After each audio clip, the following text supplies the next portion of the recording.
Mom always said my heart beats for you, but she never knew that it beats for two. She was only a girl, but she knew how to take my breath. I'm just kidding, girl, you are the best. Mom always said my heart beats for you. Mom always said, mom, mom, mom, mom, mom, mom, mom, mom, mom.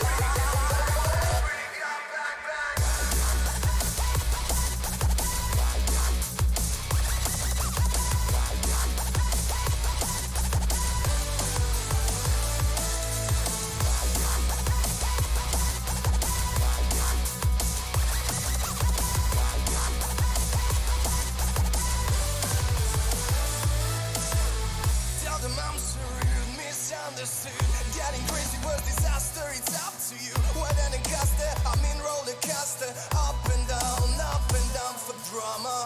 That I wanted lies, oh believe me, the things we had it all. Love that I wanted lies, oh believe me, the things we had it all. We had it all. Mom always said my heart beats for you, but she never knew that it beats for two. She was only a girl, but she knew how to take my breath. I'm just kidding, girl, you are the best. Mom always said my heart beats for you, but she never knew that it beats for two. She was only a girl, but she knew how to take my breath. I'm just kidding, girl, you are the best. Girl, sometimes I'm drinking hard for love. Ain't doing nothing with a broken heart. Anyway, until my heart be the last, I wish you the best. I wish you the best. Till my heart be the last. That I wanted lies, don't believe me, the things we had it all.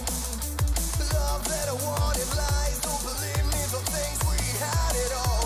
We had it all. So why, but I was not. Pretty girl, bang, bang, pretty girl, bang, bang. Try like an info, you're so hard. Pretty girl, bang, bang, pretty girl, bang, bang. You were so white, but I was not. Pretty girl, bang, bang, pretty girl, bang, bang. Try like an info, you're so hard. Pretty girl, bang, bang, pretty girl, bang, bang.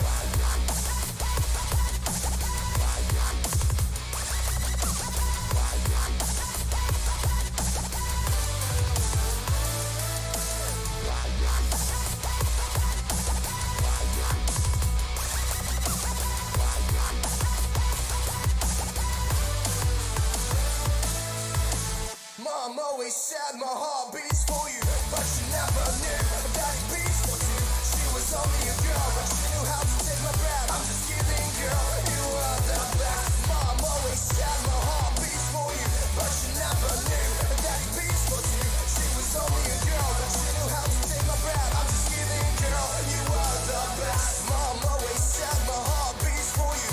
Mom always said, mom, mom, mom, mom, mom, mom, mom, mom.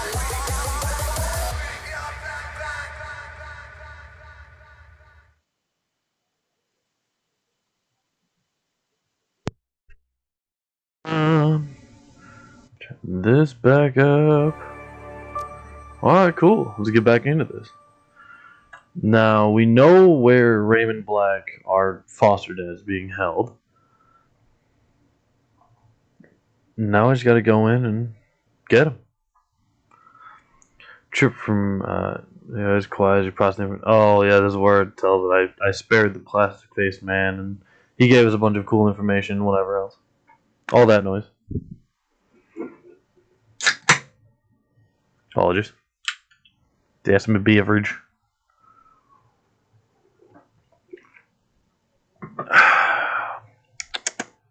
Delicious.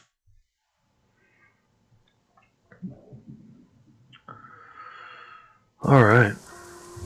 So, as it goes, we have done every other mission I can think of. We currently have a support drone. Oh, sorry, itch. We have the Shadowrun Mark II. A support drone with concussion grenades to like take AP away from people. I have a sniper rifle, which helps. I think I might need to buy some more medical supplies. But beyond that, I've done all the missions I can.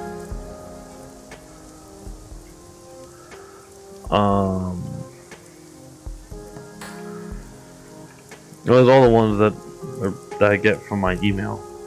If there were like extra missions for like, hey, talk to your partners, or hey, talk to these people enough times, or say this, that, or the other, then I did not do those.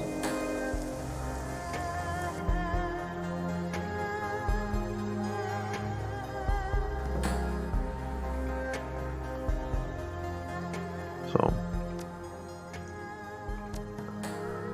medical supplies. Buy 4 of these.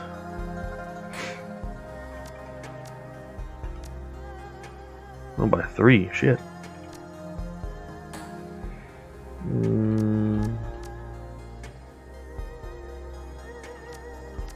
Oh, I only got 3. Oh shit. Buy 2 of those. Actually, I might be able to buy them all.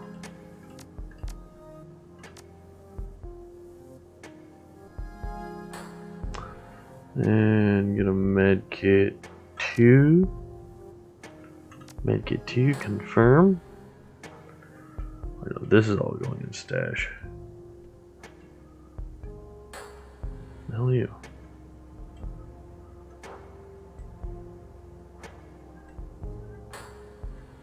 Can I not put any more items? I can put more items there. Put more goddamn items in there.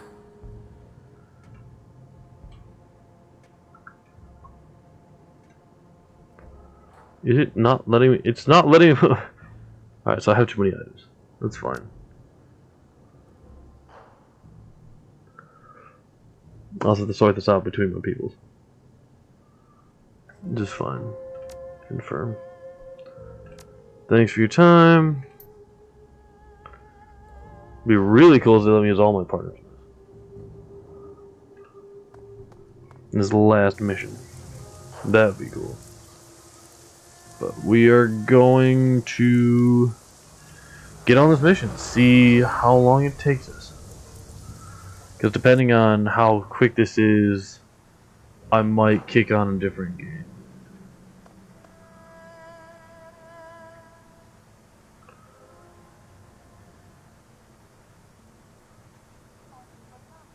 Let's go rescue Raymond Black. Isabel's a definite. Duncan and Gaba we're gonna go with. We're gonna hit confirm.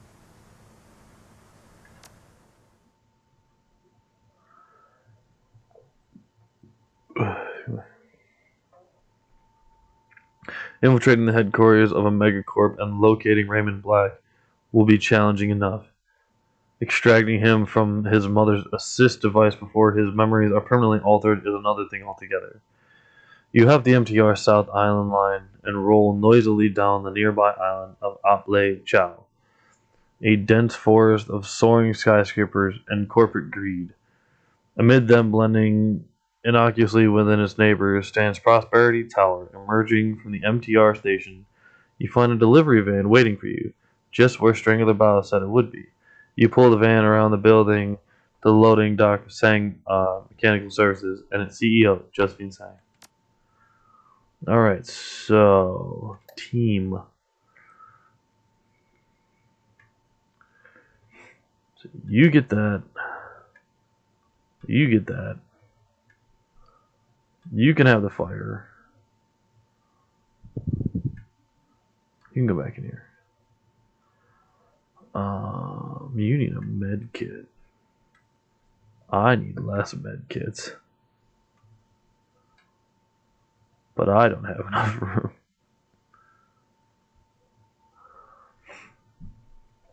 Yeah, I bought a few too many supplies. Admittedly.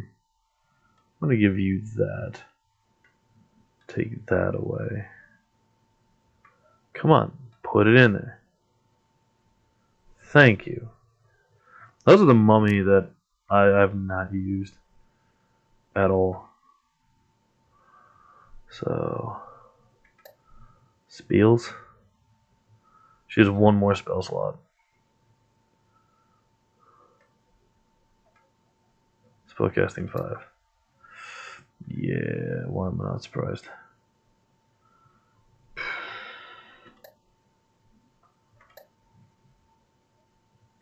Can I give you the spell bolt? I can.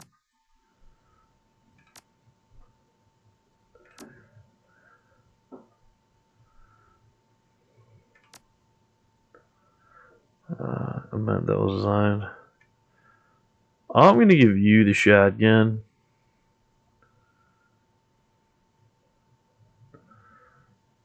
Now we got armor 3, armor 5. I need neither one of those because I have armor 6. So, this is going to be fun. Fun. The metallic scent hits you as you hack security node network nodes to weaken Sank security. Discover Raymond's location. Find evidence on Josephine Sank. Cool, I just got a bunch of objectives all at once.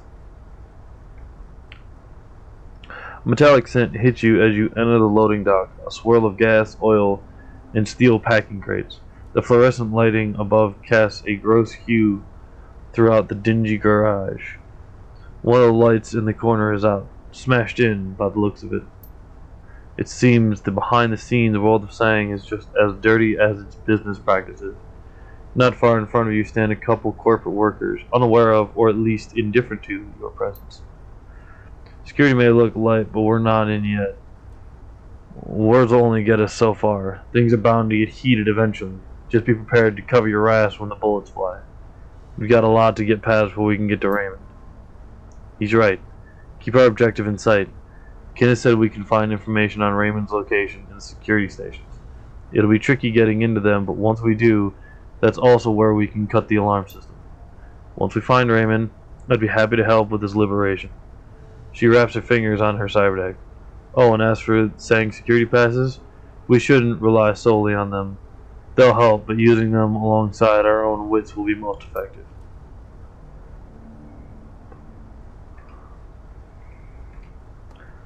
I mean, if they get me into the tower, that's what matters.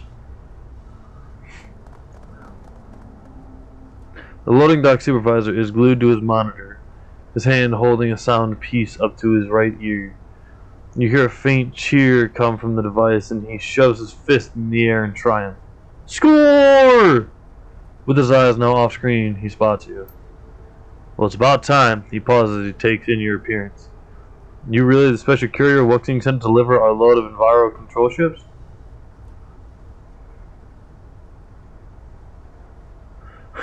Obviously, I don't lug this shit around for fun, you know. Hey, you never know. Policy check. Speaking of, let's see your credentials. You see his eyes dart over the ID. He glances at you before sighing and pushing it away. Checks out. Huh. Delivery standards have really dropped these days. Take that shipment to the security station in the sub-basement. This door here will lead you to the right floor. Once you check things into the station, head back here. Don't wander off. Your clearance is for the sub-basement and the sub-basement only. The guards around here are strict as sin. Made a joke to one once. He nearly glared me in half. I swear, they must have their sense of humor surgically removed. Gotcha. Can't leave the van here? Crew's on lunch, so you should have plenty of time. I'll buzz you in once you get back. Right, be back soon. Sub-basement. There's a sane. Maintenance manager. So all I gotta do is up my security clearance so that I can get into higher levels.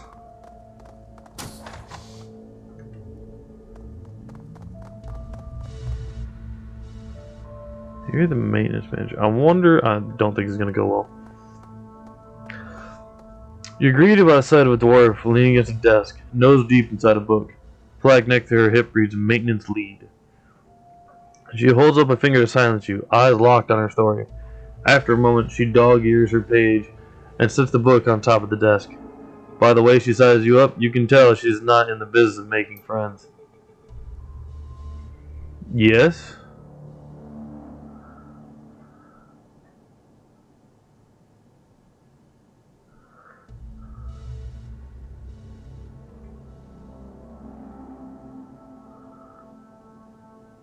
New employee orientation told me to report here for training assignments to the next shift rotation. Before you do anything around here, you gotta change out of those ridiculous clothes. Hit the locker room and grab a uniform. Show some goddamn company pride. She studies you again, clearly unimpressed. Well, at least they finally sent me somebody. Here, the locker code. Cool. That's handy.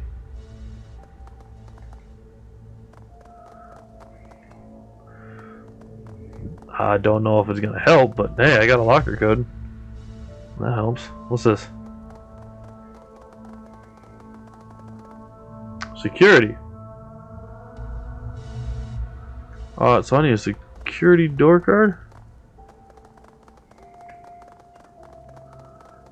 Locker room. Alright, cool.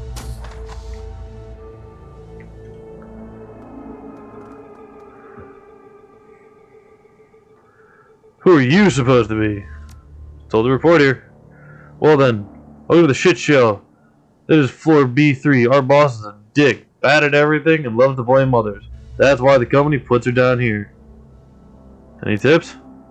Yeah, don't fuck up. You're saying now. Not even our god-awful boss will tolerate anything less than your best. In fact, I suggest you make it a habit to check in with her early. She hates it when people are late. And with how much she enjoys pointing that finger, stay on her good side. He locks his locker and heads out. Cool! The locker is large, sturdy, and protected by a simple keypad. Enter the code!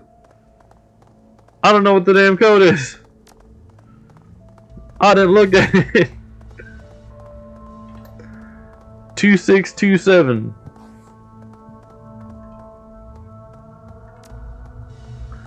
Enter code. Cool.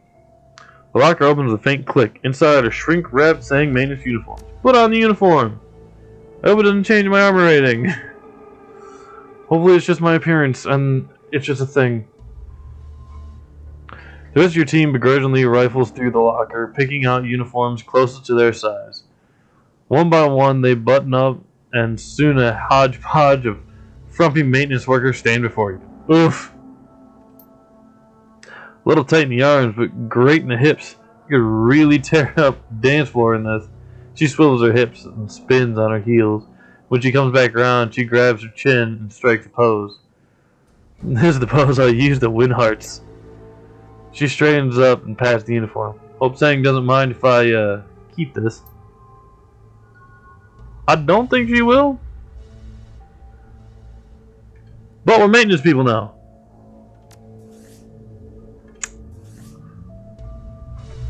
My armor's still 7. Cool. Maybe now we can figure out some goddamn bullshit.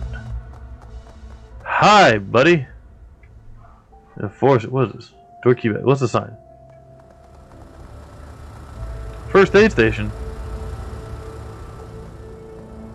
I don't know a code. Shit. Alright, another guard. I'm not terribly worried about that. I gotta get into the security room.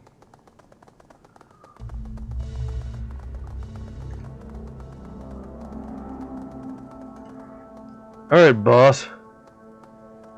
Much better. Should I assume this is your new sector? That's what they told me. So it's out a breath of relief. About time I got some help down here. I've got a task to break you in fast. The auto coupler in the main terminal is out. Flow regulators need a restart. Engine and airflow mixers, and then report back to me. What? Maintenance terminal to start the flow mixers. I guess we're gonna do work for a minute. So I get the code to security, or I can swipe it. Something. The standard model terminal, everything looks fairly basic, including the controls. You notice something flashing in the corner of the screen. A message titled, Urgent! Open the message! Lee, I need you to get your team together and fix the climate turbine. Make it a top priority. It's been radiating heat on warm days and cooling on cold days. People around the office are getting pissy, and I'm not going to take their shit on your behalf. So the longer you wait, the more your quarterly review will suffer. Thanks. Attached to the message of the work order. Red sentence reads, accept task? Sure! Reboot the controls. Walk away. So we accepted the task. Why? Because why the fuck not?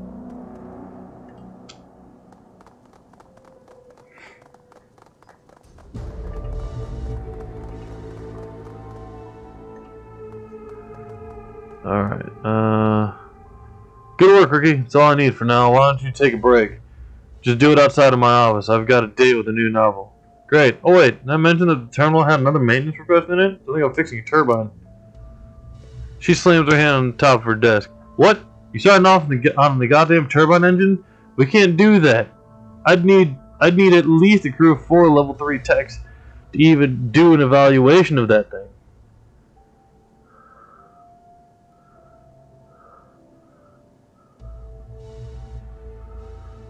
All your requests sat in the system, the worst of the lookup requests anyways. The anger drains from her. She closes her eyes and rubs her temple. Shit, rookie. You signed off on the order. You gotta do it, or this department is sunk. This is what we're gonna do. You head to the turbine, I'll unlock admin controls from here. That's very important, very expensive piece of machinery, so you need to do exactly what I say. Got it? Got it. Try to repair the turbine. Cool. Unlock admin controls. Maybe I can get certain codes.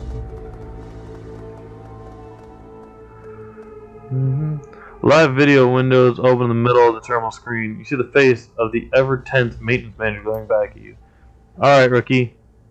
I started the turbine in standby mode, so its electronics shouldn't be working. I need you to troubleshoot the issue from your end. Okay, cool. Says here you should start by pressurizing the hydraulics. Well, done. And hits his as something. Indicator light is still red. Done. The machine remains unchanged. Maybe rotor speed needs to be recovered. And done. Something groans inside the turbine, and the base of the rotor begins to rumble. Hey, that's it. Don't let the noise fool you. Identify the problem. The rotor must have recalibrated the opposite of what we needed. One more try and should sabotage. Thunderous grating noise rumbles inside the machinery, followed up by a loud explosion as a sheet of flame erupts from the top. What did you do? Is this supposed to shoot fire? Danny, get your hands over to security. They're gonna want a statement.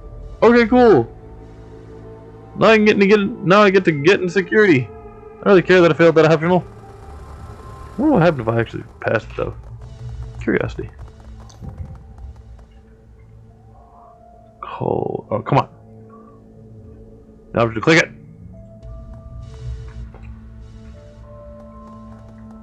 There we go. Bang on the door. What? Person who blew up the turbine, make a statement? Look at you. They fill out proper damage forms on our terminal. Just don't go poking around the security system. Stick to the forms. Terminal's in the back. Wouldn't dream of it.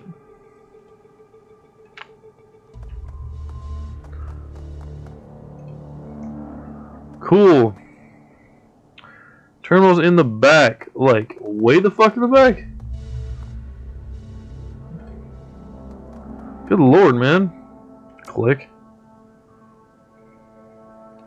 Killer 3.0. Confirm. Get in there. Don't dig around.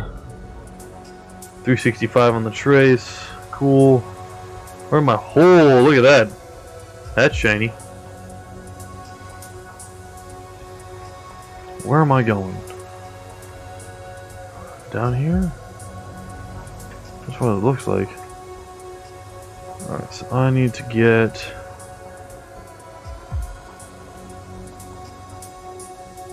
Woohoo, shit. That's not what I wanted.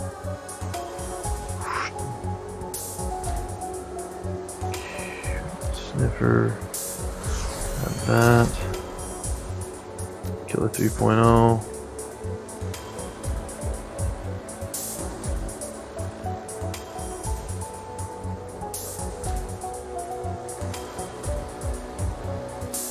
can't do that.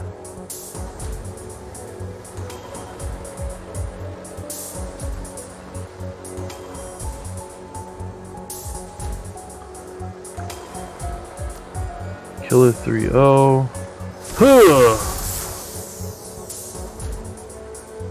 Hit him again.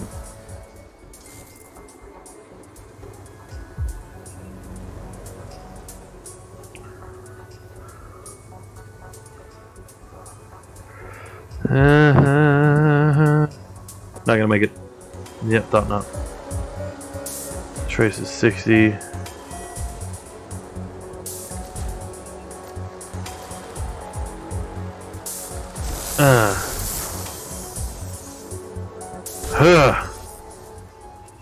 Alright, so I got 2 portals. Explore the core systems. Cool. How do I get over there?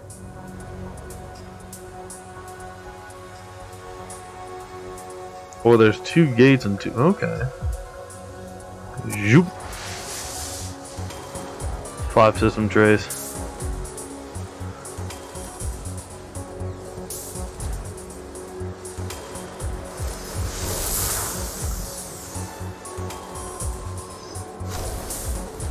Come on, yeah.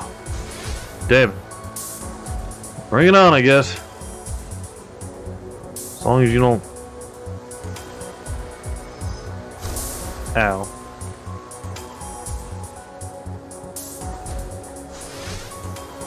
It's right the fuck in front of you. Good lord. Do I not have the sniffer program on me anymore?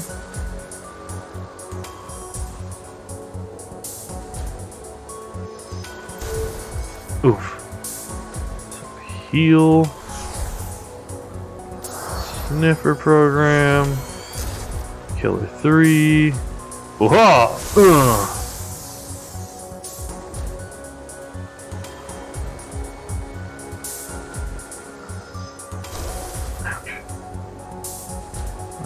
Killer 3 again. Here!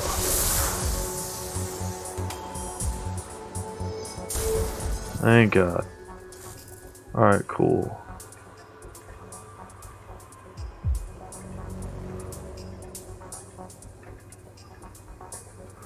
Floor B3 secure data store.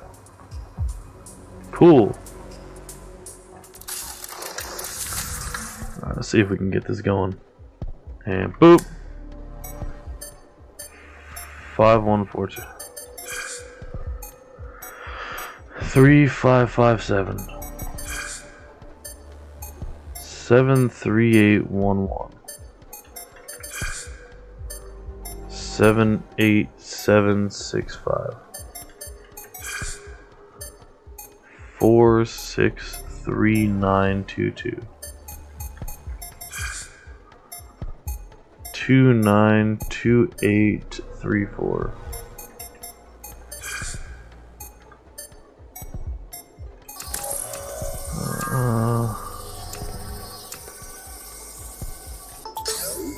Gotcha. Cool. Yoink. Safe security increase. Same company has increased security measures and company-wide move to protect the investments. Cool. Security protocols double threat signal covering. Total security will be enhanced threefold for optimal protection. Those.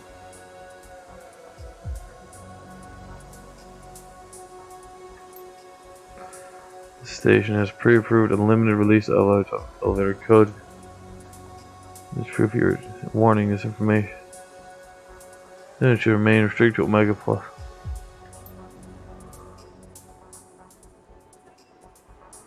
After a quick scan of the data, 2 message threads stand out.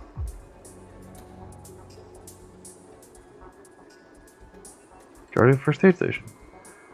Door code is now. This is I forgot to do it. 2626. Disconnect.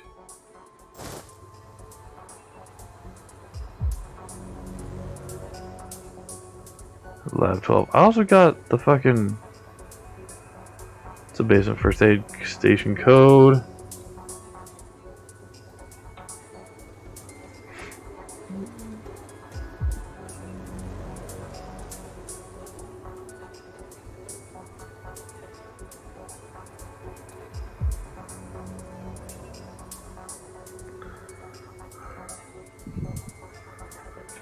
Ooh. Really bad, because there's nothing else over here. So, yoop. Yoop. You find anything else that's fun.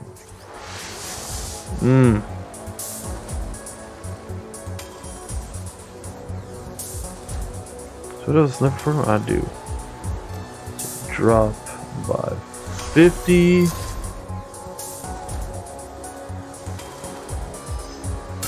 Ow. 24 host damage. Oh shit. Host damage is not good. So let's heal that. This on you. Yeah. IP damage. Host damage. Host damage is the biggest problem right now. I really don't want to be fucking straight up knocked out of this because of host damage. Kinda like that.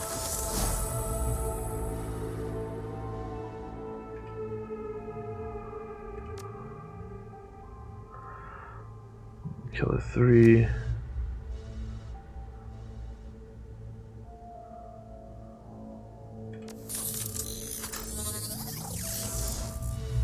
I don't have another trauma kit for her, unfortunately, but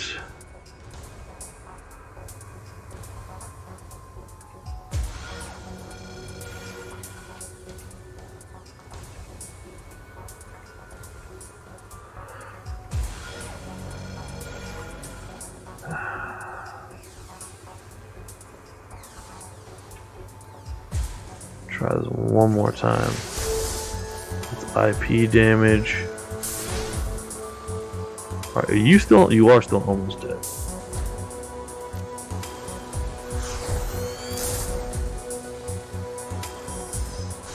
I just gotta hit you with anything. There we go. IP damage is one thing. IP damage I can heal.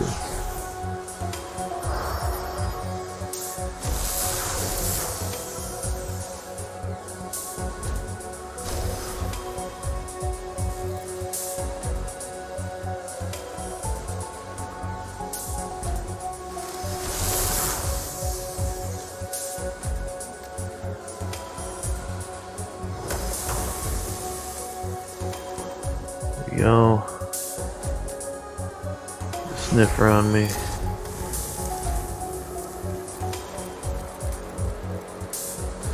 Drop that by 50. Alright, cool. So there's that, and as long as there's nothing else in here. Network node, there we go. That's what I want. Alright, so the blocker IC. Let's get started, man. 6317 8482 85145 83499 877513 657998 3616145. Cool.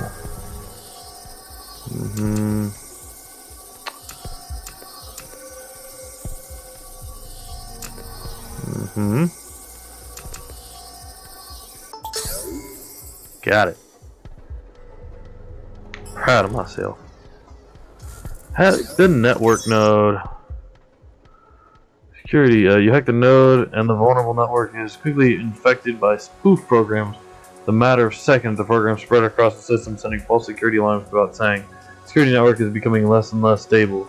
More guards pick up the summons to locate each alarm's origin, but they continue to only find dead ends. Boom. Alright.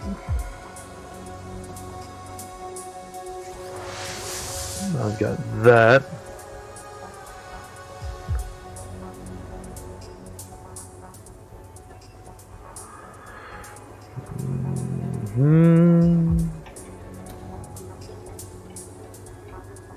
Come on. Yeah, get over there. Click. Hail. Alright, so... So now I can get over to the first aid station, and there's another locker apparently I can open.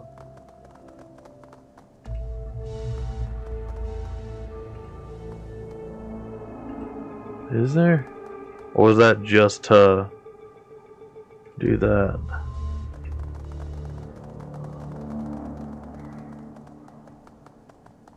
Alright, so what was the medical code?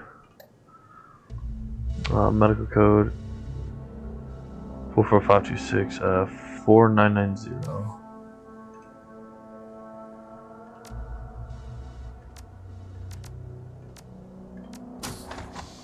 Alright, cool. Medical supplies. Ooh, manage. I give this to you. Take this myself. Done. Manage. Take a premium health kit.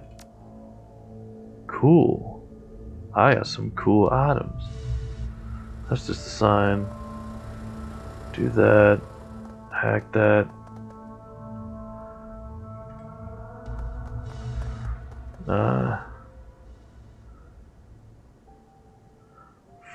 New employee orientation. Employee orientation. At your words, he seems relaxed. He glances at you. Your pass is hardly long enough to read anything he returns gives you. Who? Welcome aboard. I'm pretty new myself. Just finished up orientation a month ago. Go on ahead and good luck. I can hardly tell. See you around.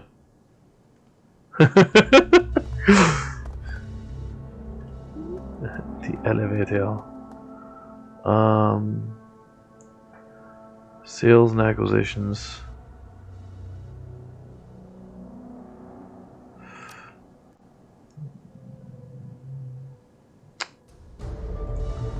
Guard. Whoa, slow down there. This is a restricted area. I'll need to see your ID.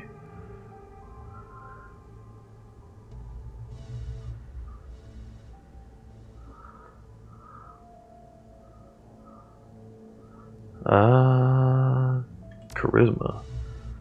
He uncertainly turns into an embarrassed chuckle. Yeah, you're right. Between you and me, sometimes security can be a little overkill around here. Anyways, I want to hold you up. Good luck. Thanks. Just replacing lights, dude. I mean, as far as you know, I'm just replacing lights.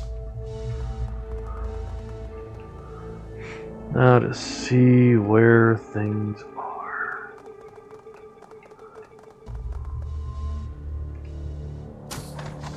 Research.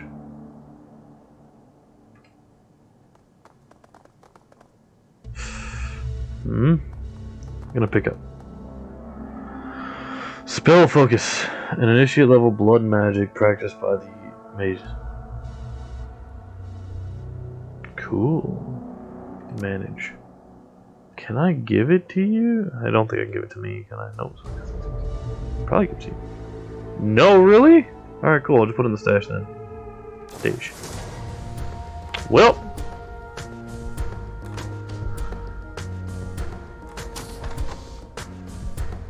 That was stupid of me.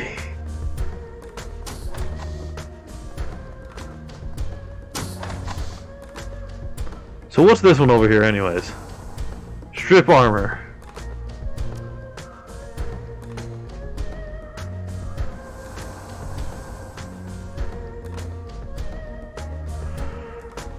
No.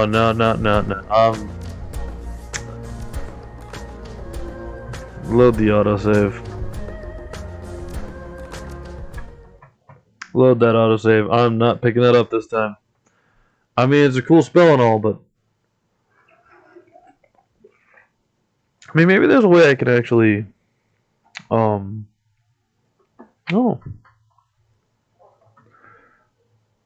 maybe there's a way I can actually get one for free. Anyways.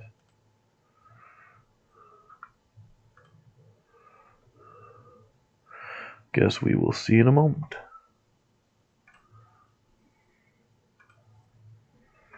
Boop-a-doop-a-doop-boo-boo. Prosperity Tower.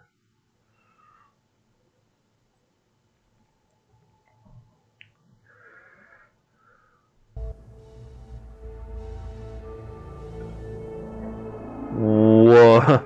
I say, what the fuck? Hey, bud. Charisma. Yep. And open the door.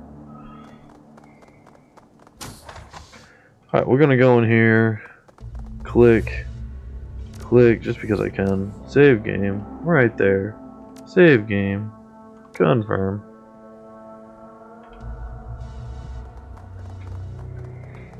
Look at a few other spots. Door keypad. What's this?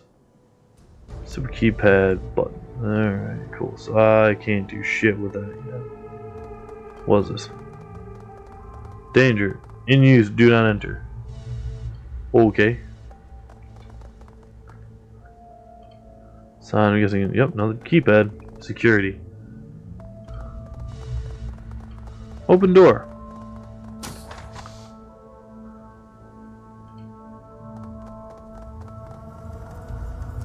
I'll talk to him.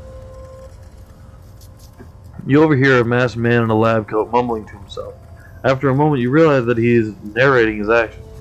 With a flash of his pen, he approves the incoming lab expenses. Science shall not suffer at the hands of miserly department heads. No, not on his watch. Such fiery acumen, such daring. He runs a hand through his luscious locks of stubble.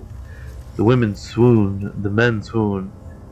He is metahumanity's last hope.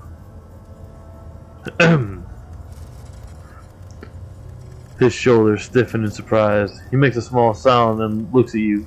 You can't tell if he's angry or embarrassed. Hello, hello, hello. Yes, how long have you been there? Actually, never mind. You're here to fix something?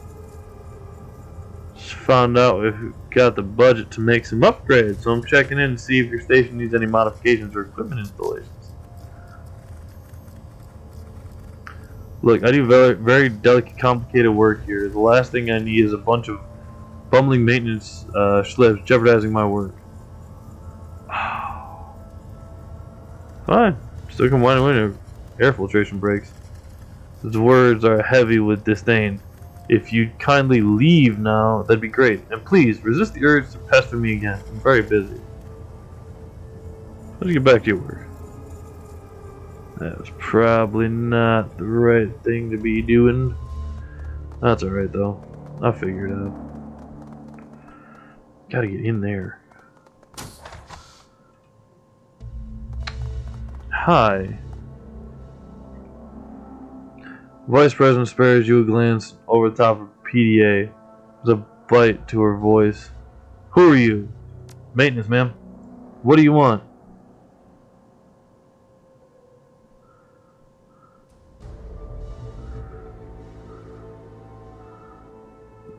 The stability of electrical ports throughout the building. Have a look. Thing's fine. You got it before I call security.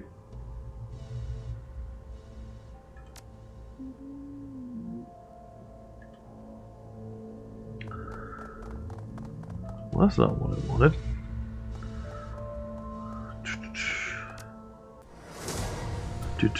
Confirm. Oh, of course that's what happens. Well, loading it up.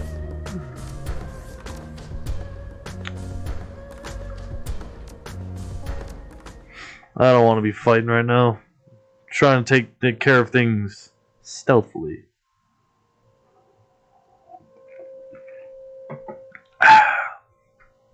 Stealth.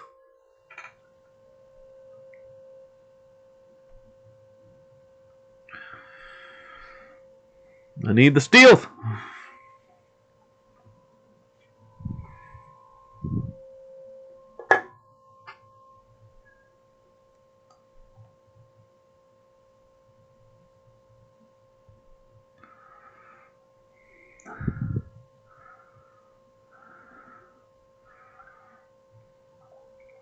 Come on, come on, come on, come on, come on. There we go. Alright, so let's try this bitch again.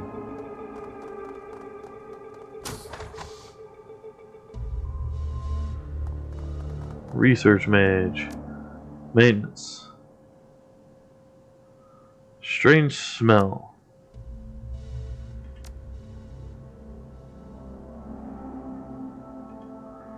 So nothing. So let's. So you're making rounds. The air quality. You've interrupted my research to talk about, Jen. Just trying to do my job. Alright, there's got to be something. Alright, so.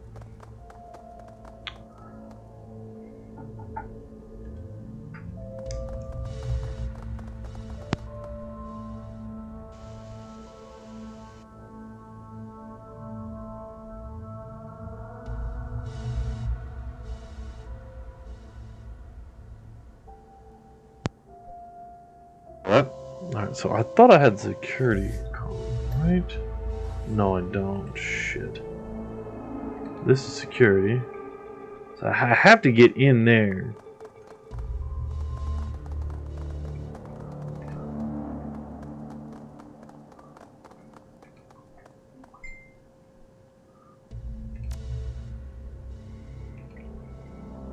What's the sign?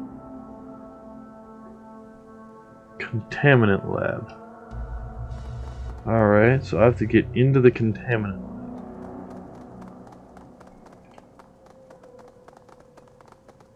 lab. So anything I can investigate.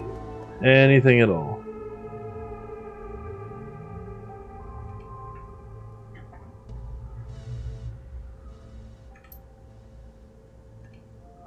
Alright, so a couple of spells. Is there nothing I can really do here? I wonder something.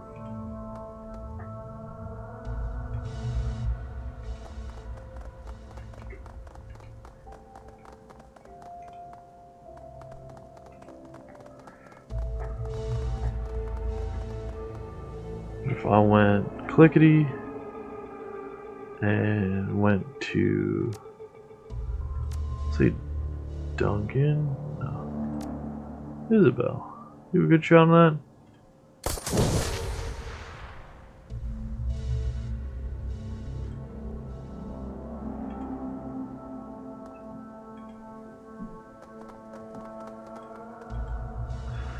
No, nothing.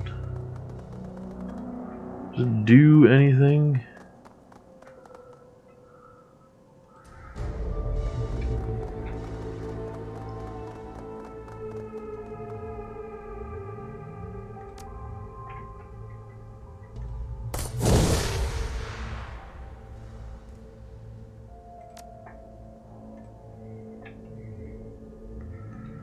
Absolutely nothing.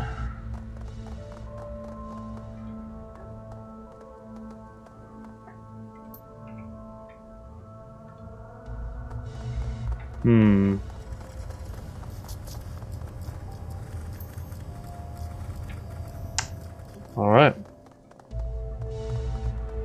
I can't do anything unless I alert security, so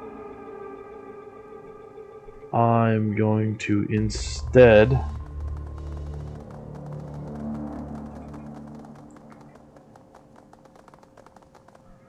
go to sales and acquisitions.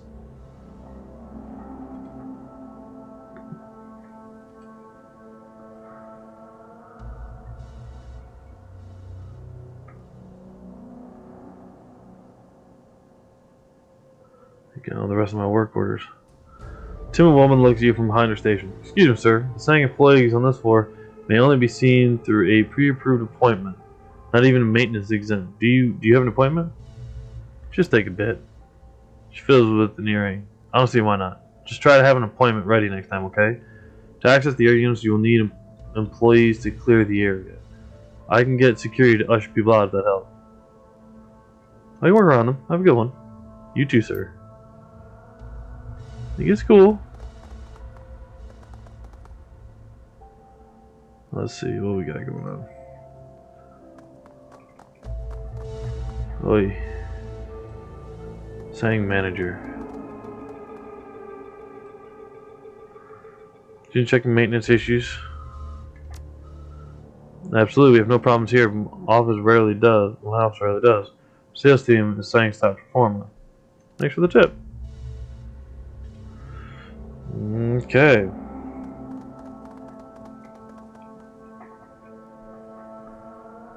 So, door card reader. Security. Ay. Trying to run around and find just something of use. A worker.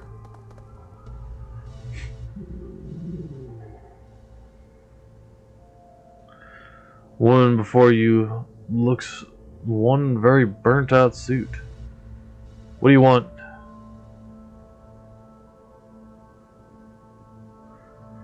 Look at you, I'd say quarterly, they're just around the corner. She chews on her lip, unsure. With a sigh, she speaks. Yeah? Why not? Doubt I'll ever see you again. I could use a good venting session. It's the stack ranking here. My team, contracts and acquisitions, is in the deep end, but not because we're slackers like sales would have you believe. The way she bites into the word sales reeks of enmity. Because the system isn't based on merit, we're working our asses off over here while sales doesn't even have to lift a finger. And while they're ranked ahead of us, they're way behind work-wise. But guess what? Sang doesn't care about it. All they look at are the ranks. Come this quarterly review, whoever's last in the stack rankings will get demoted, or worse, sent back to the training pool. She shudders.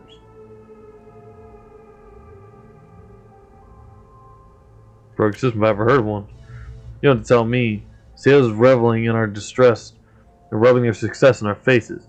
But it's not just that. They're also undermining our work by denying us important data that my team needs in order to hand off our contracts to saying upper management. As if the rankings weren't enough. What if I get you the data?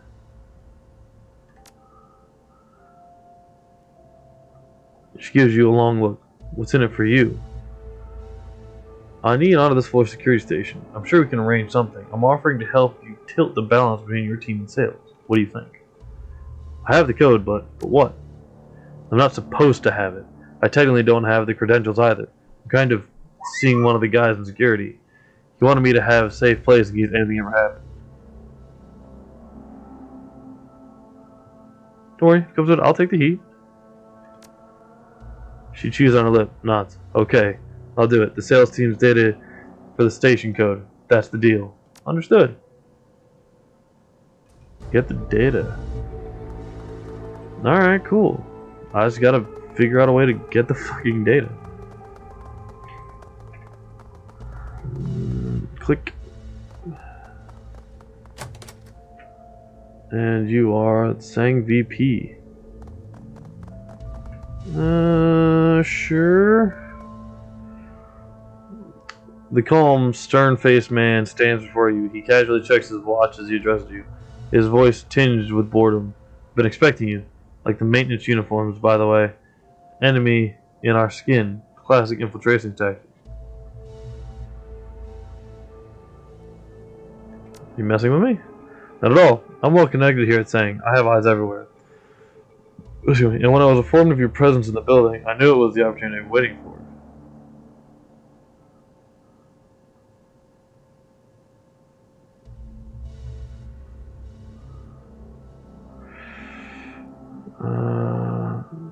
Wouldn't dream of it. I'm out of here. He snaps his fingers and the guards behind him train the weapons on your position. Before you decide anything, at least hear me out. You're in a position to come out of this with an edge against Sang. That alone should be enough to pique your interest. Alright, speak. Just so happens that you stumbled into the right place at the right time. He keeps his gestures subtle, but he can't hide the cockiness in his voice. I imagine that doesn't happen often in your line of work. I'm listening. I know you're on the job, but this won't take long. Josephine is running this corporation into the ground, much like the way you're undermining her efforts here today. I too am preparing to make a move against her. And therein lies the beauty of our situation. We're in a position to help each other out. How can I trust you? A wise question. I'm sure there is little I can say to win your full trust. But look at me. Here I am, putting my faith in a shadowrunner. I have just as much to lose as you do. But if you help me, we both gain a great deal. I'm not asking for much, really. It's simple. I give you access to Sang's core system, and while inside, you retrieve some data for me. How do you plan on rewarding me? I should think the privilege of wading through Sang's core system would be a reward enough. The corners of his eyes crease as a flat smile stretches across his jaw. A little Tridio editing and some creative violence on my guard's part, and we'll claim you assaulted us and entered the Matrix by force. Your invasion of our direct system will only bolster our strikes against Josephine.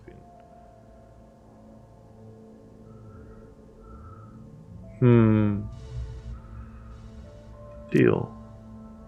You got anything? Excellent. The information I need is in the data store labeled foreign accounts. Return those files to me, and you're welcome to whatever else you find in the Matrix. Don't get clumsy. Avoid setting off the system alert, or my associates and I will have to kill you to cover up our part in the scheme. Can't afford to arouse any suspicion. And should you try to leave this office, I don't have many files, and I don't have my files, our deal is off, and I'll see to it that you don't leave this building alive.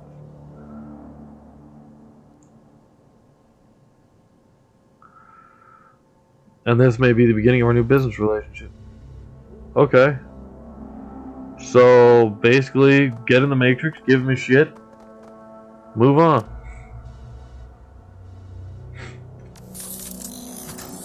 Don't trip the system.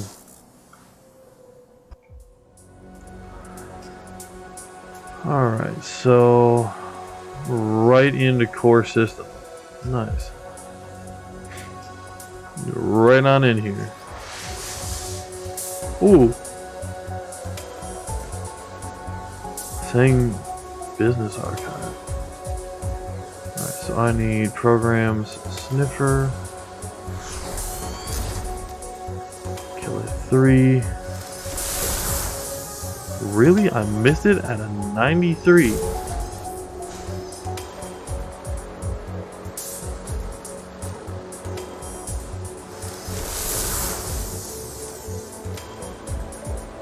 Erosion. Hit him again.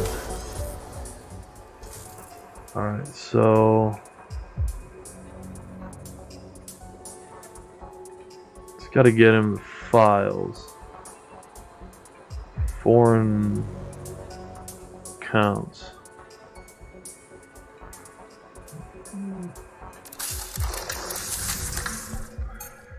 Six 988 9196 27193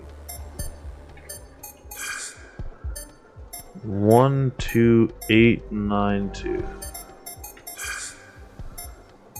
898593 276178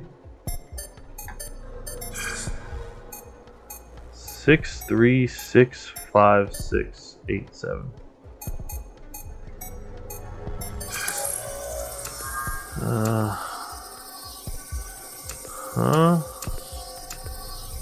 do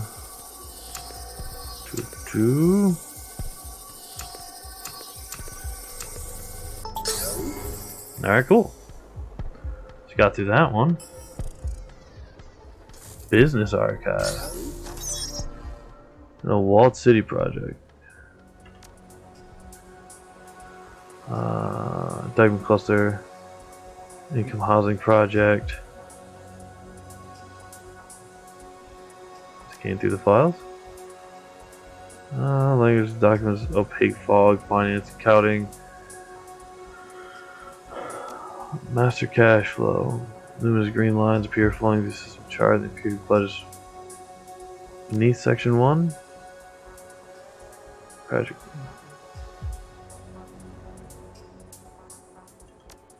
Section 2. The list. Single word. Redacted. Go back. Utilities and excavation. Okay. Vice President of Special Projects. Camera new construction engineer. New full organization chart. Positions. Second subordinate is missing. Okay. Substructure. Prosperity node.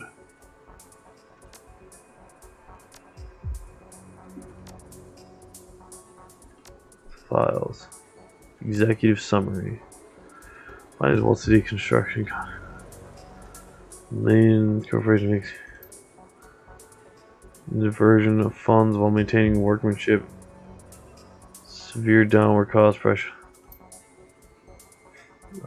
Download file and disconnect.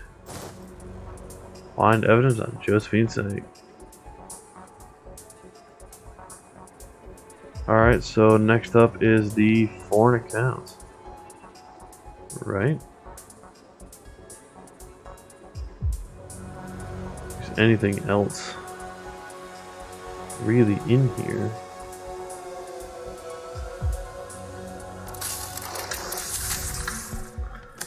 Alright. 9434. 1356. 33874.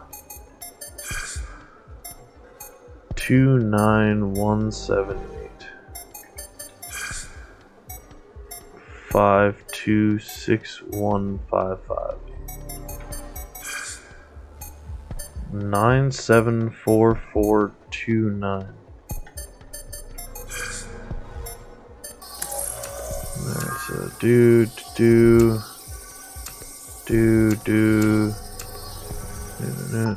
Hey, look, there it is. Sweet. Alright, so foreign accounts. Restructuring looks pretty standard, so I was saying. Okay. Files and a variance in the pattern appears. Seems few deals prevent them from appearing in the company's standard financial logs.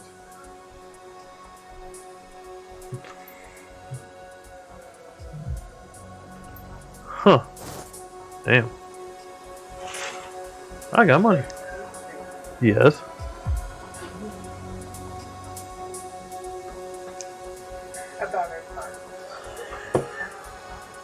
I'll be right back, ladies and gents. Oh, shit. Yeah, I'll be right back, ladies and gents.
of all the goddamn motherfucking.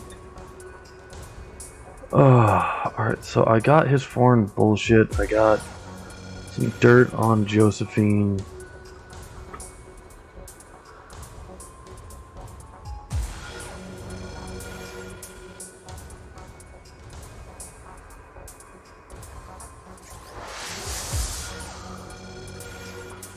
I think that's all I can get.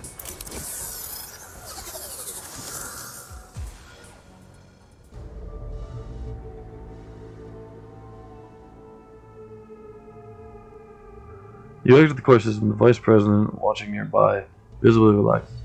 Hell, it took you long enough. You got it all on one chip, right? Hand it here. Here. He nabbed the chip from you. He nabbed the chip from your outstretched hand. Very good. You came through as promised. A wise choice. I may have need of reliable people such as yourself in the future. Looking forward to it. Wonderful.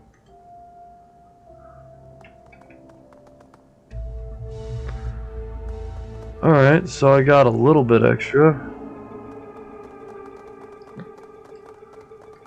See if I can be a corporate player. Before I get into all that nonsense. Click. Save game. Prosperity Tower. Just so that's done. Let's get the data.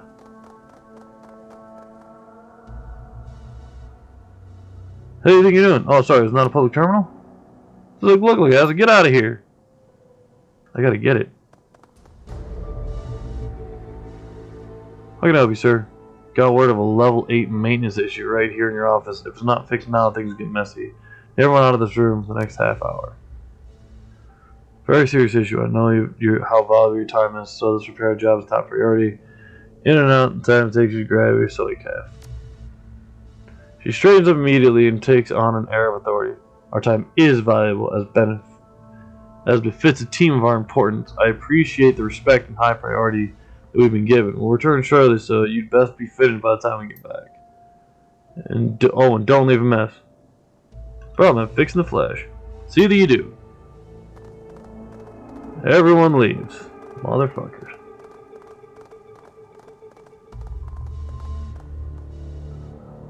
Alright then, assholes.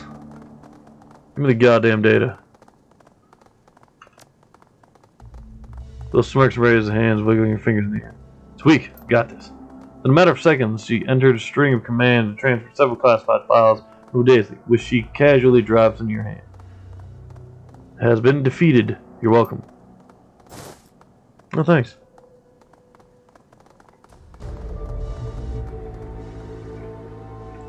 Cool. Now I can get security code.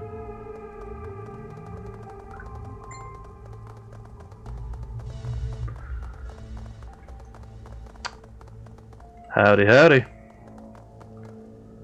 Right here.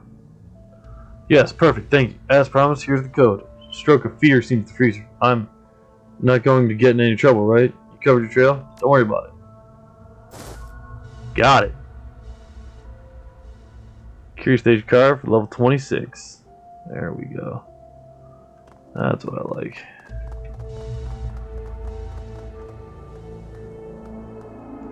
Use key card. Badoop. The thud. Hey, buddy.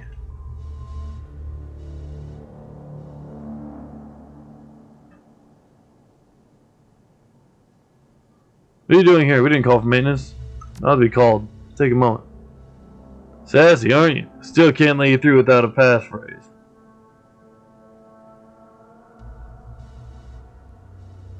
So I don't need one for a routine fix. It's policy. No one forget that unless you're not you say you are. Ah, god damn it all. Alright.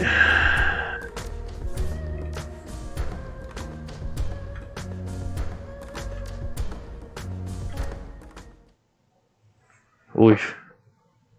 Can't seem to win.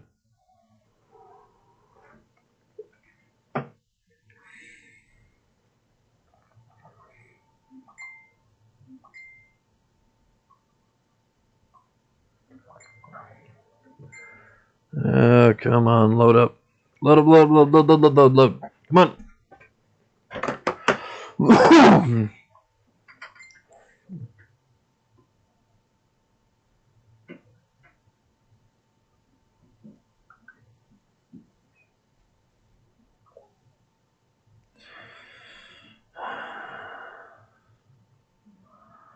Come on.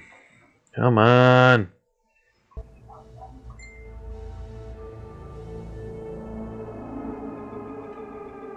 Alright. Da Christmas 6. Dude. Fixing the flash. Cool. Everyone leaves.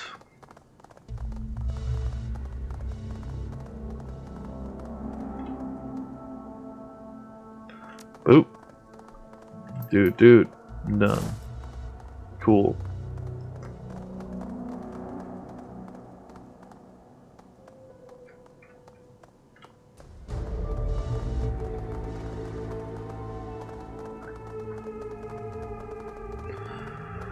Alright. So you.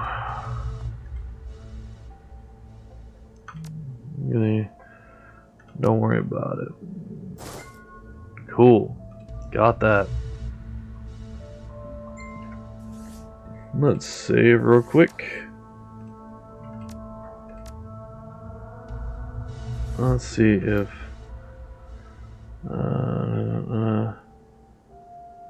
bright red car with a large black 26 print on it. Real estate data, foreign accounts records.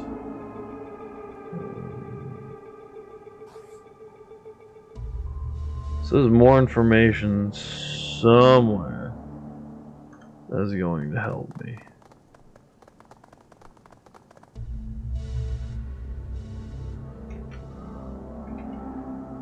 I think. I hope. It's neither one of these offices help. I mean, try other options, I guess.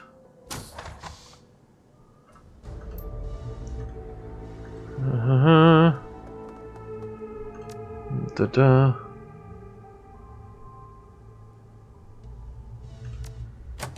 Alright. So we're gonna try swordfish.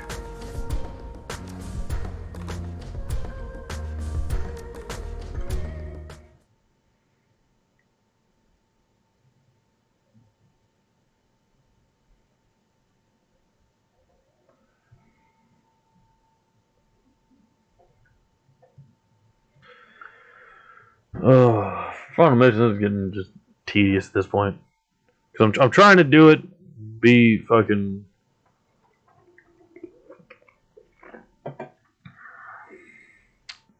Be all sneaky and shit. I'm getting the feeling that there's no way that I can, like, actively deal with this stealthily.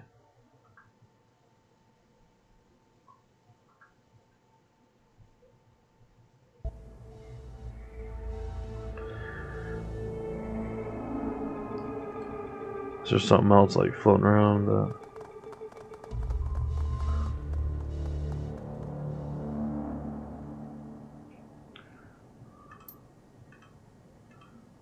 You're welcome. Is there something in here, maybe?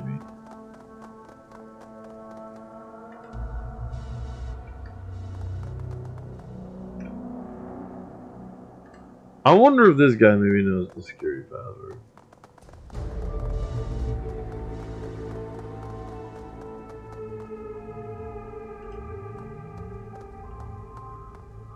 Pleasure doing business with you. Yeah, thanks. God damn it. So, our last option is swordfish. Cool. I guess let's go try swordfish. And see how well that works out.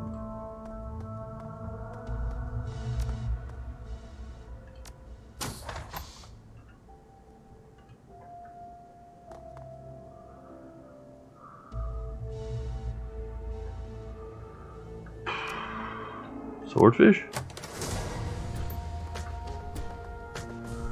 Yeah, there's no way to get by this. Like, none.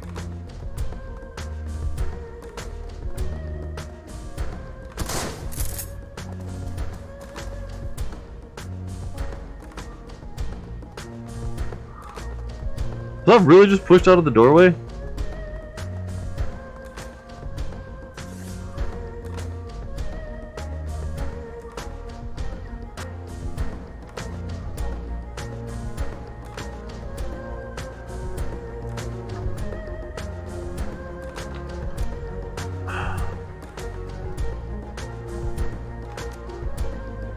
Aim.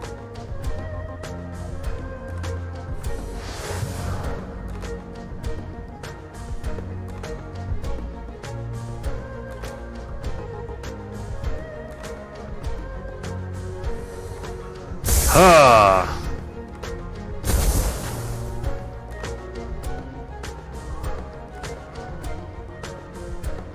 Fuck it. Whipping out my rifle. If I can pop some more. Oh, that's fine. Ha! Isabel, get in here. Aim shot.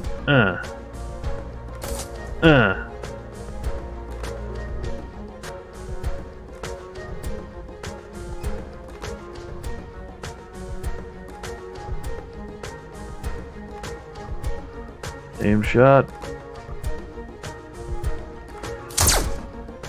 That looked like it hurt.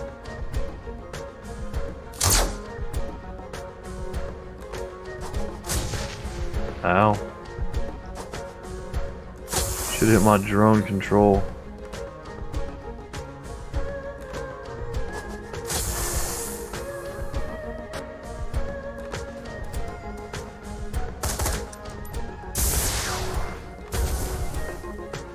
Eat shit and die.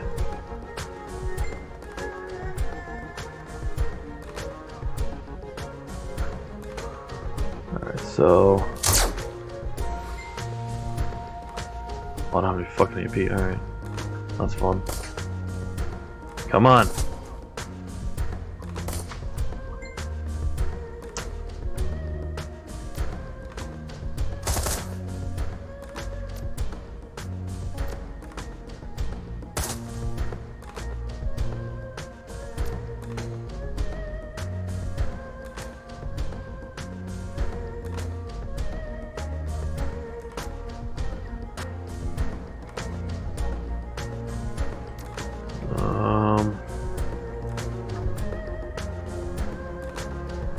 You maybe spraying for it? No.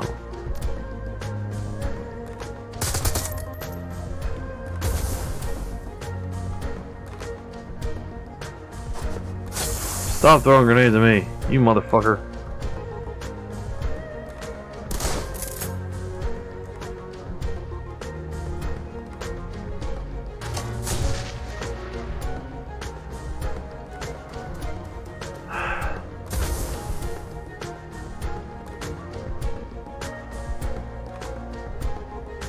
Fucking out of ammo.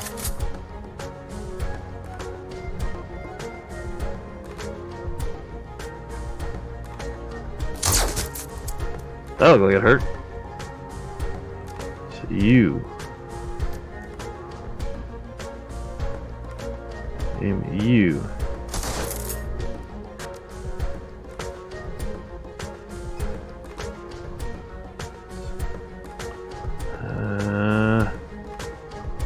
Confirm.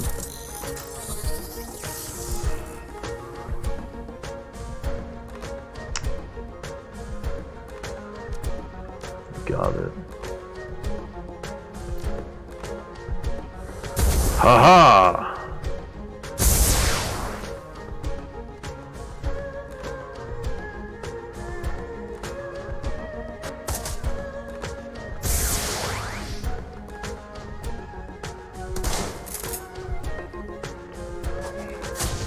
You stop throwing fucking grenades and shit. Alright, so I need to just cut the alert in here. Somewhere, somehow. You're definitely irritating.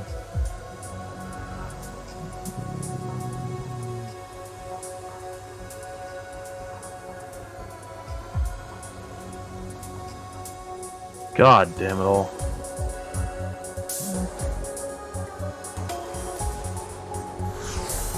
Sniffer. Kill 3.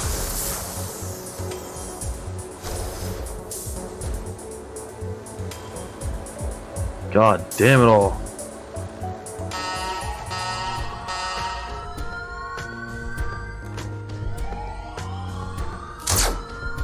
Shit. That's not what I want. Why can't you just fucking die?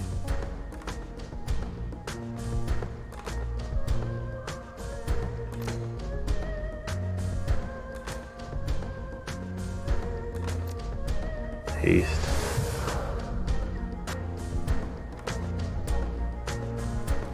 Reload.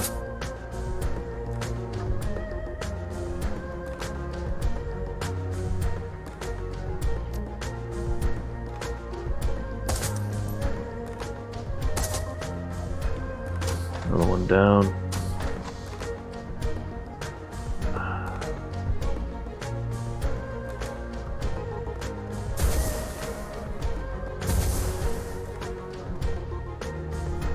Alright. My drone! So I need this. Haha.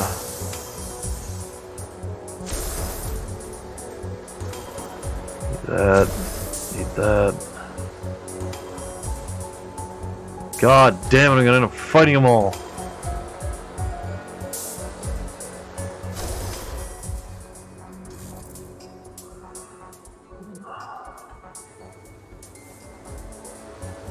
Bleeding hell. Aim shot. Come on, asshole. How do I miss all 3 fucking times? Come the fuck on, dude.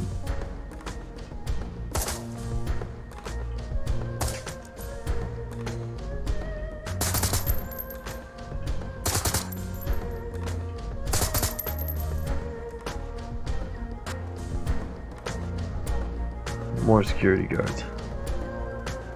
Bleeding fucking hell.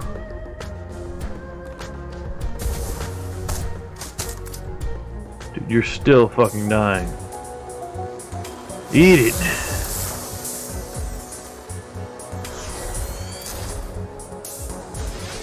God damn it. Thank you. Please cut the chase on this bullshit. You cut off this goddamn alarm.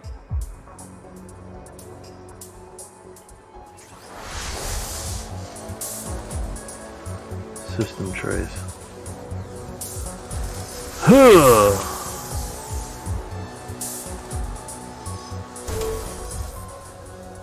Alright, cool.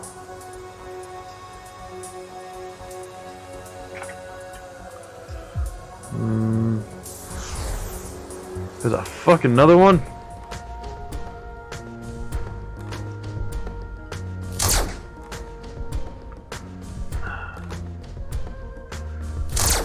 Come on, man.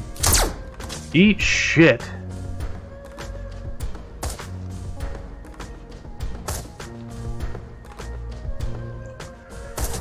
I was about to say, I can't miss all of them.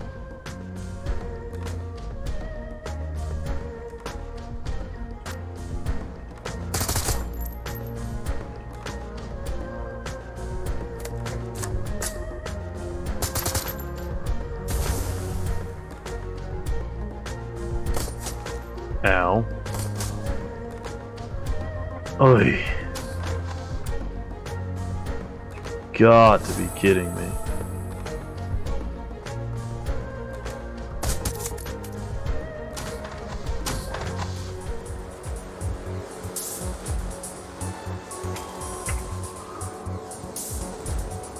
Oh, I forgot I was in the middle of something. Oh shit.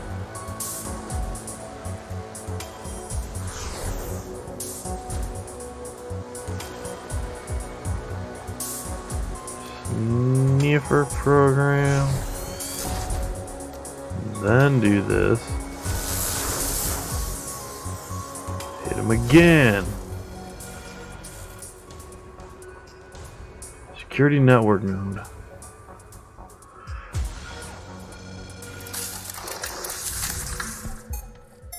Nine 218 5578 13853 67762 591145 868819. Do.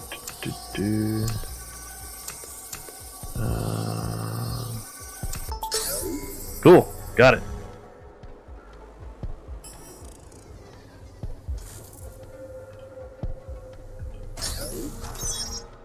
Alright, so hack the node of our network. Cool, that's not what I was after. Even close to what I was. I mean, that was one of the things I was after. It's not what I was wanting.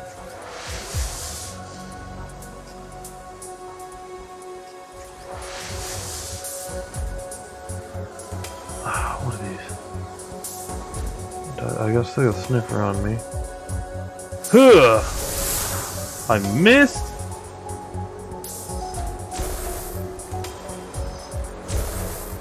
Come on, man.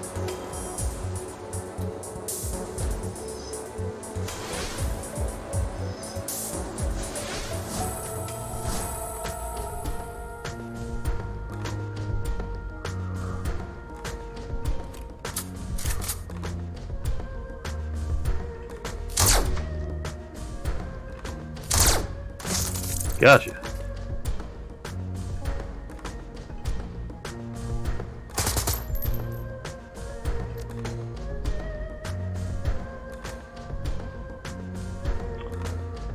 That doesn't help.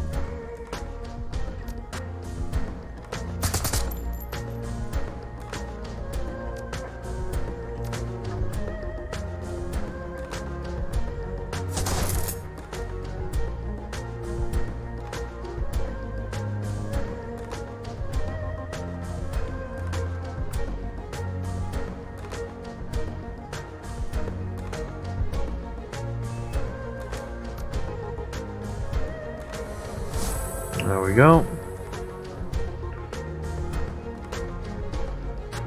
Hi, how you doing? Oh, and there's fucking more security forces. God damn it all.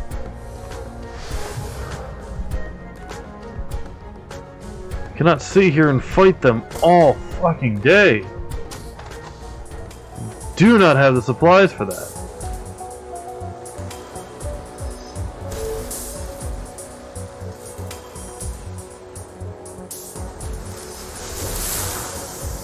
Can you please eat shit and die?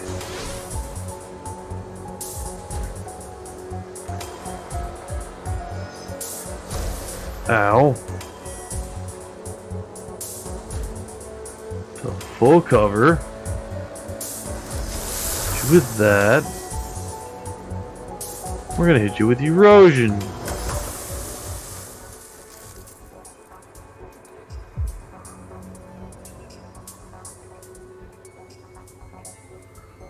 Secure data store. Hack the shit. 5129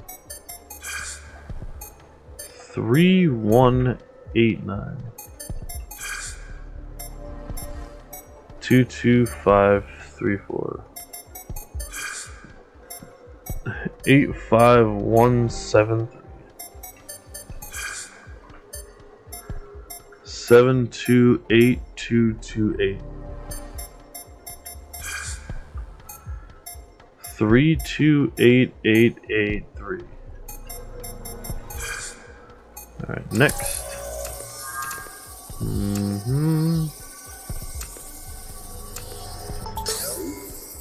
Found it. Station is pre-approved limited release. Personality see this. Read the conversation. Inform that you're the best person to contact regarding the passcodes for the Magical Research Center.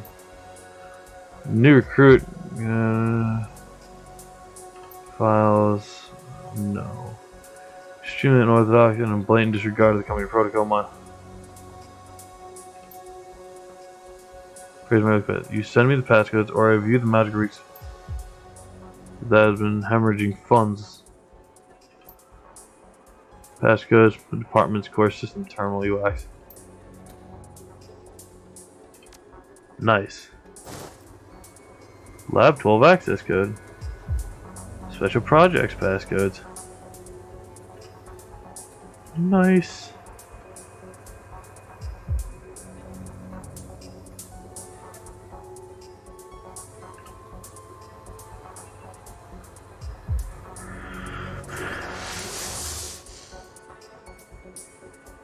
Already basically fought off everyone here, so.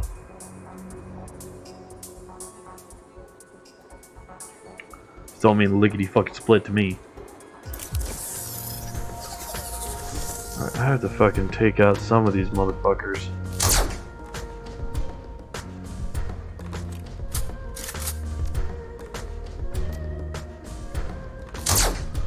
I fucking missed again. What the fuck, man?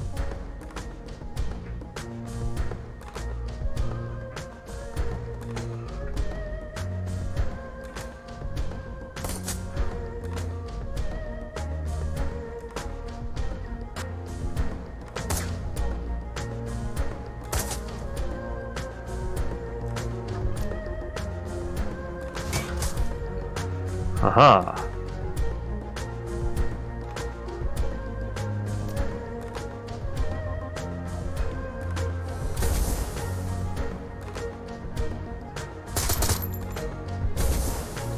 Ah, gotcha.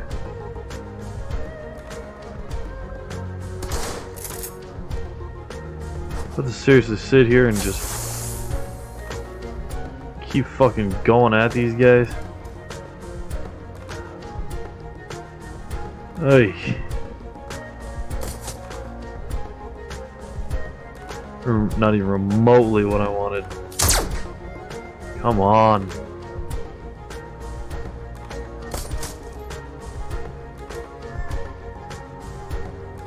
Aim shot.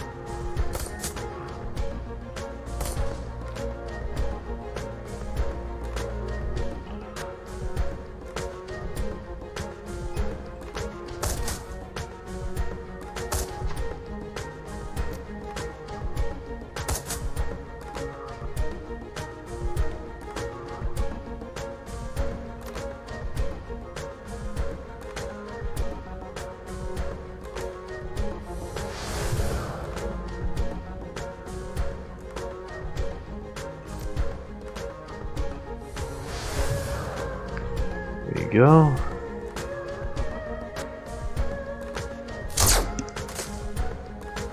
Didn't do a lot of damage is the problem.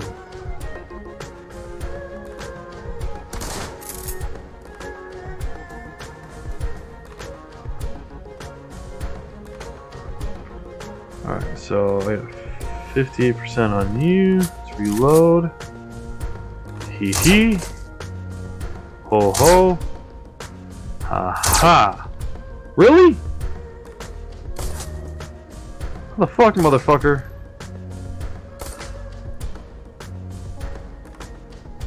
Explain to me how I have a 52% chance to hit.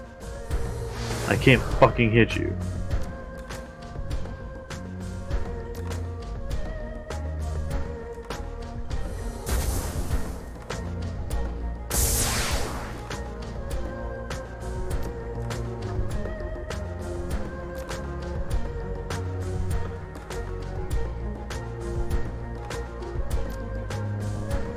No, no, no, no, no! God! Fucking damn it! I didn't want to fucking run in there!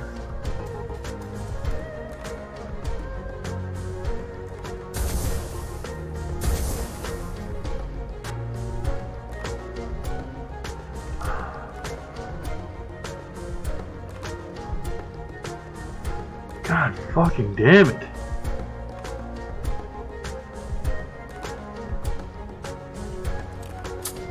Reload. Do this.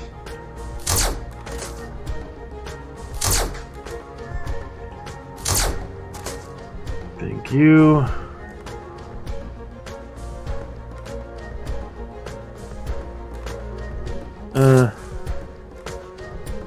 Not terribly worried about beyond that right now. Reload. Got it. Give aim.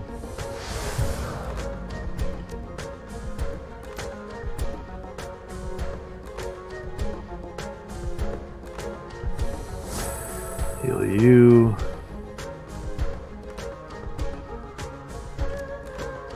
And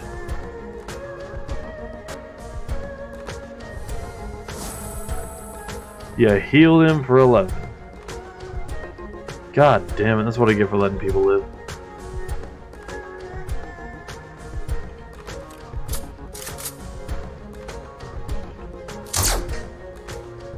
Come on. Like it's fucking hurt.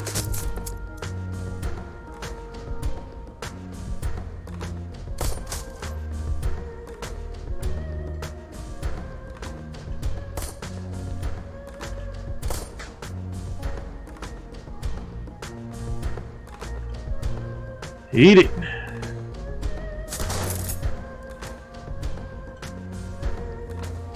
Sweet.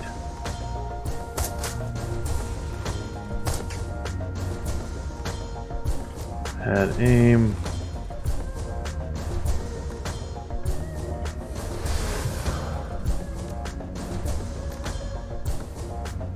Give haste to the sniper. Reload.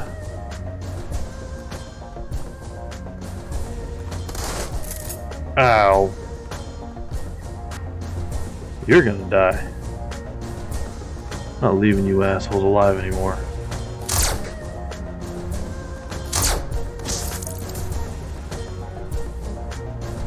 Cool. Reload. I can't heal you. God damn it. Alright, fine.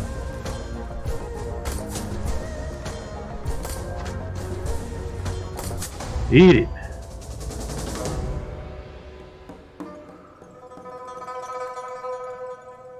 Bleeding fucking hell, alright. 12 Sangs VP, DJ 4 accounts. I have 12 access code. So I can now get up there, but there's still a spot that I want to go.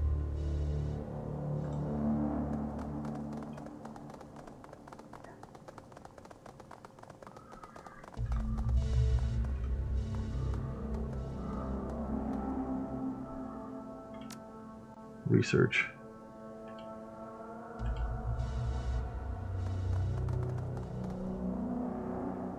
Okay, so there's gotta be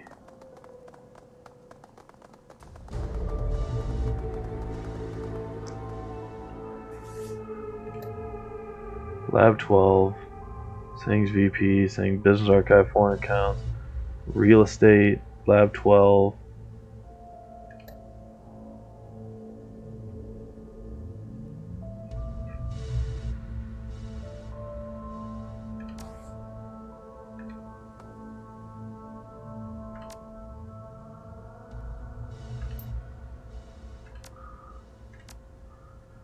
Alright.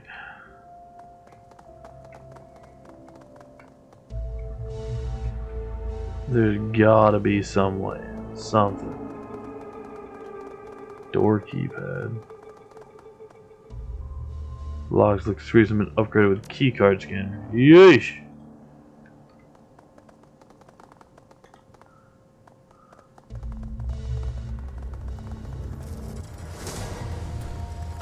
Series very expensive, very important one. So, what? Hang on. No, no. I mean, I probably gotta fight these guys anyway, but Fuck that. No, I'm not.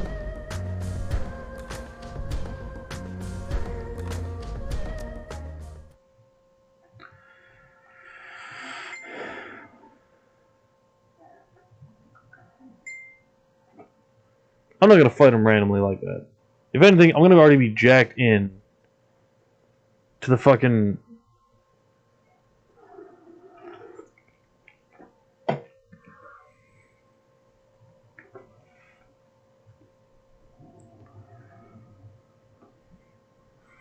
I don't even know if I'll be able to do this. Honestly, I think a third node might just be something that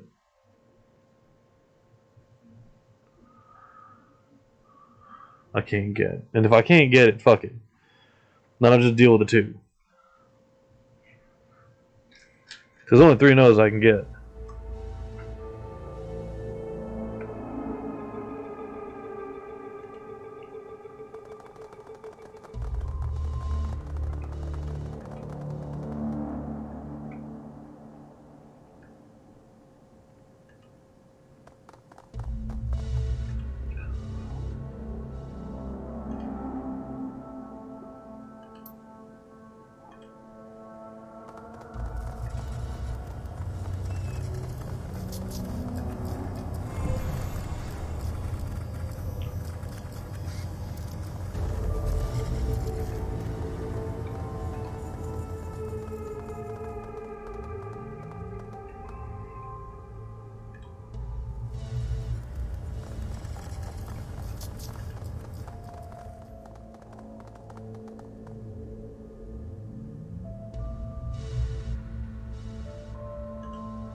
Screw it.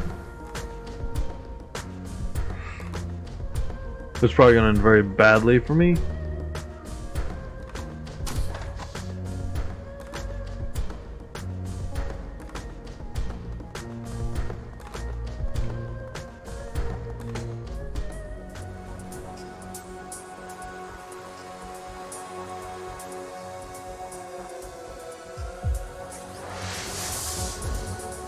So you should be the only one here. Stuff with this. You with this. Then also hit you with this.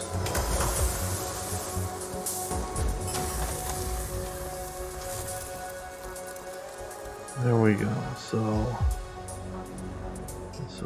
what kind of shit is around here? There's 2 of them. Assist machine operations data. That's useful.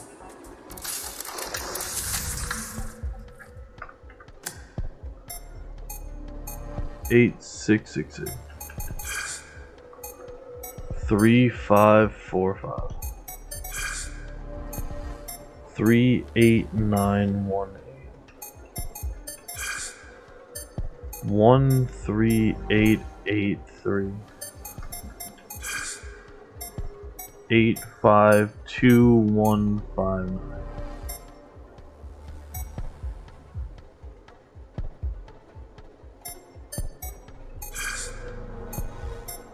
322455. Alright, cool. That's one. Do.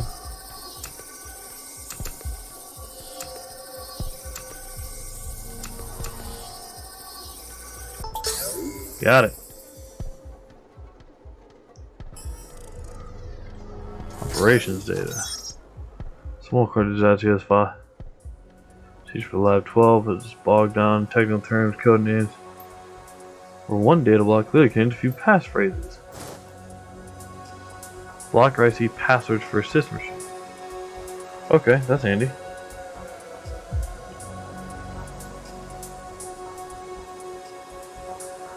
Special Project Communications Archive.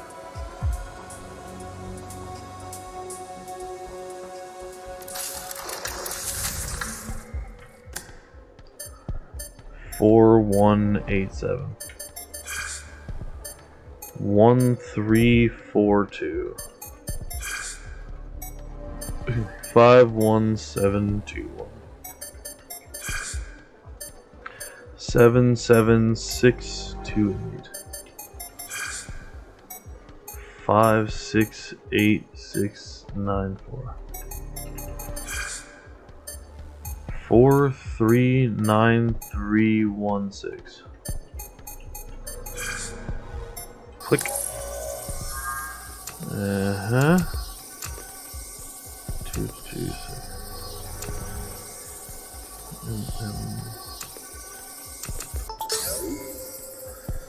All right, got that one. Hack this boy. Some data archive nodes spring to life. It appears we sent from mails. Alright, read them. So express in person the assist-based security project. So attempts to require regular updates. Device, excuse me, my lack of communication. I've been working around the clock to meet your timetable. Laptop has already been refitted. Project. Noted experts, modification contracted. Okay. Stress, however, that even if we are ahead of schedule, the upgrade is probably going to success low. And view to be clear. Set with a simple straight placement, e.g., swapping one discrete memory for another. This would be quite high. Okay, press. Continue reading. With seminal event, the prescribed timetable Edward is 65. Downstream memories appear contradictory or confusing. We will treat him for medical condition senility and bugs out. Yes, ma'am.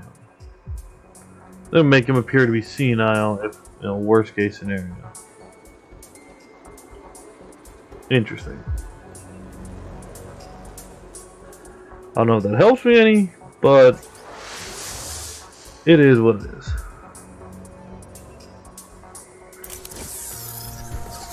Alright, so now I gotta somehow get into security. Which is not boding well for anyone right now.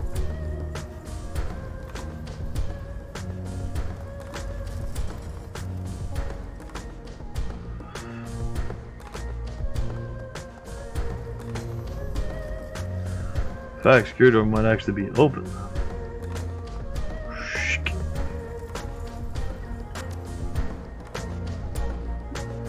Get to here and go aim Isabel.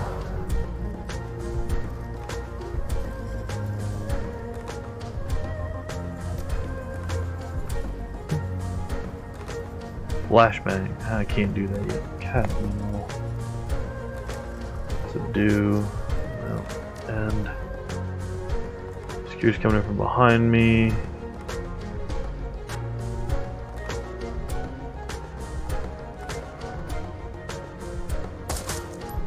Ow. Hi, big guy. Ow.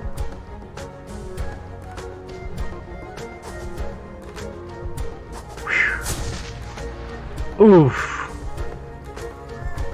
Do you mind?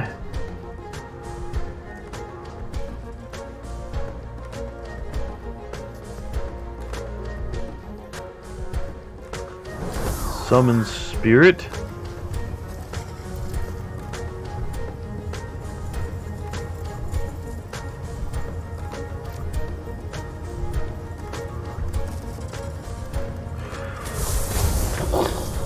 Ooh, well that sucks. Isabel kinda got hurt.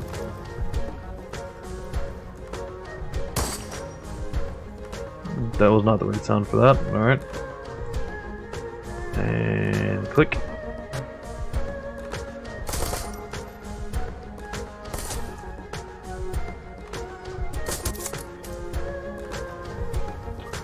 Click. Eat shit and die.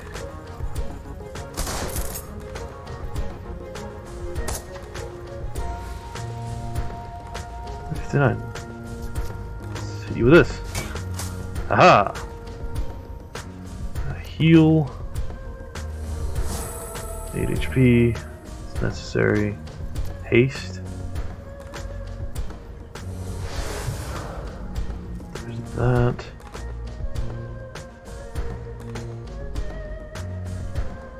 Pick up that. What is it? Security station card for level 49 research. Ow!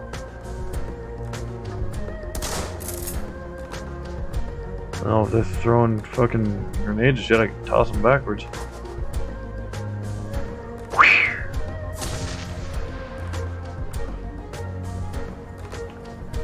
Alright, so you just go here,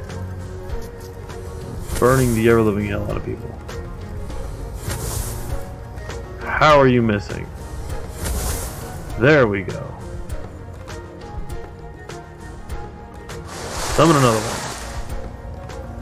This one happens to be a water elemental. But you're moving 12. How in the hell? How are you even remotely useful?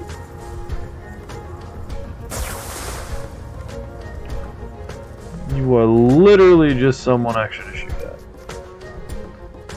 Good lord.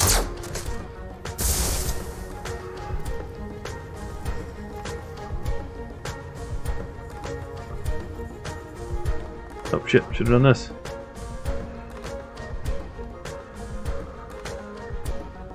Use key card. Cool. I need to get in here. Alright, so I got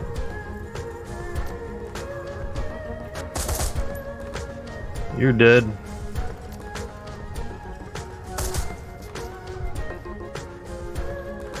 It hurts. Spray and pray. This general direction.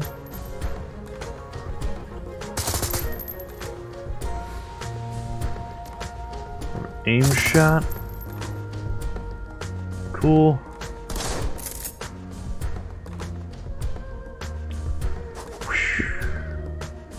Haha!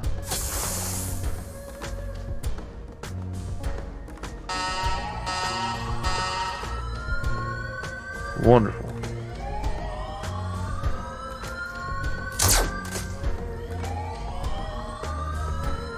Reload.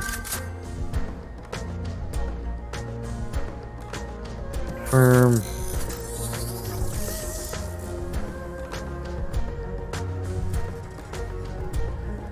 There. Bam. Missed. Aim it a little better. Haha.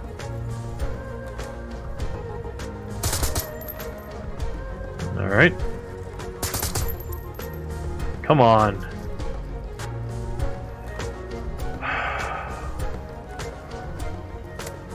Bleeding hell.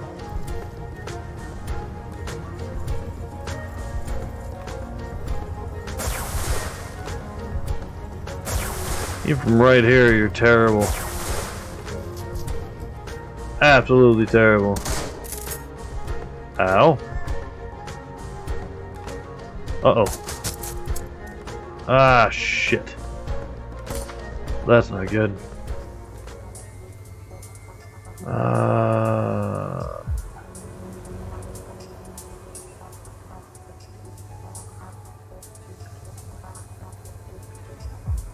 Oh yeah, that's not surprising at all. Reduced by 50. Put the sniffer on. So 3-0.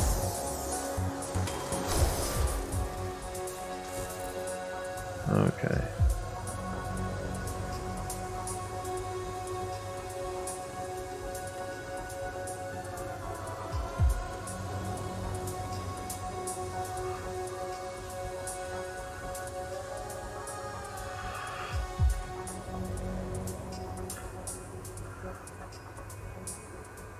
There's 2 portals. Of course, there's you 2. 3.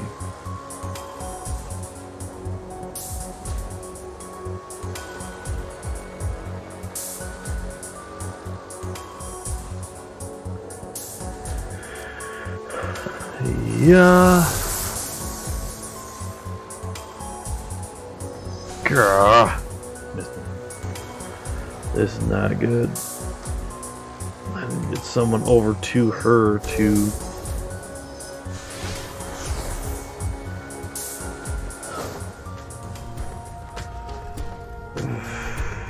So, click. Take out you.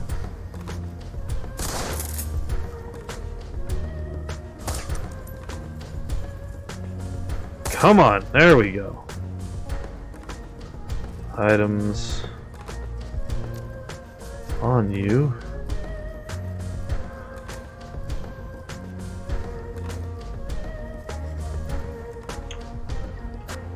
Acidic fog.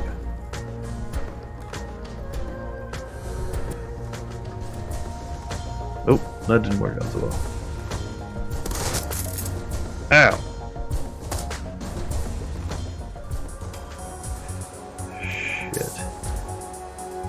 Eat it. Fucking die, man.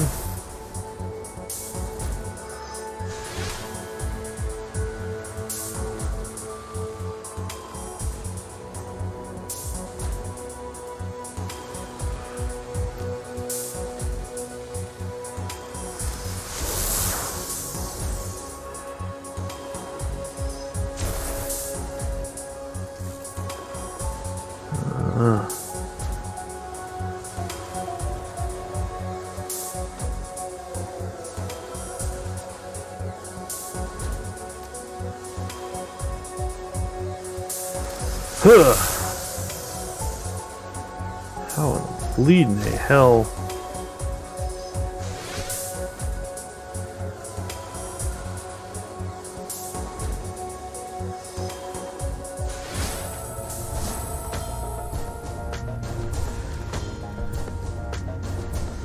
A45. I need to get you.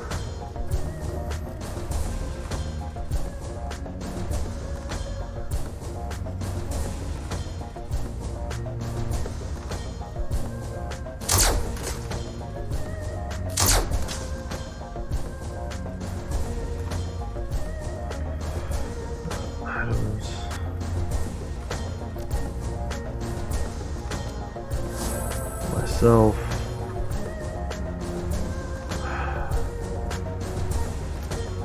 Haste. You. Aim on you.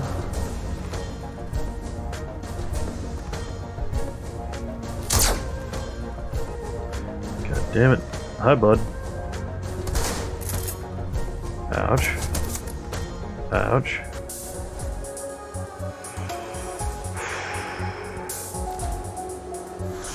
This. Do this. Cool. This does in fact circle around.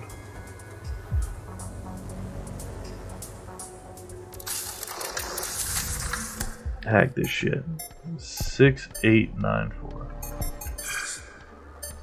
7665.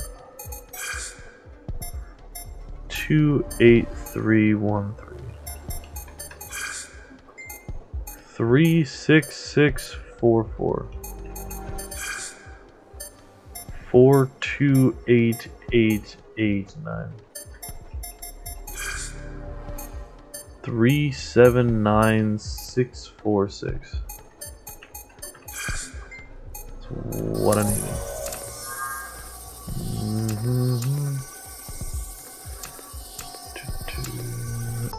There we go. Got it.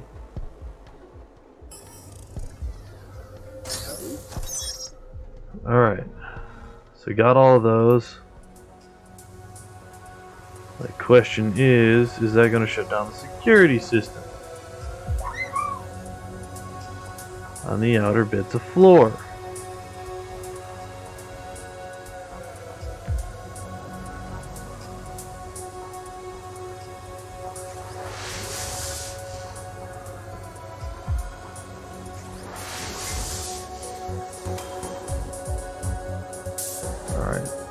each plus 5.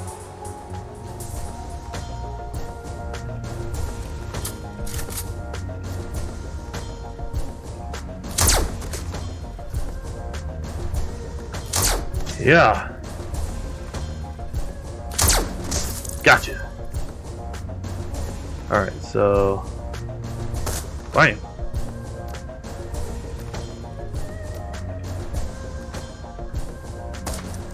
Damn it, I fucking missed him. Fucking missed him again.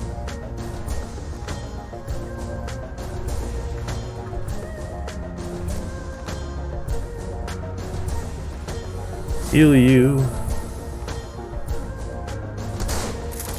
You missed, motherfucker.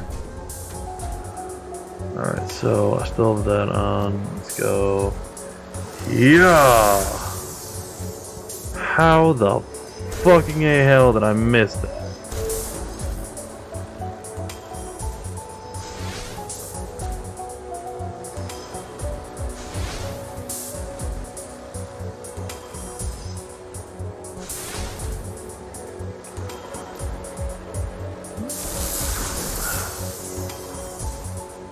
Will you just die, man?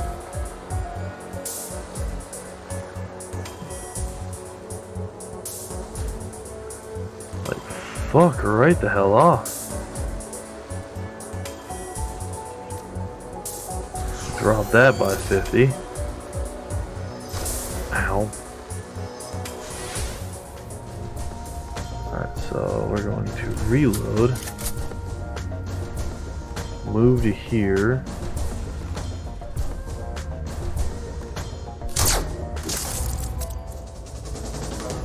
Attempt to hit you.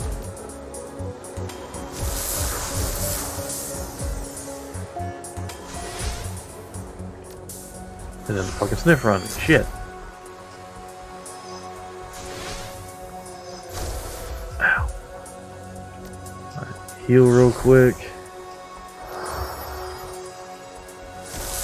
That. How? And eat shit and die, man.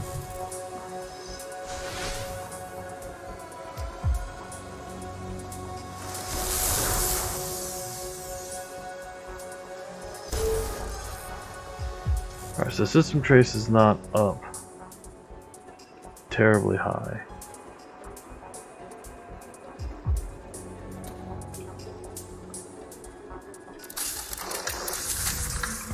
Hack this. 2852 7855 62957 49939 813448 865183. Cool.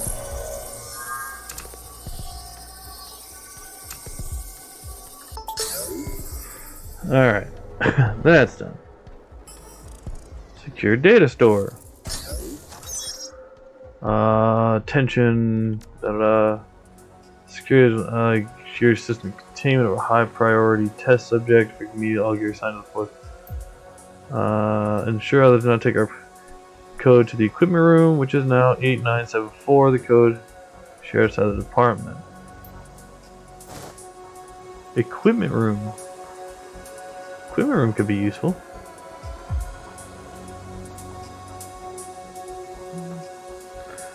Alright, so I think I'm basically all set for this right now.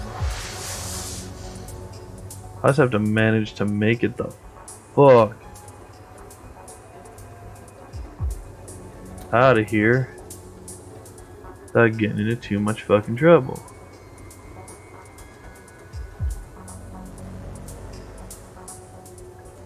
Ah, oh, son of a bitch. 20 trace. Oh, the sniffer on me. I basically kill this thing now.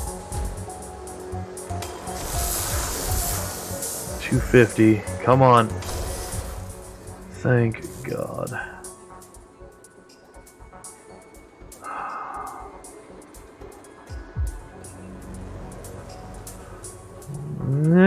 Come on, come on, move.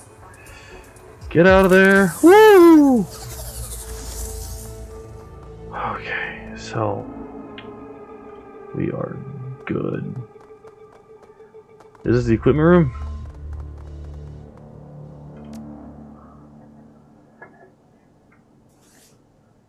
Mission items.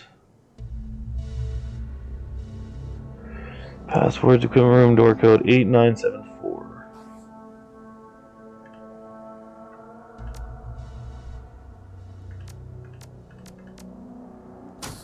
Sweet. Near soundlessly.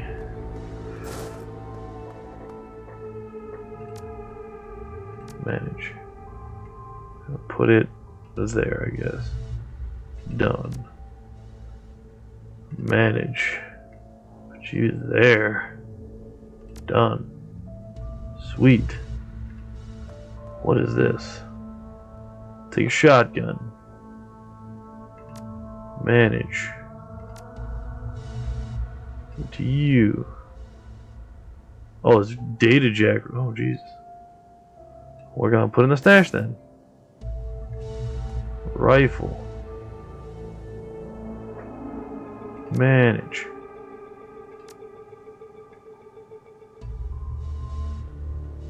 Done. Grenades.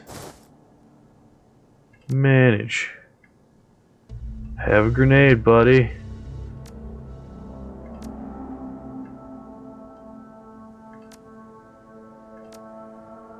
Phosphorus grenade.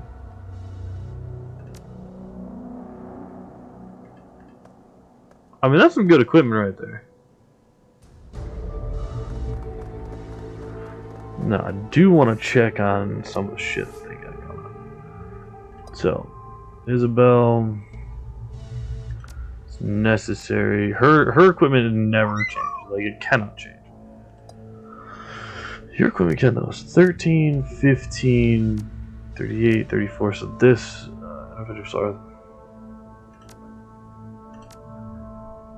okay, so this does more damage at a diminished capacity, but that doesn't really matter. Sandblast shotgun is 12. The other one does better. That's cool.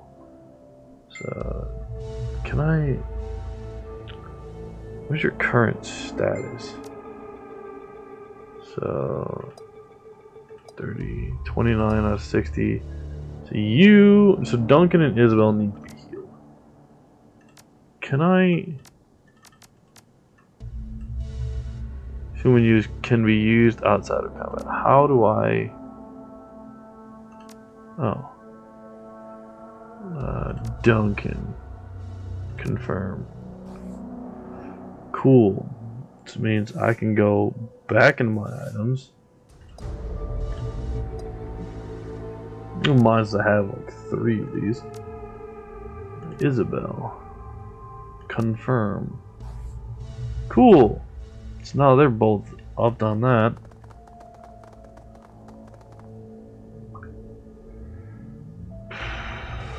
I still want to get this fucking lab.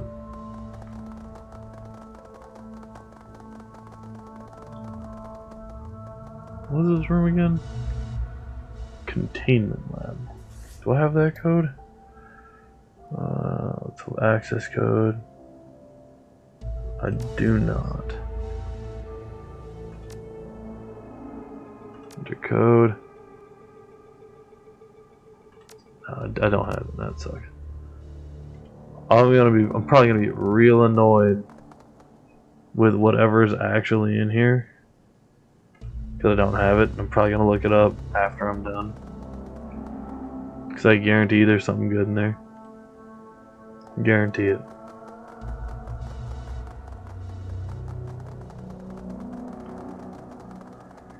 Okay, well, I mean, did everything the best I could. We're gonna save.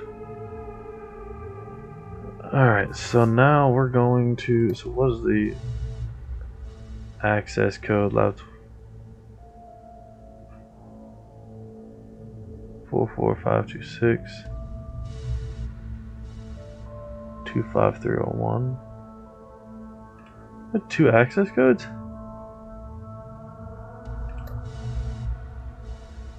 Raymond 5, Raymond Lab 12.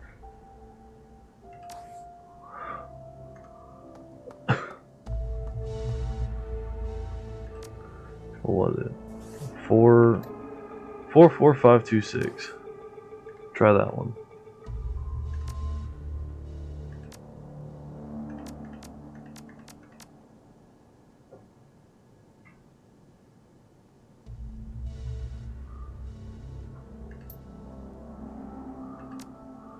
Also needed both of them. Jesus. 25301.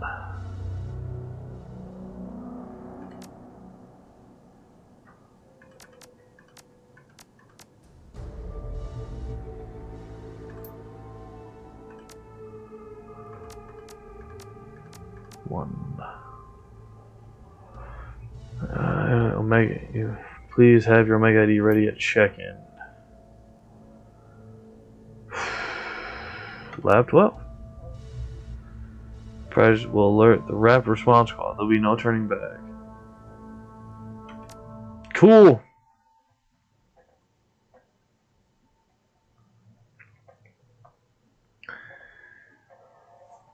We're doing this. We are doing this.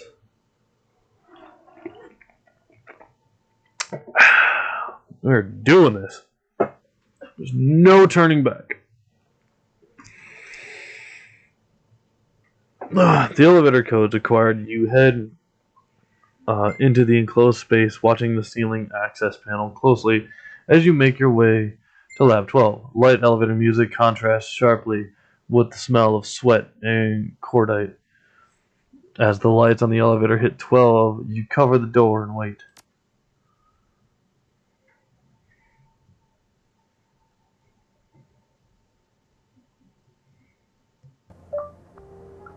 There we go.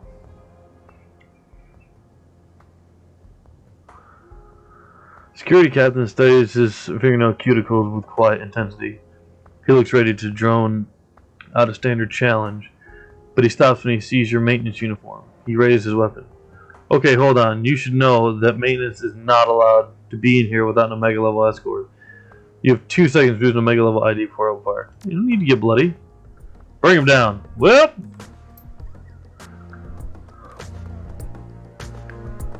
Considering everything.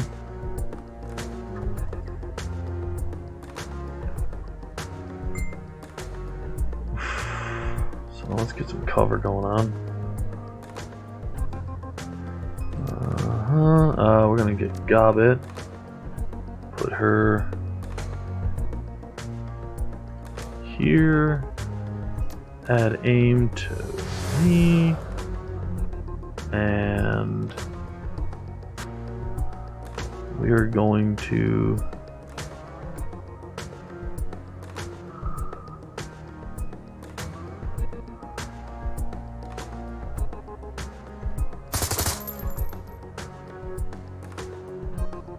alright, click click.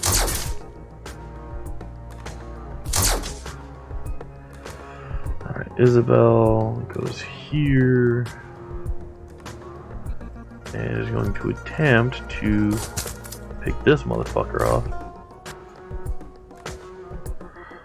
I'm gonna put you here. Is this on you? Haha. Back to this. Aim shot. Damn. Ow.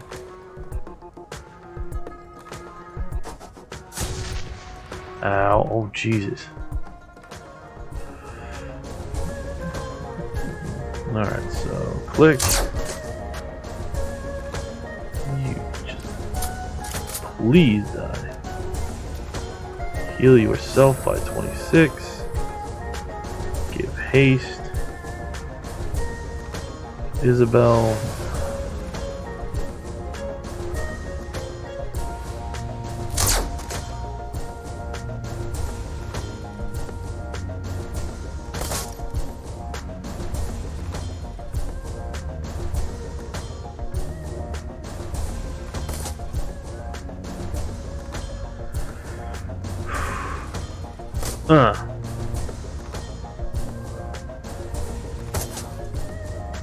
Tracer rounds.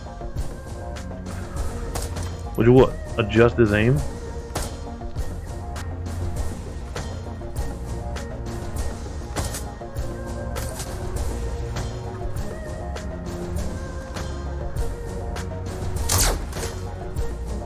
Prototype laser weapon. I need to reload. Shit.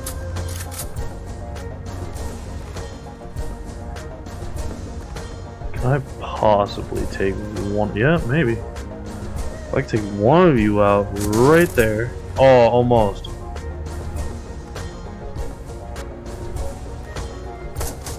Gotcha. Missed.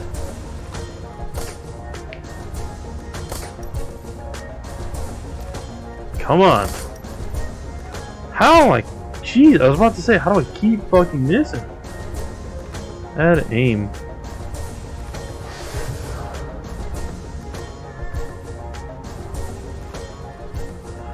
Attempt to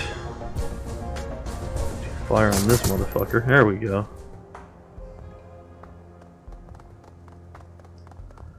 What is this? Access card.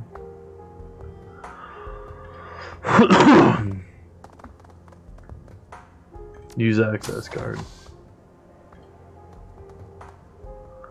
Game saved.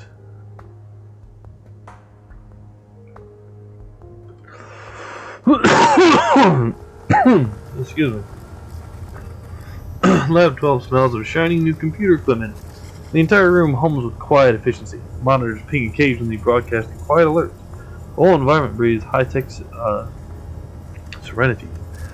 The centerpiece of the scene is a cockpit-like capsule containing an unconscious form of Raymond Black, reclining peacefully on what looks like to be some sort of surgical couch. Wires run from myriad assist devices to the back of his head. She takes in the scene. Impressive setup, Josephine sang. Josephine sang must have spent a fortune on this. Duncan's eyes are fixed on Raymond's unmoving body. His voice lowers to whisper. Holy shit, Raymond. Let's get him out of there. All at once, alarm klaxons begin to blare.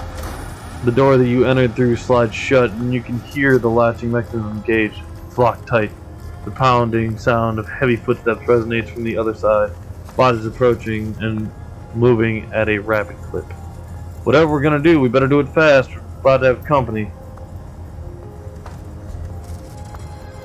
Pick up stuff over here. Manage. Give it to you. Done. Cool. So do we have anything else that I can pick up? Just in general. No? Alright, cool. So Scrolling through the realms of information on display, you eventually find step-by-step instructions for disconnecting a subject from the machine while it's in the state of operation. The instructions do not look promising.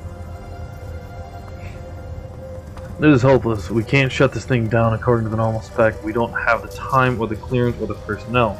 Maybe if we had a weak echelon security clearance and an army of lab techs, but we don't. We're gonna have to improvise.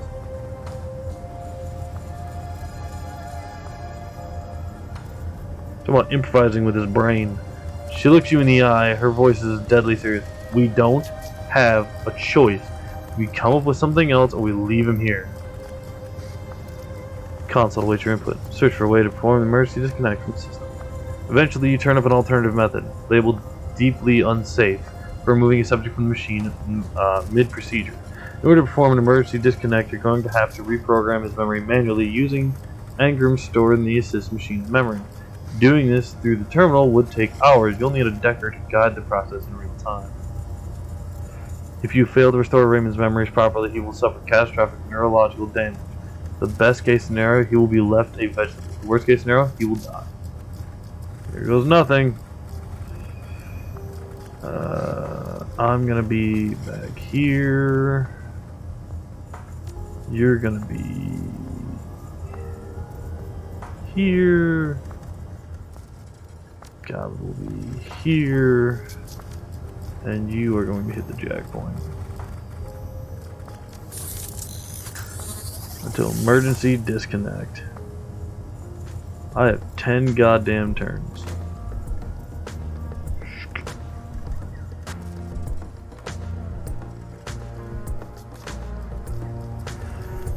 Increase aim. And you Overwatch.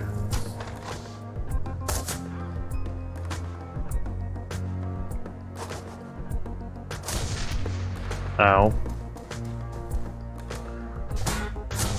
Ouch. Shit. Why am I not shooting any of them? Thank you. So I have to manually get into his head. Fucking reprogram that. I gotta get by all this shit. Fucking bleeding a hell, man. I have a whole hell ton of choice, huh? Nah. Okay. Alright, blocker IC. Alright, let's start this. 8691. 1477. 68984. 66857. 725235. 152734.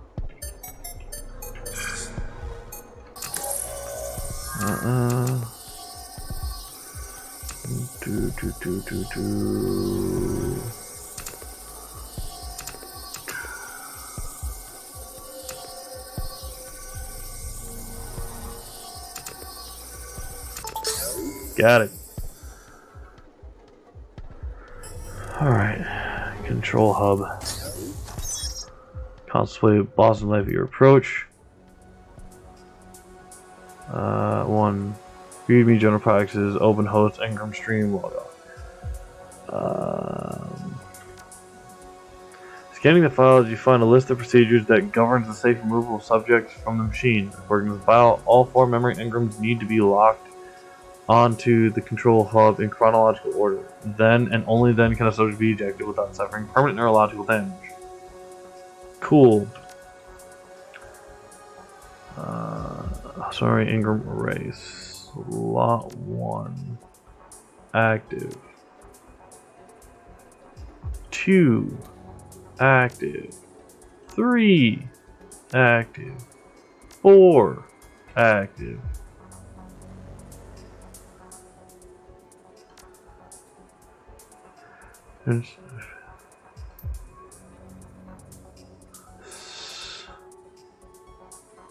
Disconnect, which means I have to go and to go and find them and lock them. Alright, so add that, hit you. Eat it. I gotta reload. Shit. Alright, so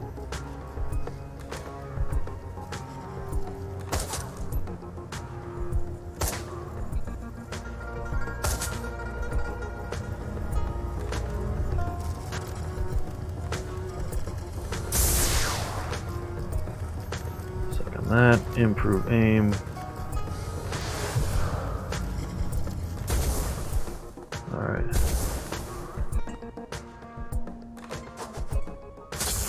God damn it.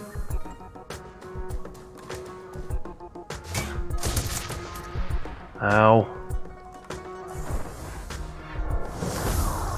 You're really, oh, I've got it. I could take that. Ow. You piece of shit.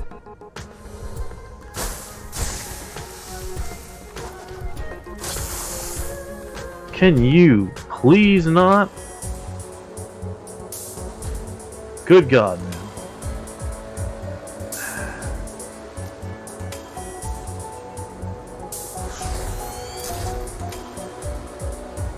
This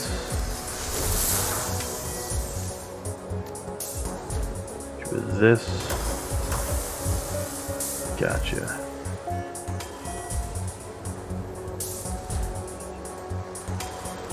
Oh, there's another enemy. Awesome. Hit you with this.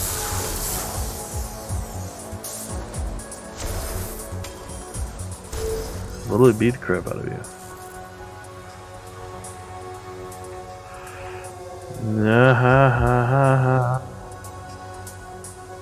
Alright, so bank loan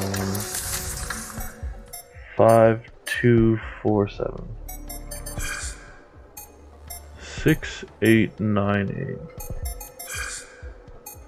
64176 82377 649783 674468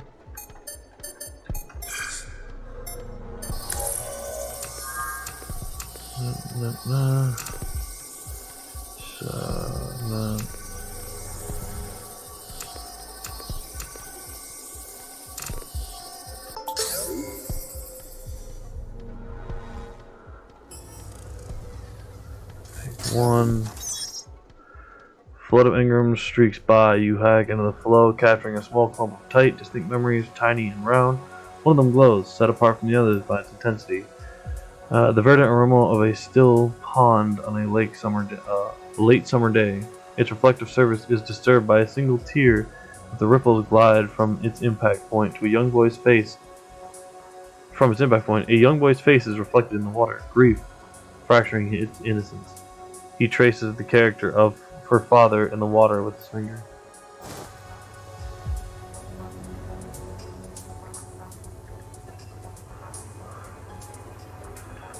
Come on, move. Over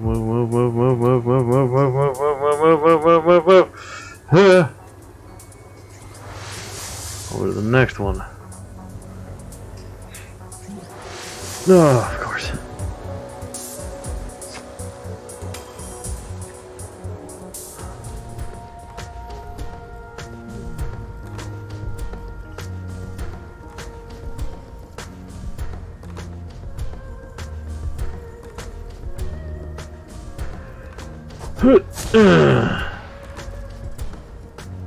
Go to this.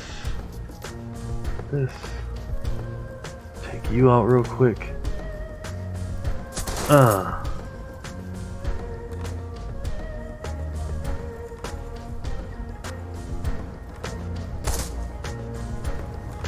Two dead.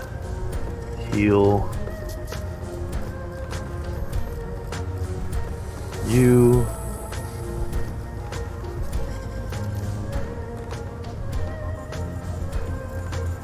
Paste. Hello? Hearing shit. Ay, more of these motherfuckers. Oh, I forgot to take you. That's what I was supposed to do.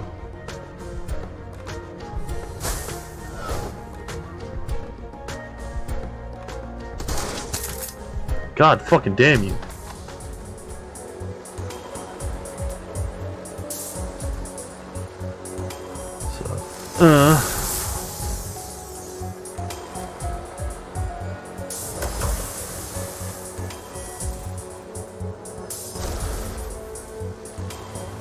God fucking damn it.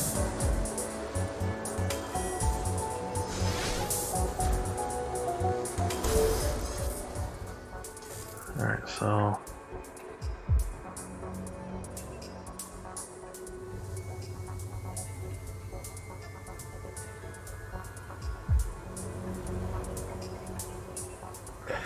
nope, shit.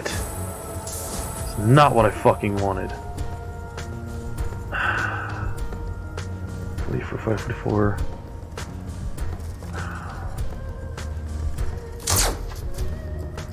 Come on. Hit him. I swear, as a sniper is more.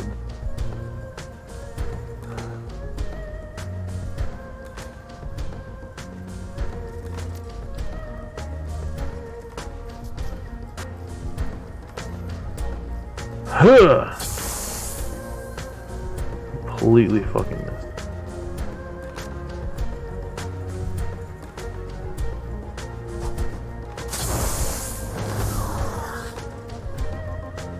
Got you.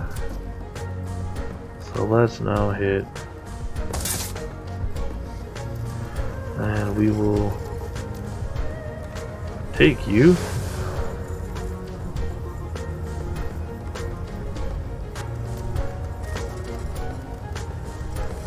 Accuracy bonus to you, good lord. And fire on you.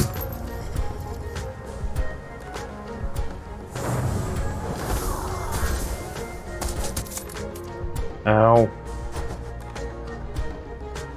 Haha! More of them? Fuck, dude!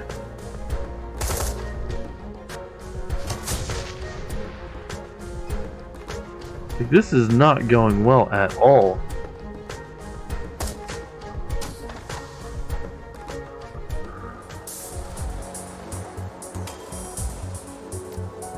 Get this on.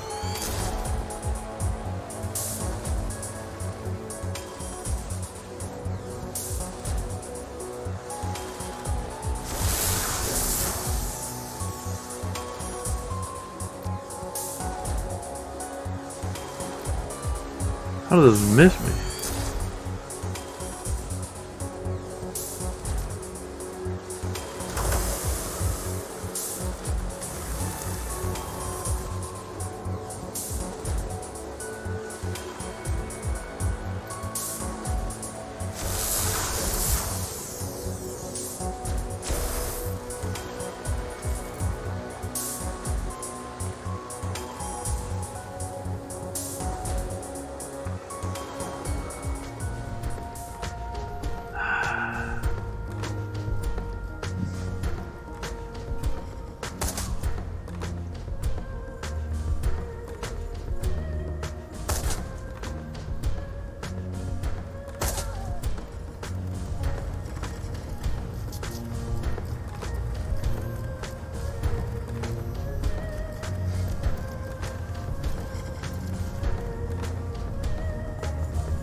There's so fucking many of them.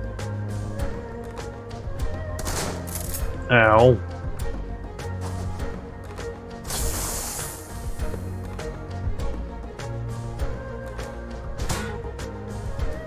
Eat it!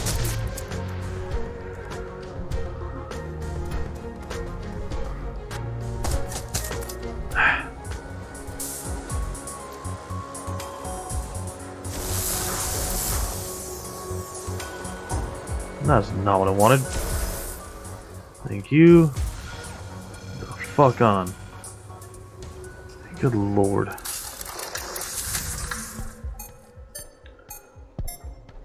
Nine 792 1954 12998 93792 429788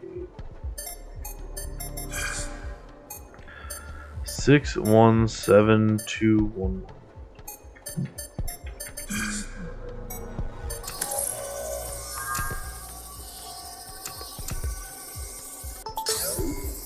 Cool.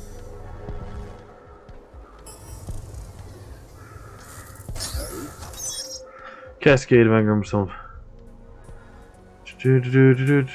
move from within, attracting your attention.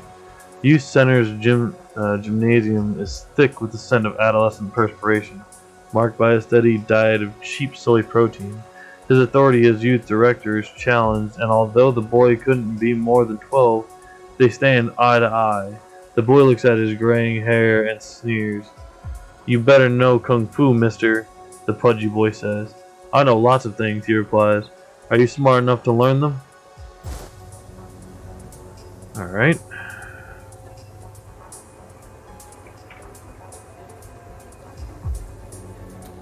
God damn it, are you fucking serious?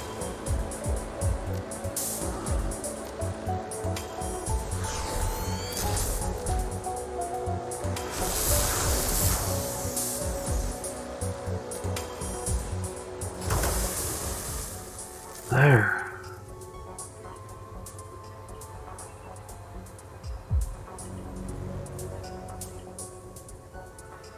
Jesus Christ. What's that one? There's 6 turns?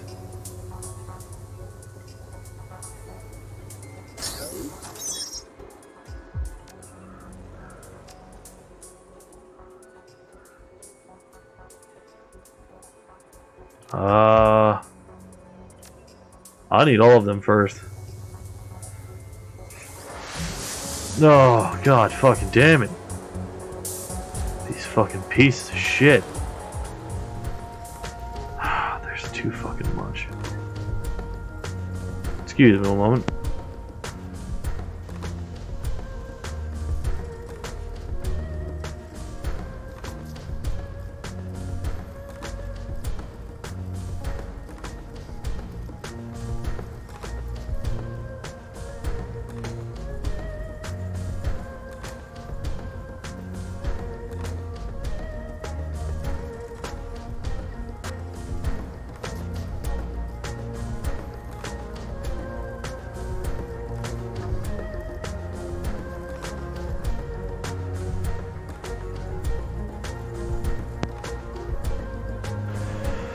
Alright, so I want to use this on you.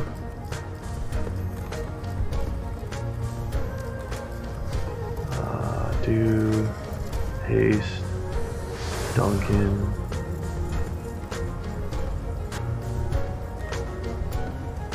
Improve aim.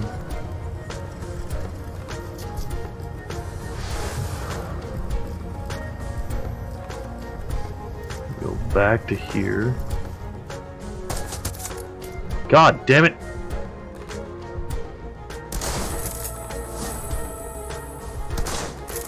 You motherfucker. God damn it, fuck off.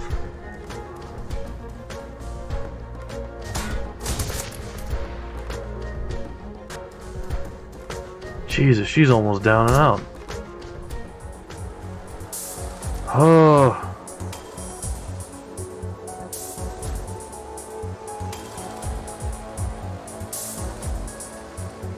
This one.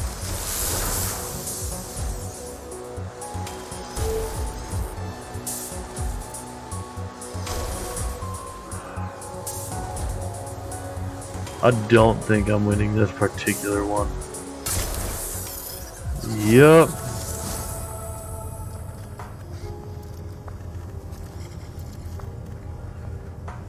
Well, this has just gone to a shit show.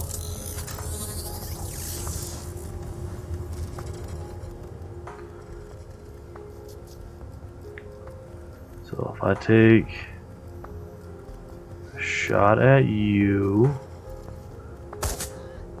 there ends you, take a shot at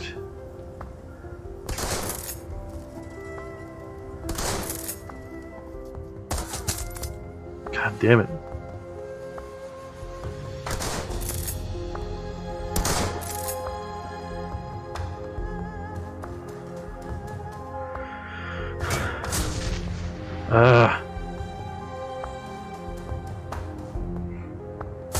Yeah, this is not gonna go well at all. That's that.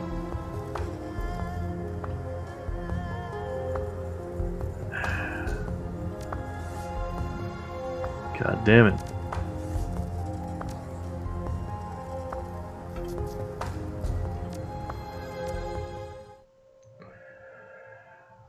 Oh, man. Alright, once again, I'll be right back. I need to go tuck my wife in for bed. So, excuse me.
damage.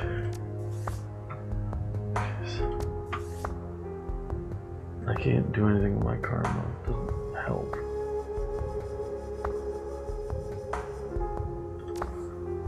I mean, I could have rifle 3.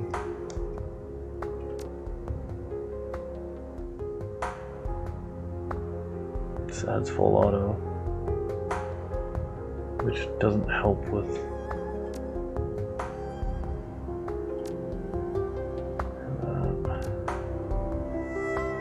I don't have my drone anymore because that got destroyed.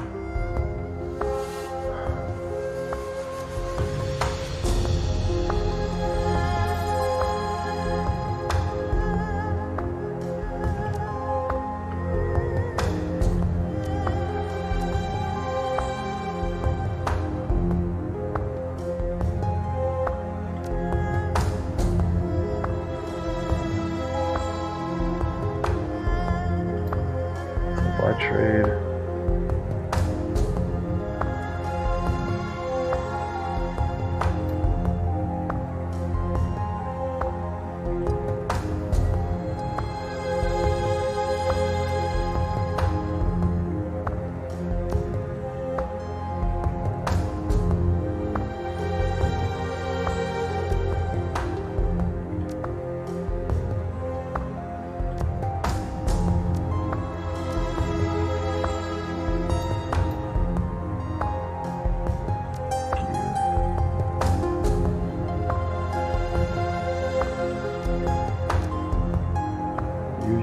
This, I use this.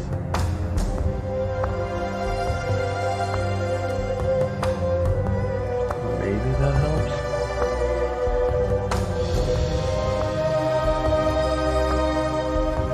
Need a 80.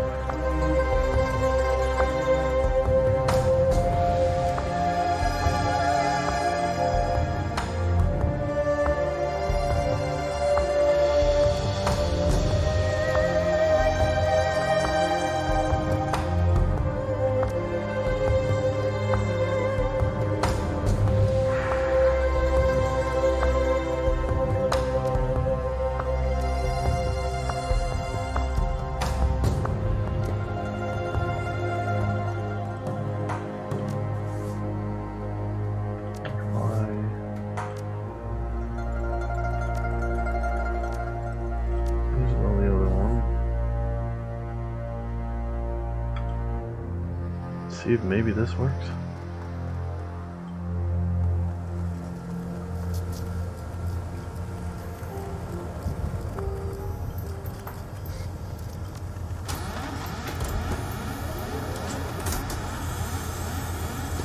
Then get over here.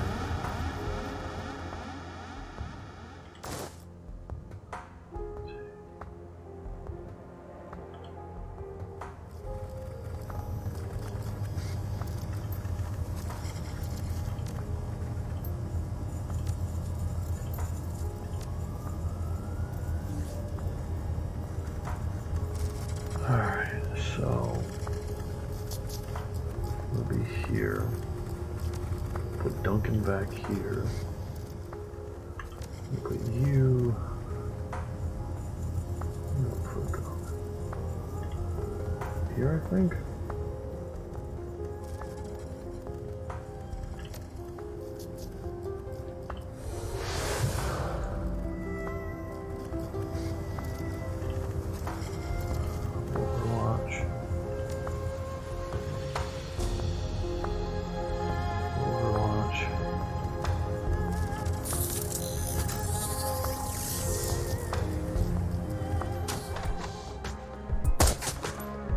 Oof.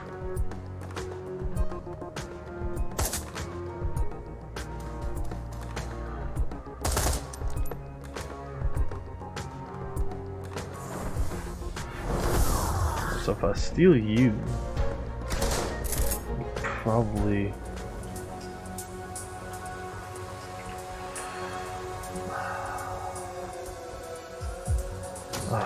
fucking hell.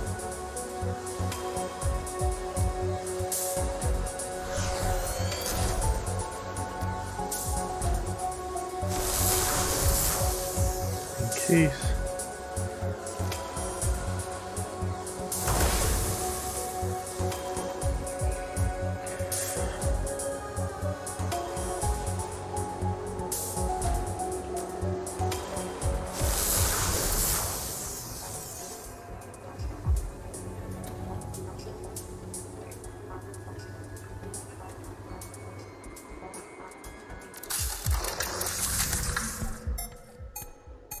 8662.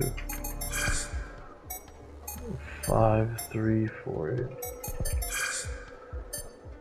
7739. Ah shit.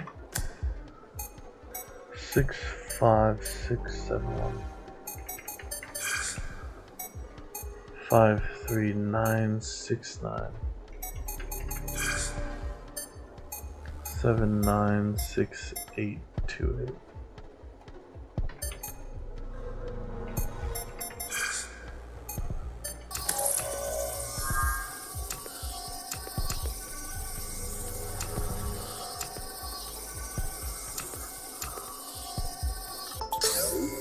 Got it.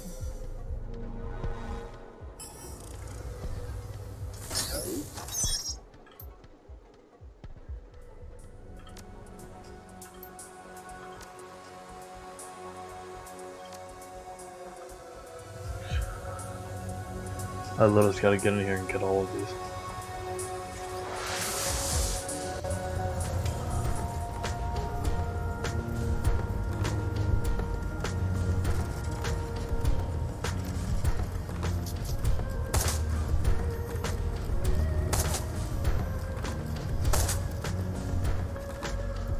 Alright, so I'll hit you with this. Try and take you out. Fucking. Why don't you just fucking die? Haste. You. Aim. You.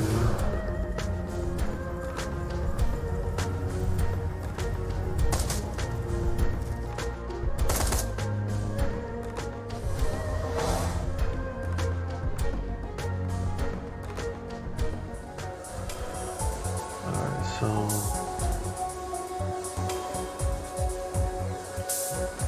try to hit you with this. God damn it. This. Got you with that.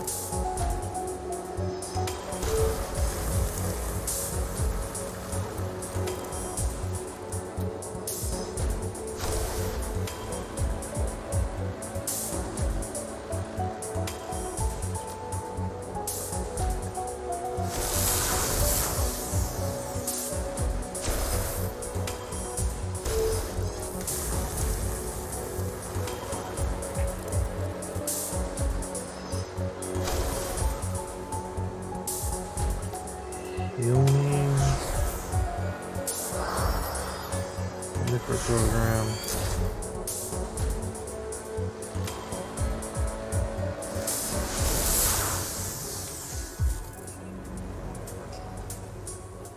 God damn it all.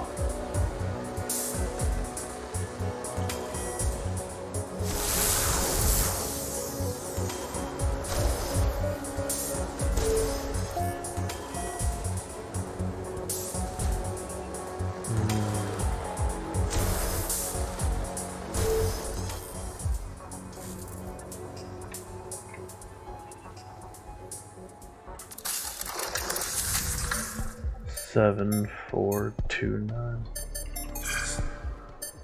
7, 2, 2, 3. 9, 9, 3, 9, 1. 7, 6, 6, 7, 8. That should be fine.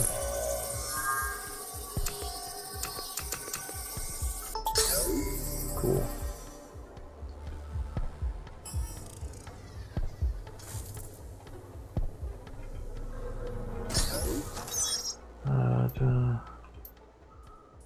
When you were his father in the water.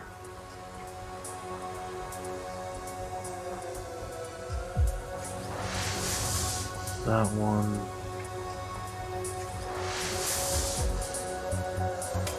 I'm almost guaranteed getting caught by some stupid bullshit. Sniffer going. This.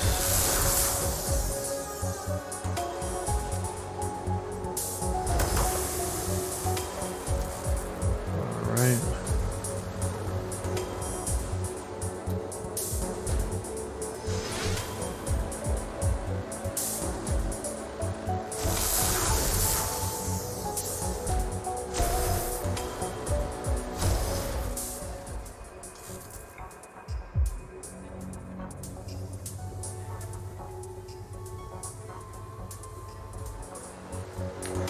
I knew I was gonna get caught.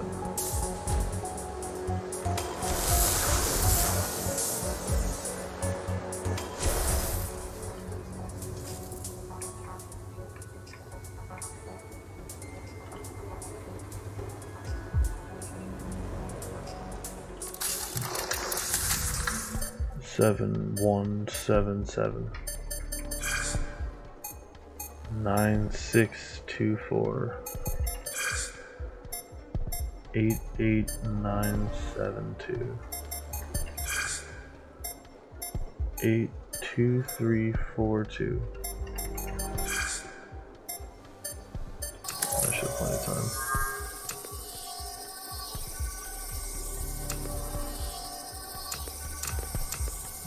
So, wait. The front.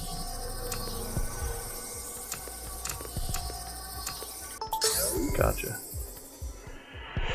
Okay.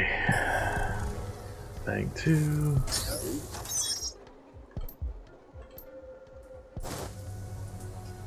Alright, cool.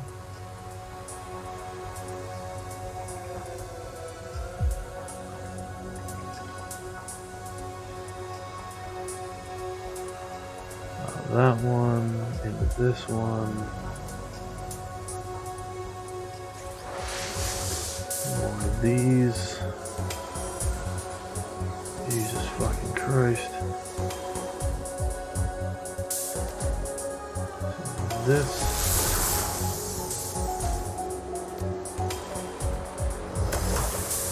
Alright, cool.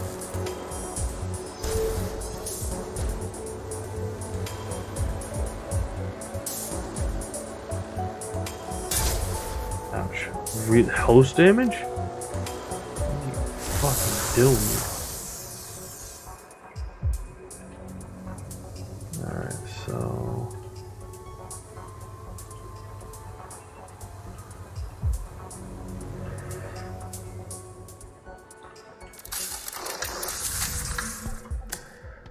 Got 1989. 8766 61912 73433.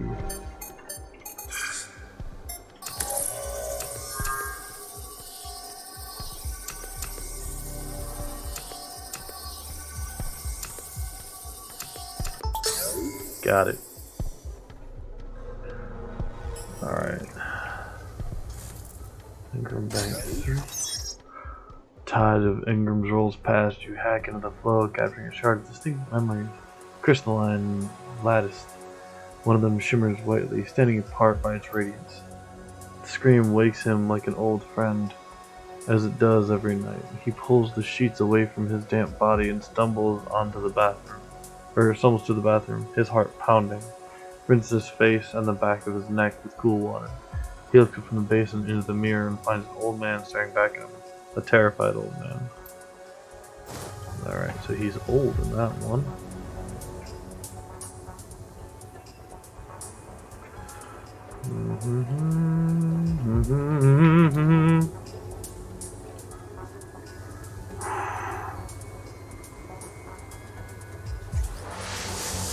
Alright, so 1, 2, alright. Back here. Got 2 of you, got you. God damn it.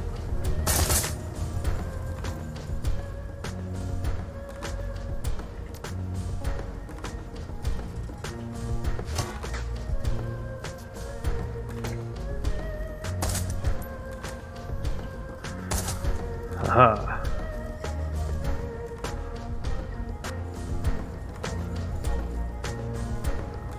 So I can't do haste yet.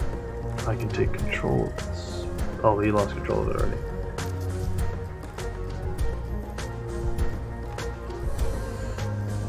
Nope, that missed. That's fun. Ha! Gotcha. Ouch. Oh, there's more coming in. Shit.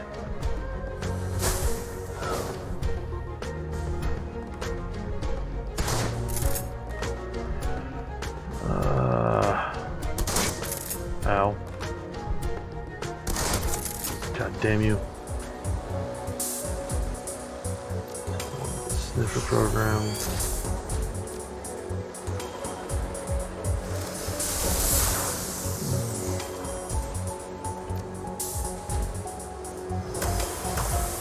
Gotcha.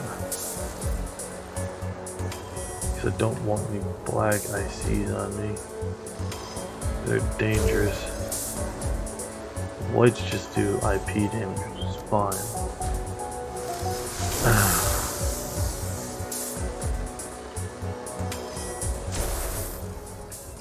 Alright, so I can now move straight through blocker IC. Okay. 8287. 9369. 12639. 53274. That's what I needed.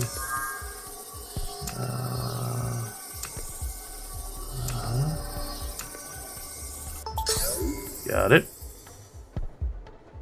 Alright, cool. The current of engrams twists and churns as it flows past. You hack into the current, capturing a cluster of distinct memories, lumpy and fat. One of them hums loudly, calling to your attention. Anticipation. The hall is long and ends at his door.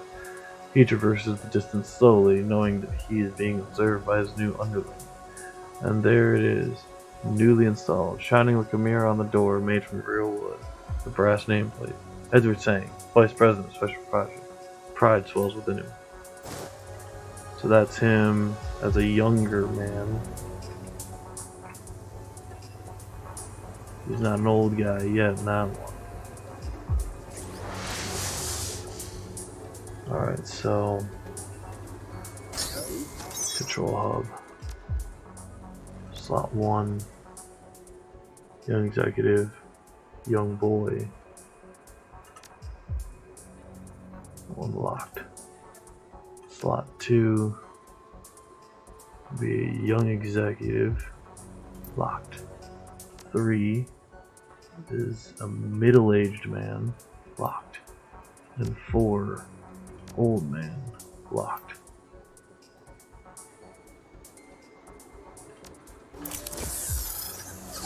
Disconnecting. Success. Sweet. I get immediately jacked out, which is cool. Oh, I didn't want that. I wanted the one. You can simply do this.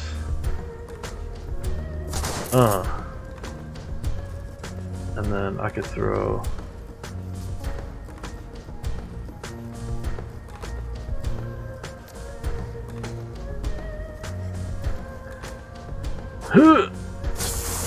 I got 2 of them though. That's good. That's something. I'll take it.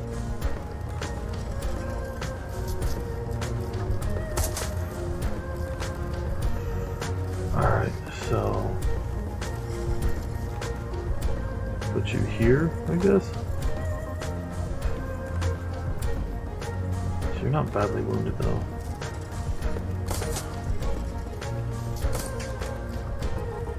Off at you, heal.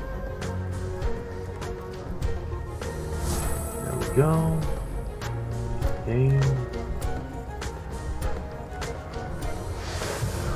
Awesome.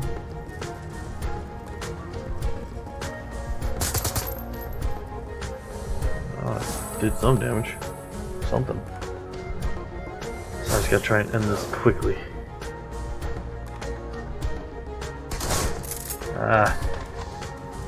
Would you fuck off already?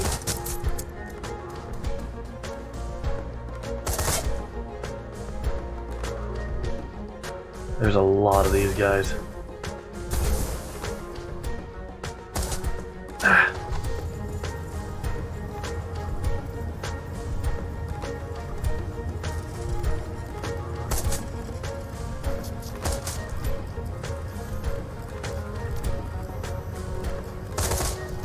Gotcha.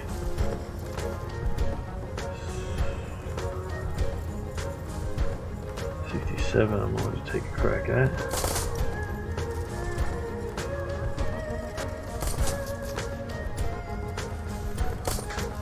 Oh, messed out that last one.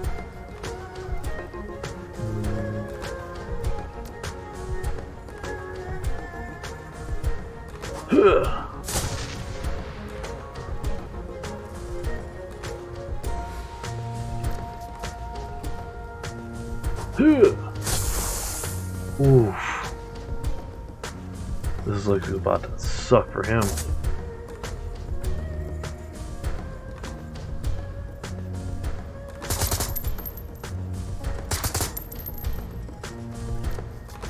Aim to Duncan. Ouch. Ow. Alright, you need to obviously go down.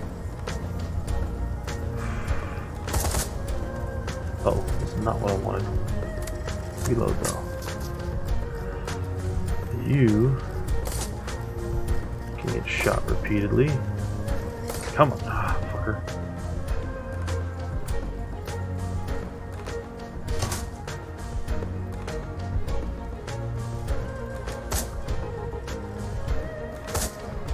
That was only 2 damage.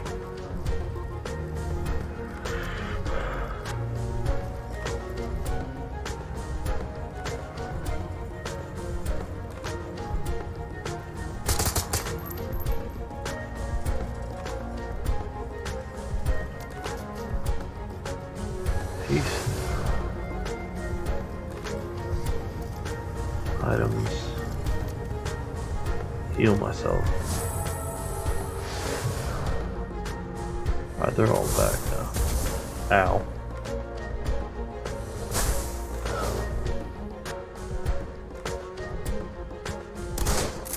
Ouch.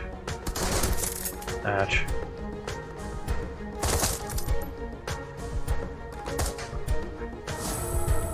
Fucking eat shit, man.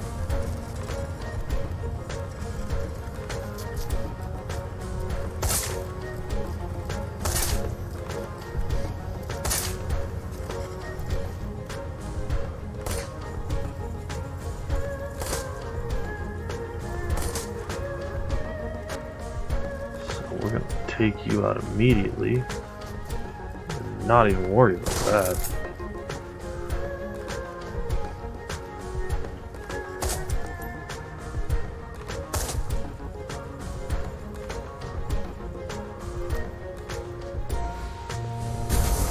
Gotcha.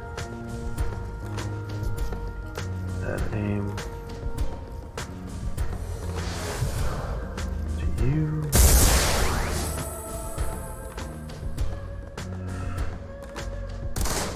Ow. Ah. Ouch. Right. You need to die.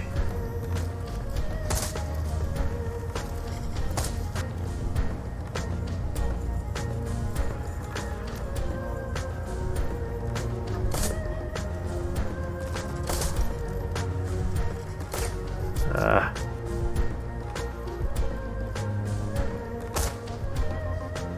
Come on. Fucking hit him.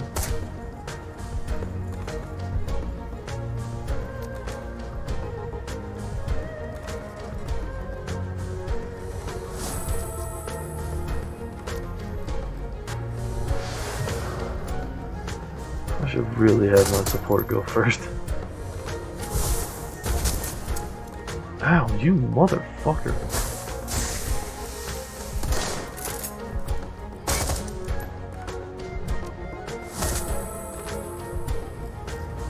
Dude, are you fucking serious?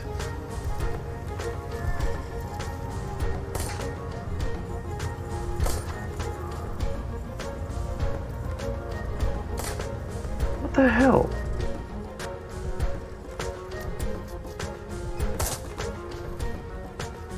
How am I doing so little fucking damage? Probably because of all this fucking armor.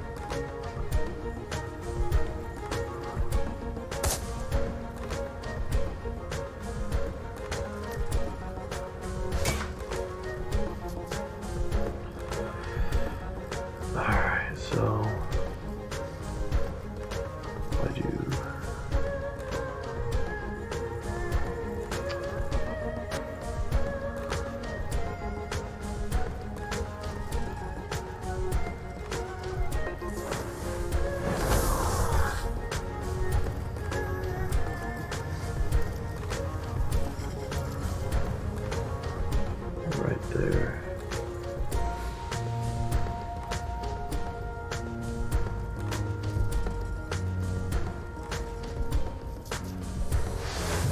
Have that.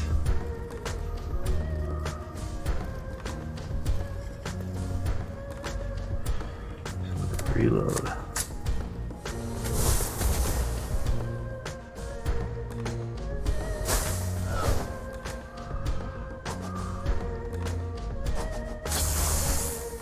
Asshole. That looks like it hurt.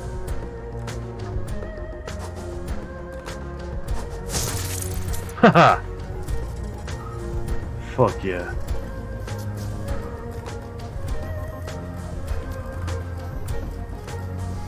Gotta get you to use it.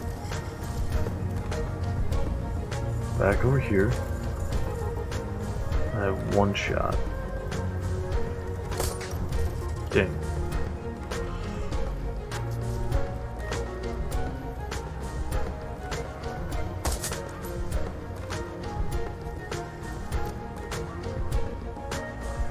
Come on, take him out. Gotcha.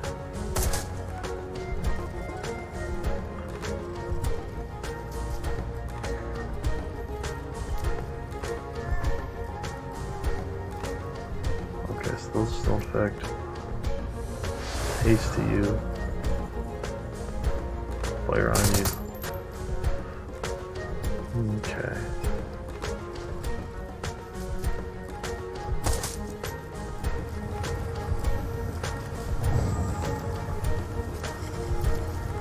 It's a 10% chance.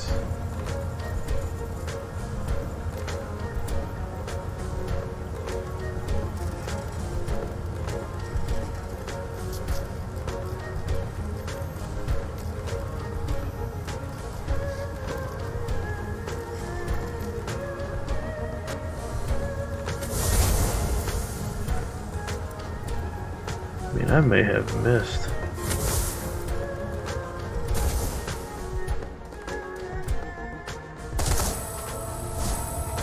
Well, that sucks.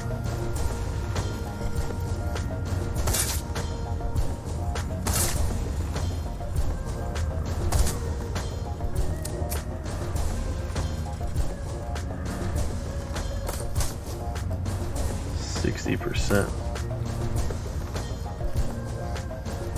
That's not bad.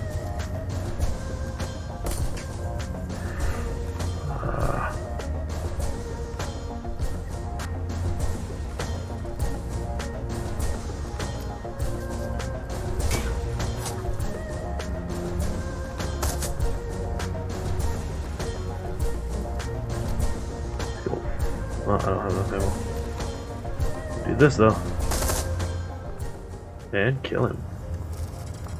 Fuck yeah.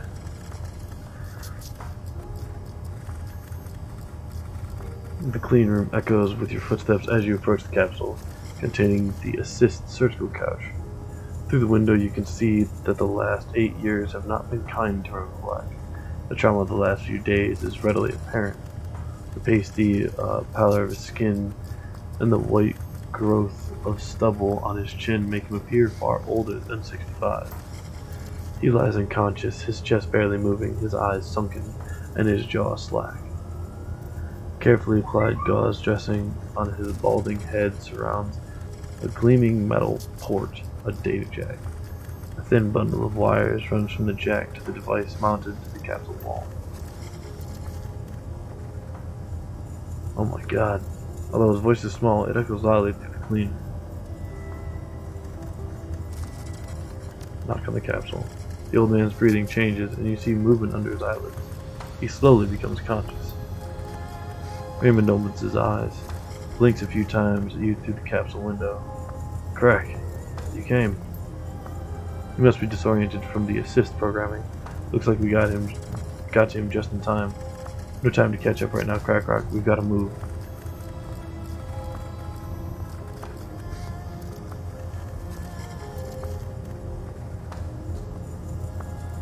I have questions and I want answers.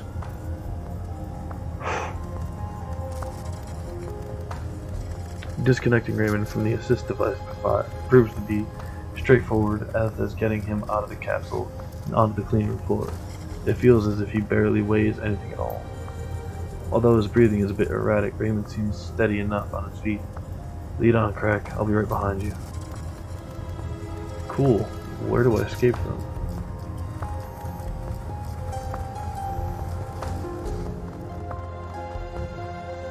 Do I just go straight down the elevators, I guess?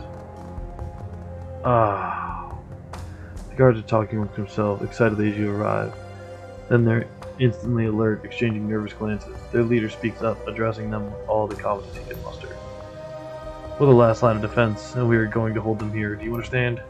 The guards are clearly frightened, but appear ready to follow his orders. You can see his confidence rising at their reactions. Stop where you are, runner. Drop your weapons or we'll open fire.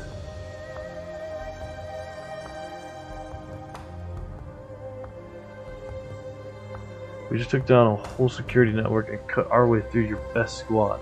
You sure you want to do this? The guard looks at his coworkers and nods to you. Nope, this is definitely not how we want to play this. Let's just pretend that we never saw each other, okay? He takes his finger off the trigger and begins lowering his weapon. Smart play, we never saw each other. The guards lower their weapons. Smart play, I don't really feel like fighting anymore. Jesus. Thankfully someone had some sense. Like, bro, I literally just cut through a fucking platoon of you boys. Or whatever. You really want to test me. Raymond Black. Alarms blare as you hustle Raymond from the special project section of Prosperity Tower, but you encounter no resistance. Raymond unsteadily gropes his way through the corridors of the corporate headquarters, holding onto your elbow for support. Occasionally the old man fingers the gauze dressing on his head with his free hand, wincing when he touches a tender patch. 10 minutes pass between the time you exit the building and enter the MTR station. The team remains on high alert, scanning the streets and buildings for signs of Sang security forces, until, like a stream of cockroaches, you scuttle underground onto the cool safety of the mass transit tunnels. You pay the fare, grab Raymond, and make your way to the subway platform. The sound of the old man's ragged breathing loudly rushing past your ears. Seconds tick slowly while you wait for the subway train to arrive.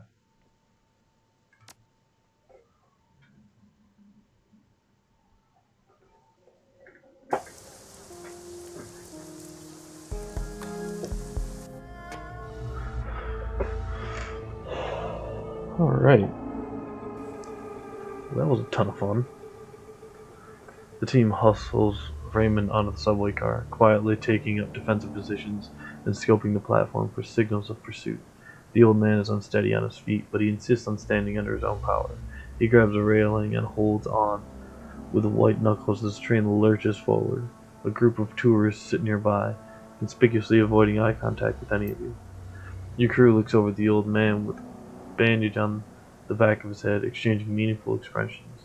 Raymond squints at the odd group surrounding him, but his nod indicates that he understands he's his own friend. Wu drags his goggles off his head, bending his knees to get a better look at his foster father. A tangled knot of relief, compassion, resentment, and hurt churns across the younger man's face as he wrestles with his confused emotions. Fear for his father's health overcomes them. Raymond, are you alright, little man? I fought against the reprogramming. The old man's voice is little more than a soft croak. His eyes are sunken and surrounded by dark circles. His mother's medical technology must be amazing. It's hard to believe he's walking under his own power so soon after the surgery. Yeah, well, Grandma's an amazing woman. Her high-tech brain surgery, her ownership of the core, her execution of my partner and those runners, whose face hardens and stands up straight, glaring down at the older man. Oh, and the way she had the plastic-faced man snatch her own son. Amazing woman. Easy, Duncan. Don't easy Duncan me, Crack. That was Carter's thing. Find something else to say when you think I'm on the edge. Pain and bitterness drip from Wu's deep, raspy voice. This man, whoever he is, has a lot of explaining to do. Are you ready to start telling the truth, Edward? The old man tilts his head up against the orc towering above him, and although exhausted, his jaw sets firm. Yes, Duncan, I'm ready to tell you everything. I had planned to explain it all when you arrived at Hong Kong.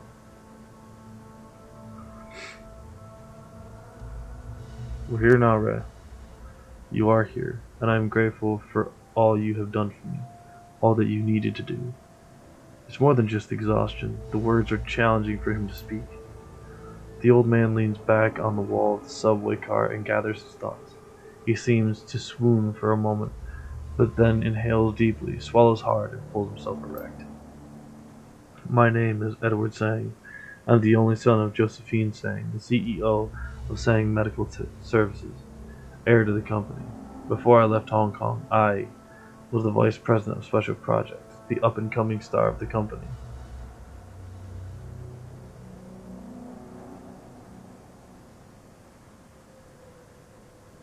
If you're the golden boy, why'd you leave? Raymond frowns as if the taste of the words are bitter in his mouth.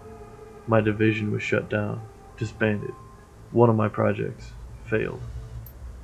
Prosperity. Something you've never seen before washes over a tired old man's face.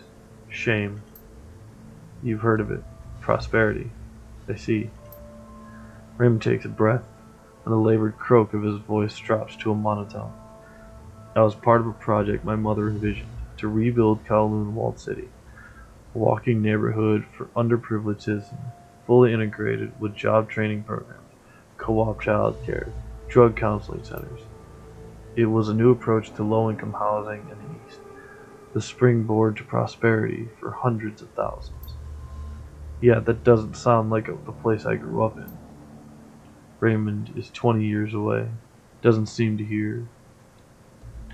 Mother personally oversaw every aspect of the project to ensure that every detail was executed properly. Chose each project manager herself, chaired regular status meetings with architects, builders, visited the work site for surprise inspections. She was driven to make her renewed, revitalized Walled City a success.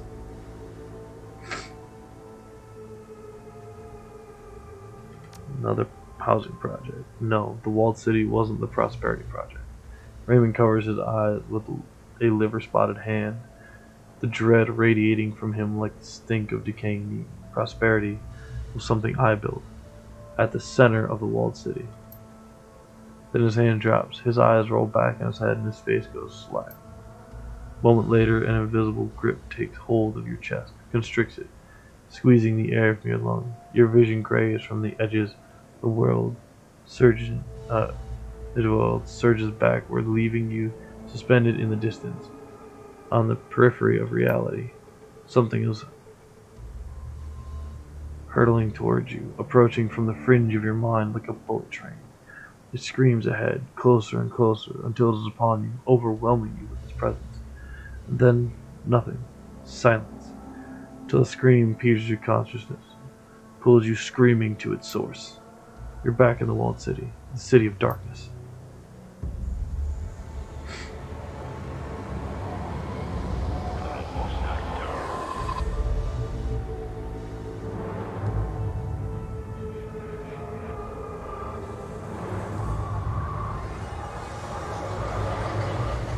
Yeesh.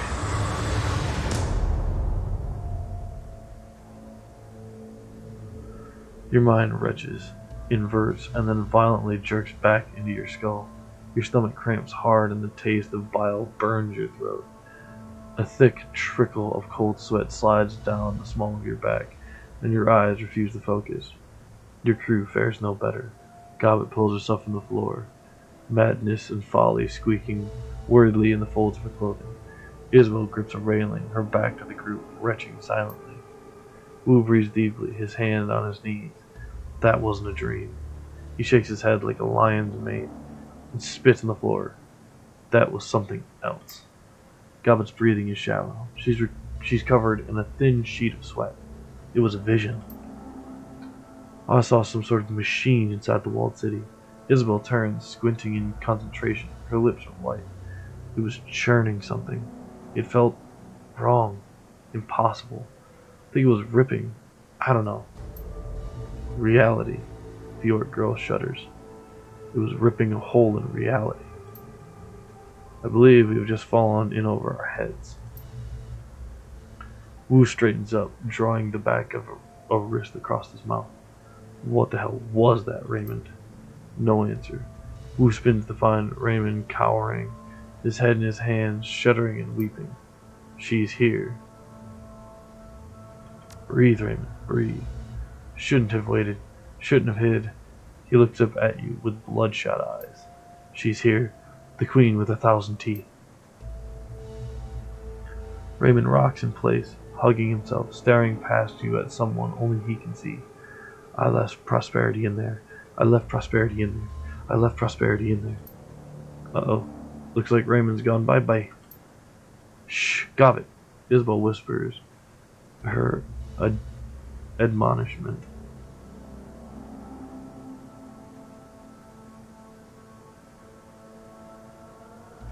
Edward, can you hear me?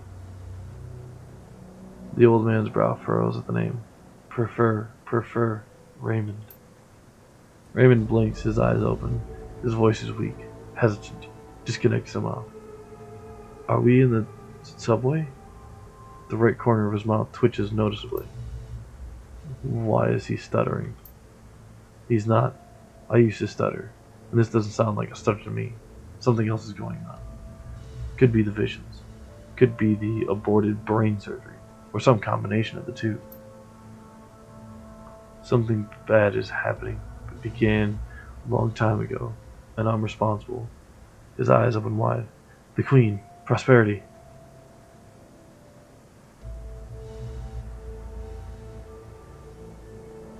The Queen with 1,000 teeth, the dreams, visions, they've been coming to me for a long time, haven't they? Yes, oh yes. I've been plagued by the nightmares for a long time. Raymond's lips start to tremble. They began years ago, sporadically at first, vague dreams, wrapped tight with guilt, with shame. Raymond's eyes roll back in his head and he closed them tight. Until this last year when he searches for the word. The frequency began to increase. Then the imagery clarified, started to repeat. Teeth. Thousands and thousands of teeth. He sways for a moment, dizzy. And the sound of suffering, began to drown out even my waking thoughts. That's when I knew I had to come back.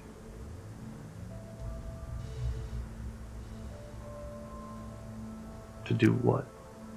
To correct a mistake I made a long time ago. He puts a hand out and steadies himself on Wu's arm. My fault. Prosperity. All those people. Those poor people. Prosperity Project. Shame eclipsed the old man's face. You know about prosperity? Yeah, sort of. Wu's tone gets a little sharper. We already covered this, Raymond. We know that it's in the center of the walled city, that Edward Sang built it. Why don't you start from the beginning, Raymond? Tell us what all this is about. The beginning, sometime in the 20s, my mother was awarded search for the word, the contract to rebuild the housing development, the walled city. Well, from the results, I'd say your mom kind of blew it. Prosperity failed. Frustration appears in the old man's tired eyes. I told you, the walled city wasn't the Prosperity Project. Prosperity was the fortune engine I built at the center of the walled city. My special project. Fortune engine? What are you talking about? Wu sneers. You can't create fortune, Raymond. You kinda can, Guncho. Some practitioners of feng shui believe they can do it. Ever heard of the Bagua of the 8 aspirations? Wu looks at Gobbet flatly. No, Gobbet. You must have skipped school that day. I want to hear this. Gobbet wrinkles his nose at Wu. It's neo feng shui. The masters of the craft can map the flow of qi and how it corresponds to different aspects in someone's life. Fame, relationships, creativity, inner knowledge, health, and fortune. That's 6. I thought you said there were 8 aspects. Little Orc shrugs. I don't remember the other 2, but one of them was definitely fortune. She looks sidelong at Raymond. So what does your fortune engine do? The fortune engine was designed to improve the balance of ki in a negative ki environment. A negative ki environment? Somewhere shitty, like a slum. Raymond corrects her, like a low-income housing project. I believe that with the fortune engine, the rebuilt walled city might never become a slum. He drifts off for a moment, remembering, and he squeezes his eyes shut and lowers his head. But the machine malfunctioned.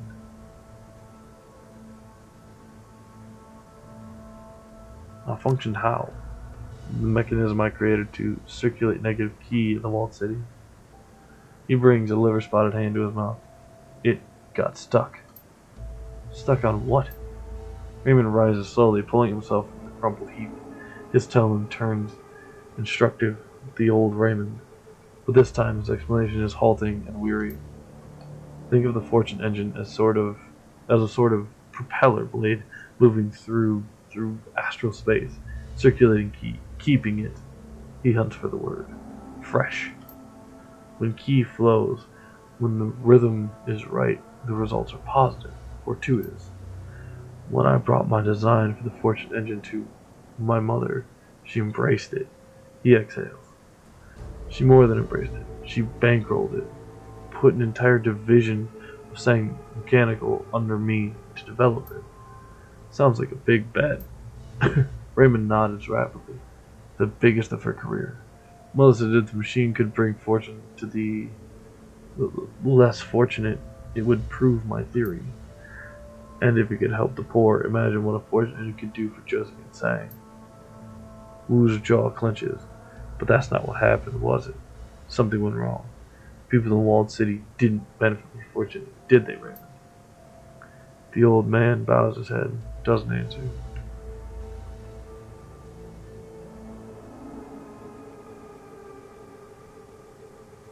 What happened to your fortune engine?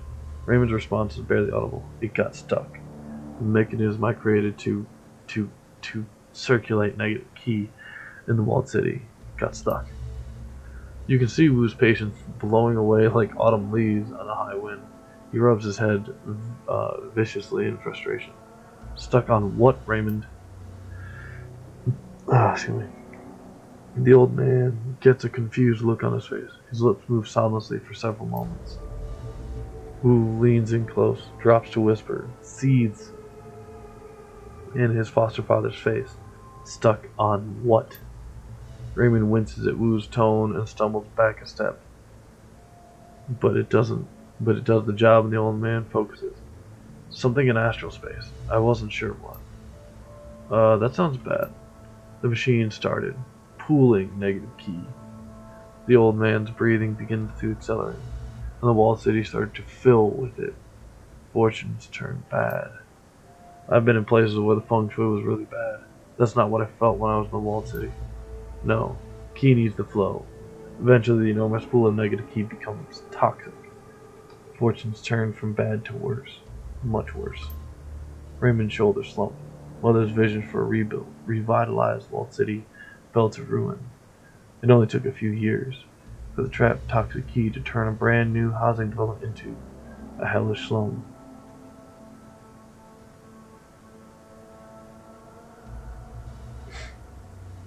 It was almost 20 years ago. Didn't you forget to design an off switch? Why the hell didn't you stop the damn machine? I couldn't. Something happened. Part of the malfunction. We couldn't turn it off. Then why didn't you blow it up? Wrap it in C6 and turn it into a scrap heap? Mother refused. Why?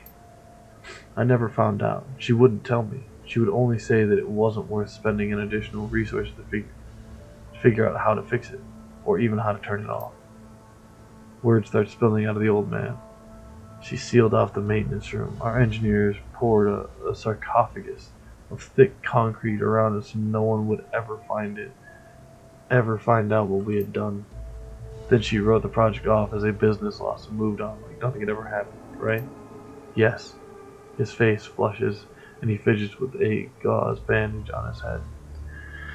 After that I left Hong Kong. Started a new life in Seattle. Found you two. You should have stayed. Tried to do something about it. Wu grimaces, disappointed. You were a coward, Raymond. Yes. Raymond stands up straight, takes a shaky step towards Wu. Yes, Duncan. I was a coward. And the guilt, the burden of my cowardice gripped me like a vice that never loosened. It's eaten me from the inside for 20 years. He licks his lips, tries to breathe. And then the nightmares began. Horrible. Still, I kept working on the problem night and day. That's the word kept you in your study. It took me years, even after you left, to make the connections, find what to do. But I did. I figured it out. And still, the nightmares intensified, until they became unbearable. I knew I had to come back, fix what I had done. That's why I contacted you, to help me see it through.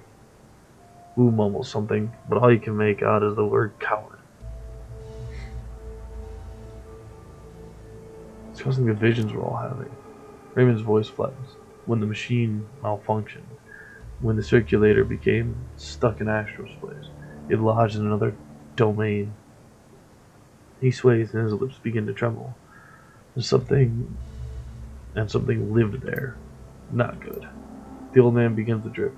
After 20 years of constant force, the circulator finally began tearing astral space, created a rupture in her domain. He begins rocking in place, and now she's pushing through. Yeah, she's pushing through alright. Wu snarls at his foster father, the queen with 1,000 fucking teeth, the thing you brought here, Raymond.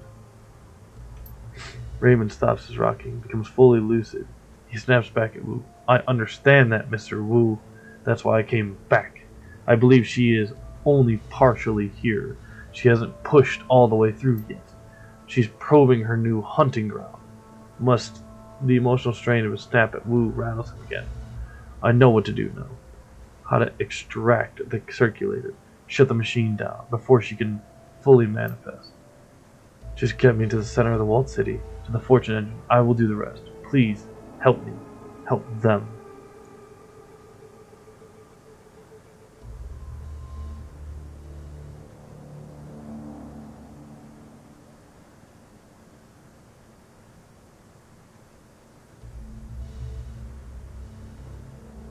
Helped us overcome a lot of hairy mistakes when we were kids. Our turn to help you. I don't know if I can do this. I don't know if I can go back in there. The little Decker's eyes open wide, more white than iris. Her breathing becomes faster, shallower. It's not just a thing in there, XCrackrok. It's a Yama King, a demon goddess. We're trapped, Iz. We can't run, and believe me, I want to. It's all I've been thinking of. The rat shaman's shoulders rise with tension.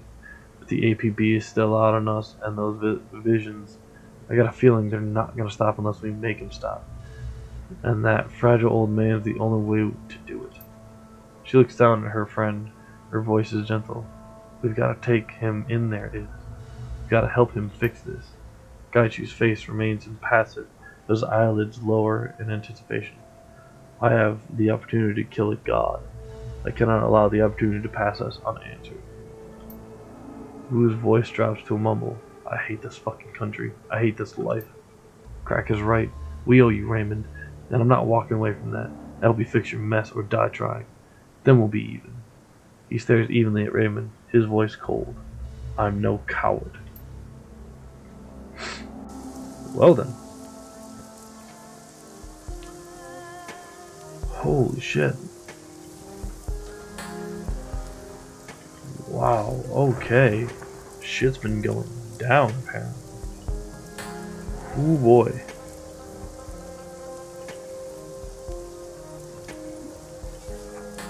Talk to the Triad soldier. Ooh boy.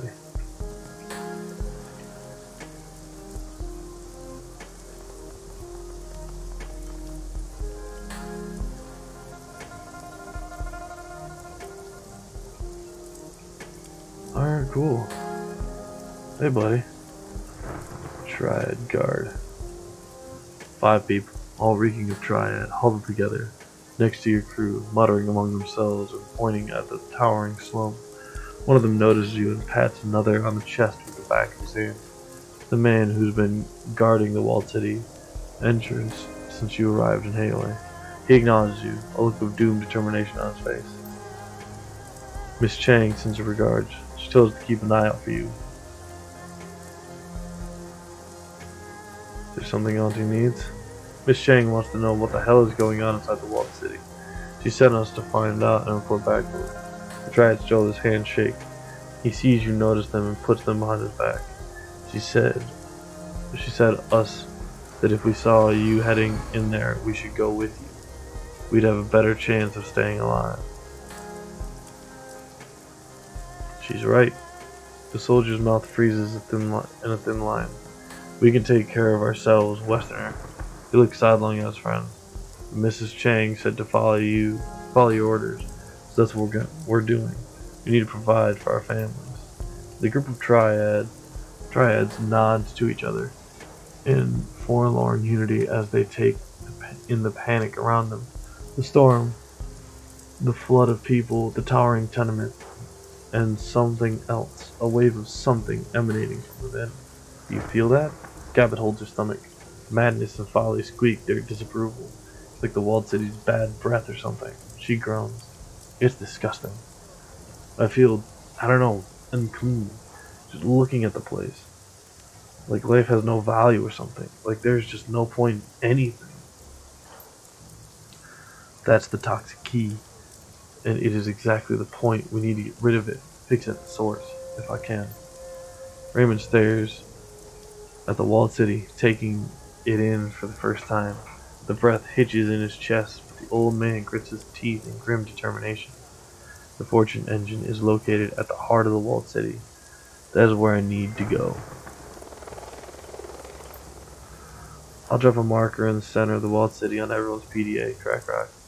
We should be able to weave our way through it to the machine.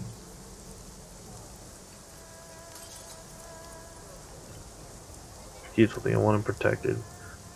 I'll put some body armor under his clothing. It'll stop a 45 at close range. We can also take advantage of the chaos. It may cover our approach in case someone is trying to stop us. Good idea. We should split up too. Keep Raymond back, out of harm's way. Look around, Gunshow. The whole place is in harm's way. It'll be safer if we split up. XCrackrok leads some of us to clear the way to the machine. Auntie's men can follow with the rest of us. Escorting Raymond once the way is secure.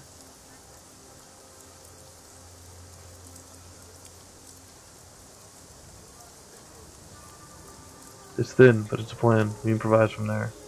Both teams, use your comm to stay in touch. You have no idea what we're gonna face in there. I will be right behind you, Crack. Take care of yourself.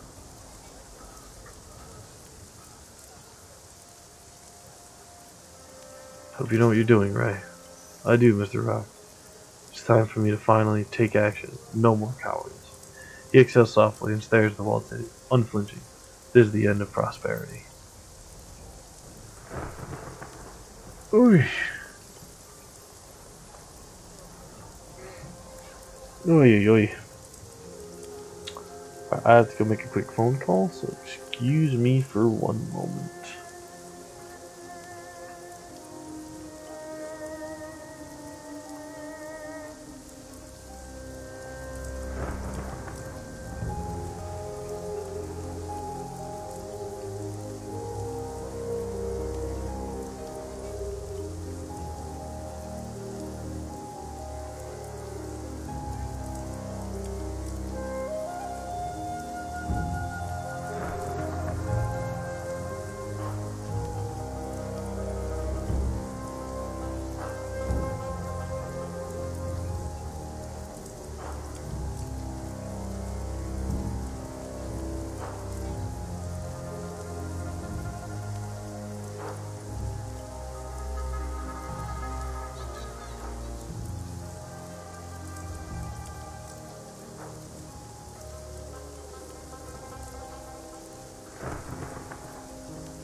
Back again.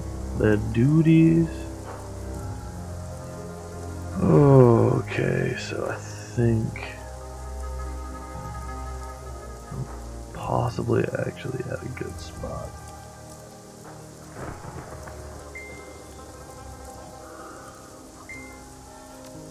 No, I want to save first.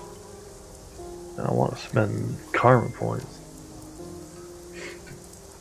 Cause dodge is gonna be handy. Range combat.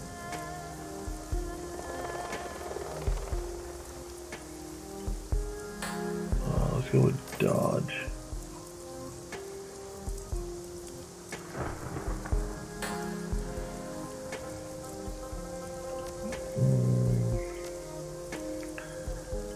Intelligence.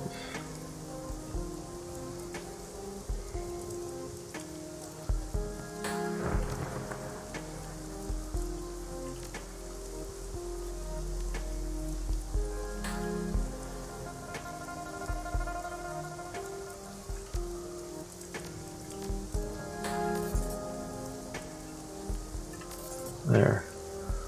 An extra 20 hit points.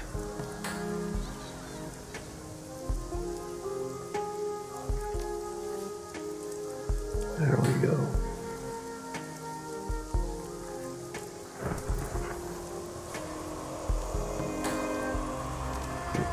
Save game. Prosperity Tower. Alright. Do. Confirm.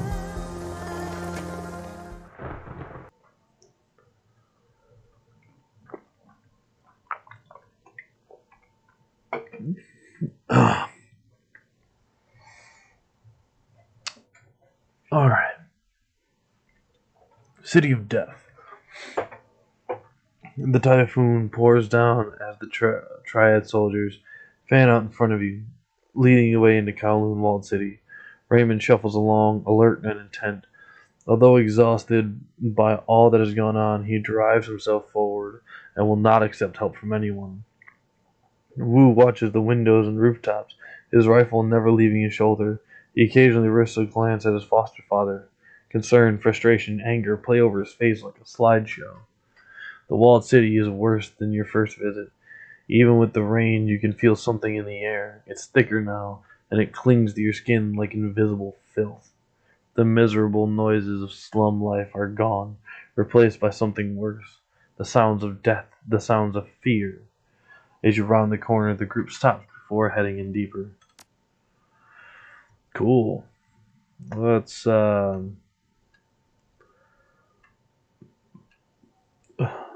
get some stuff going on.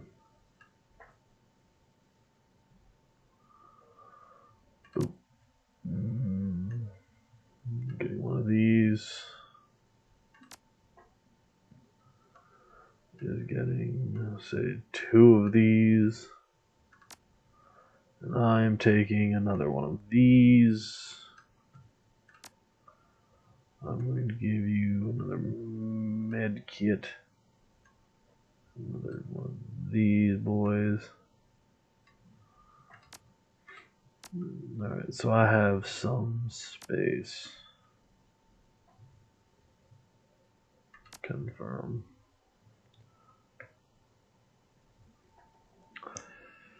Alright.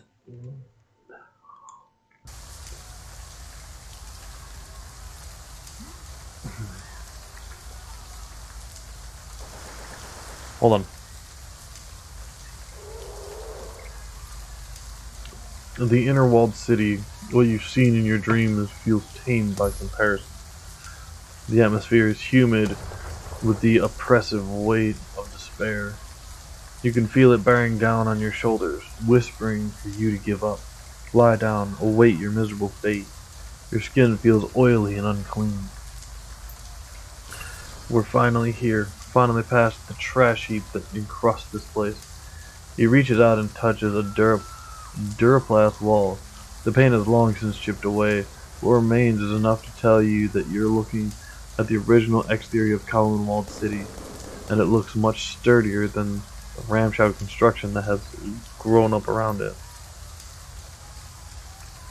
This is what Mother and I built. What was supposed to help people. All that we wanted was to help. Very poetic. Now let's move. I'm done with the talking. I don't want to spend a second longer in this place than I have to. The Yellow Lotus 49er scanned the horizon. His head is on a swivel. He's full of frenetic energy that can only come from pure terror and combat stims. Raymond doesn't move. He stands there, staring at a painted section of the wall to the left. Tracing his gaze, you can see what he's looking at. It's faint, but it's there. A faded stamp of the same Mechanical Services logo. Even this is a nightmare now, decrepit and rotten and falling apart. He squeezes his eyes shut. It was supposed to be a good place, a safe place. Yeah, well, it isn't. All we know whose fault that is. And we all know whose fault that is, don't we? Her eyes flash daggers at your adopted father. She wears her hate like a mask. He looks down at her, expressionless. Yes, and that is why I have to fix it. Crack, you need to clear me a path to the sarcophagus. It surrounds the fortune. It will be at the center of all this. Please help me find this. I can't do it by myself.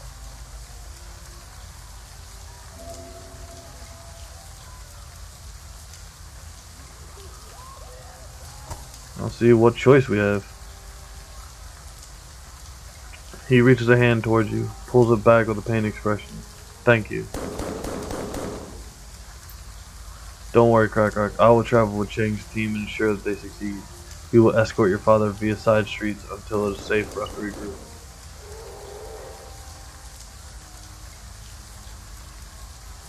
Good luck, Gaichu.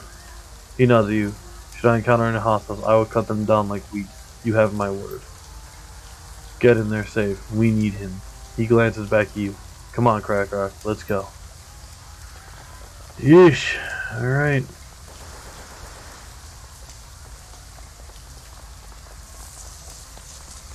Yellow Lotus Soldier.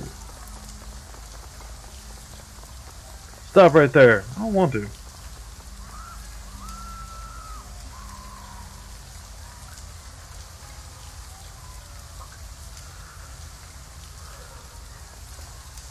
A group of Yellow Lotus 49ers is holding the entrance. Their leader, a dumpy female elf with chipped teeth and a buffined hairdo, stumbles towards you. You, drop your guns and get down on the floor. She shakes her head from side to side, as if trying to clear it. A pair of bloodshot eyes roll in their sockets without reason or purpose. Drop everything, or we'll gut you like pigs. Stand down with Kinley Chang. Chang? She gestures wildly with her rifle. A thin stream of blood traces its way from her left nostril down to her mouth. Her time is done. We have a new queen now. Oh, bleeding hell. Screaming unintelligibly, she launched herself at you. Her cohort follows behind, swinging their weapons wildly and howling for blood. Fucking Christ, already?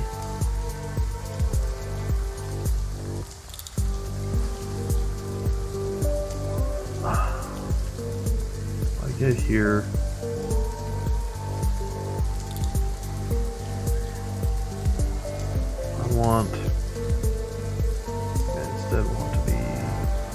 We'll be right here for now. There we go. Put Goblet here. She can't get at anything right now. Overwatch is there.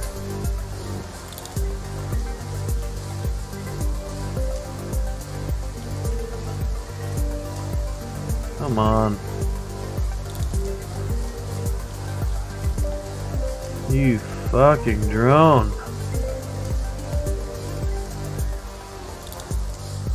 There we go.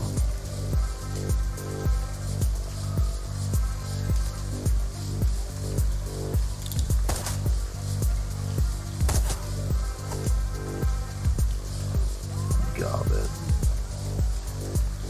Here, add aim. You.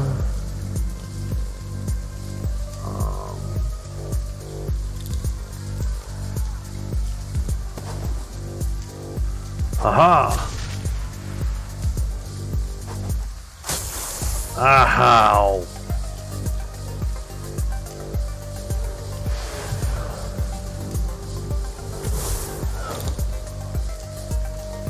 You sorry. What'd she hit? Oh, I see what she hit.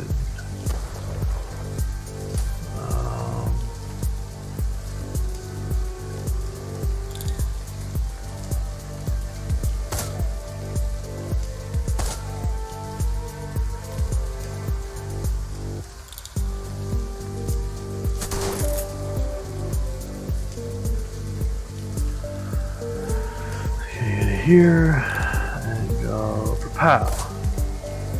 For pow.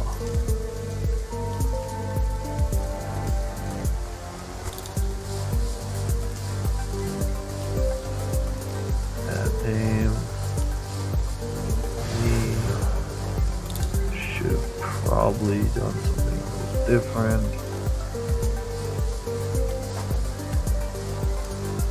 Aha! Suck on that.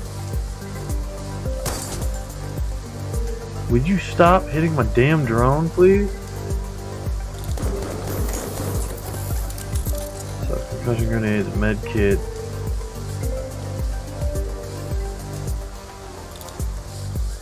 Mortar.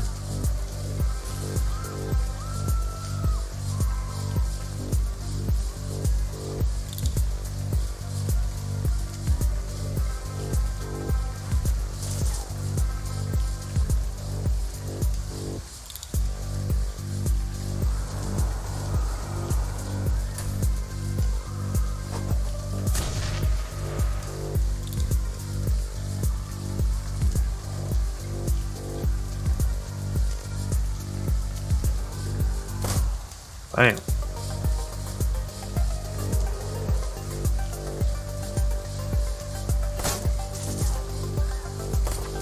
Damn it.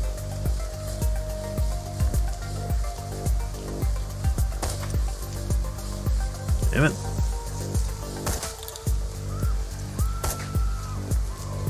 I got way too much fucking armor.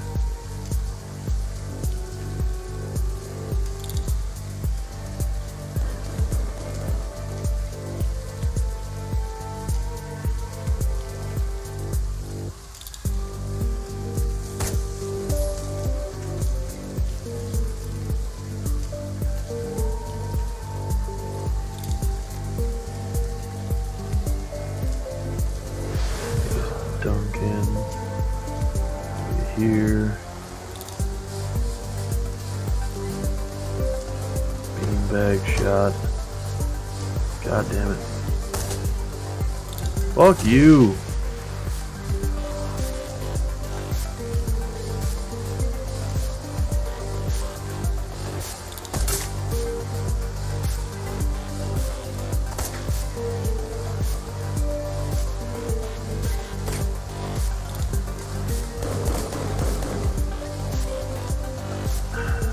Cool, fine. Eat shit, ho.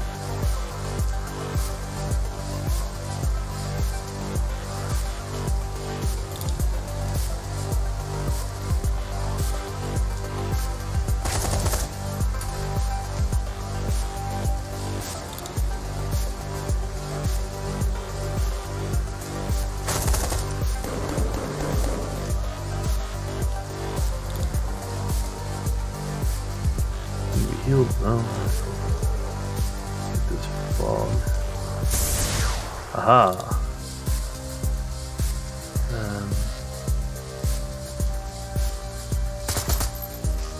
Oop.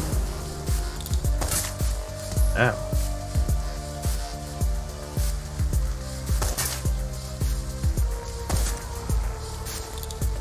Death.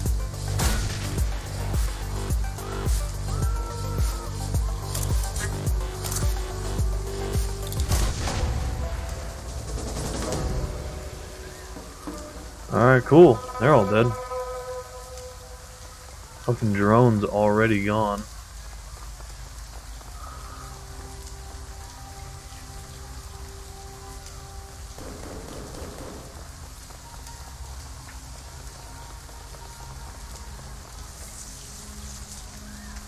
Turret system center. Ever look anything at this? Shuts out a chuckle. Made a habit of cracking saying encryption. It's basically as easy as flipping a switch at this point. So flip a switch and the turrets go down. Simple. She manipulates the electrical panel in front of her and some lights flicker and fade from the display. Done. Cool. You push your way forward through the piles of filth and through the narrow gaps between buildings, ducking under exposed sewage pipes and battered ductwork. Suddenly you're through it and out on the other side. A slender woman stands a few meters in front of you. An extravagant coat hangs over her delicate frame, the hood pulled low over her face. She's facing you, but you can't make out her features. Behind her, another woman approaches at a trot. She's wearing ballistic armor and she has her weapon drawn. The insignia that's been emblazoned onto her shoulder pad is familiar to you. Sang. "Hey, you there," she shouts at the hooded figure, her voice full of self-important pomp. "You heard us. Clear the area, and do it now. The inner blocks are off limits to non-Sang personnel." The hooded figure turns to face the approaching guard. "My apologies. I got a bit lost. I'm not really familiar with this area." Her tone is silky smooth and perfectly even, almost as not. That's okay, but she blinks, shakes her head to clear it. Her jaw clenches and you watch her eyes refocus. She shows weapons. "Don't you try that on me. You make one more sound and I'm gonna..." With a motion that's too quick to follow, the hooded figure lashes out, grabbing the Sang guard round the waist. She bats the startled woman's weapon away with her other hand, lunges forward and sinks her teeth into her neck. The spray of arterial blood fills the air and the guard's body goes limp. The hooded figure left the Sang security officer's body crumple to the floor. She swoops back her hood and dabs at her lips with her handkerchief. "Kufang, pleasure to see you again." "Pleasure's all mine. You're right on time, by the way." She turns the square of embroidered fabric in her hand and continues to blot the blood off of her lips. "Apologies for the mess. It's like eating soup dumplings. The liquid winds up getting everywhere no matter how careful you try to be." Shouldn't you be lording it over the repulsed bay? That was what helped you out. That was what helped you out for. I mean, I don't want to be rude, but why are you here?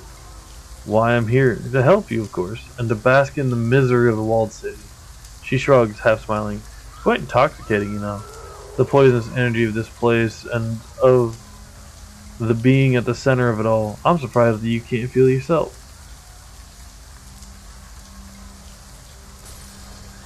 "See you, well, Kufang. I'm doing well." She glances down at the body, gives it a nudge with the toe of her boot. "I get by. In any event, let's get down to business. I have a question for you. The thing that has arrived here, this Yama King, to use the local parlance?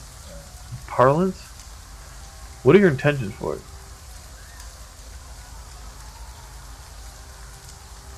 "What do you want me to do?" She smiles sweetly. "What I want is an honest answer. If I wanted to hear my own thoughts fed back to me, I'd ask one of my thralls. Goodness knows I have enough of them back at Repulse Bay. So, let's try this again. What do you intend to do with the Yama King, or Queen, I suppose, and the machine that brought her here? We send it back to the hell that it crawled out of." "Very good. In that case, I will help you. The energies that your Yama King secretes are quite delicious. I can only imagine they will become more so at the moment of her death. That's how it works with blood.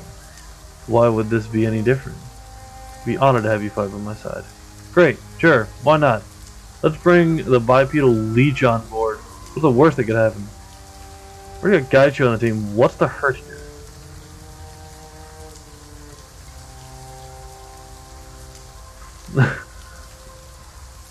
She claps her hands together, smiling. "Very good. This is gonna be fun. Lead the way." Cool! I have another person. Are there more people to be getting around here?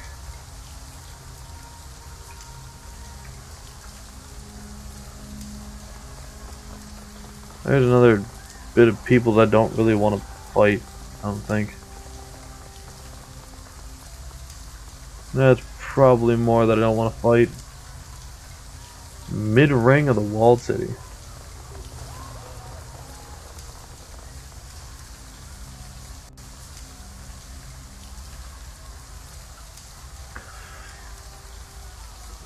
Your comlink buzzes. It's Raymond, still alive. Crack, what is your status? Your mother set up a cordon around the inner walled city. We just got through. Cordon? Oh my, how did you get through? We had to take them down. He lets out a sigh. Too much. Too much loss of life because of me. It was unfortunate, but unavoidable. Please, Crack, try to avoid more casualties. You need to be careful. The nearer you draw the fortune engine, the worse the astral disruption will become. To make sure that when you reach, the call cuts out. No, no, no, no! Wu looks around with a grimace. Does that sound important to you? Does that sound absolutely fucking necessary to me? Can we reestablish contact? Duncan runs a hand through his hair in frustration. Relents. At this point, the only thing we can do is move forward. So let's get back to it. The walled city's mid-ring stands tall before you. It looks even worse than what you just trekked through. A jumbled nightmare of crumbling buildings and exposed wires. A terrible sense of deja vu washes over you. You put one foot in front of the other and press further inside. Oof. Alright, cool. What?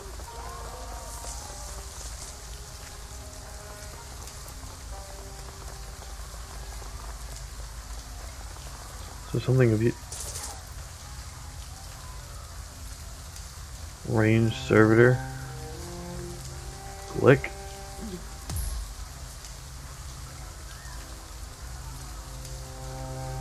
Huh?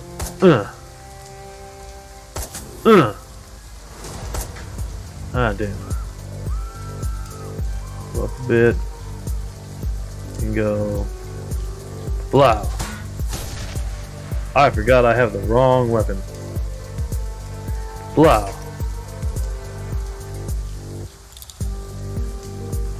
Duncan, move in. Bam. Oh, he's on full load. That's not what I meant. Cool. Victory to me. Anything back here that I can like grab or anything? No? Alright, cool. Guess that's that then.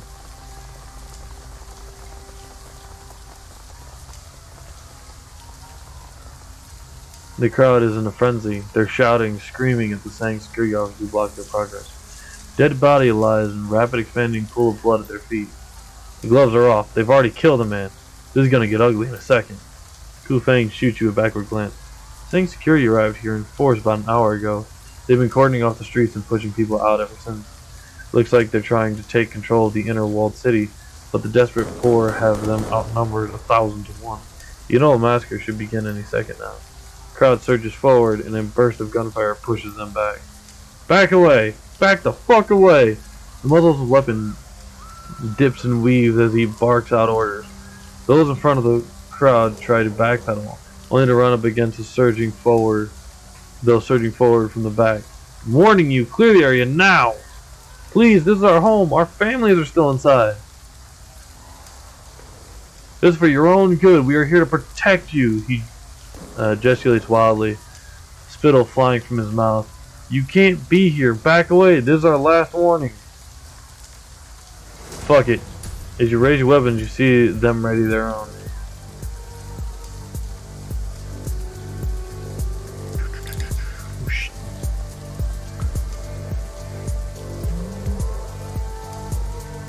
And bam. Bam. Yep. Boop. Boop. And get Duncan up in here. Just to go. Oh, that one. There we go. Bam.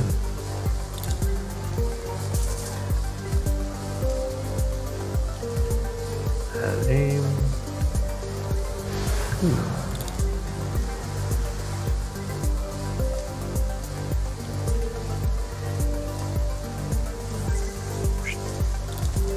You're a melee fighter.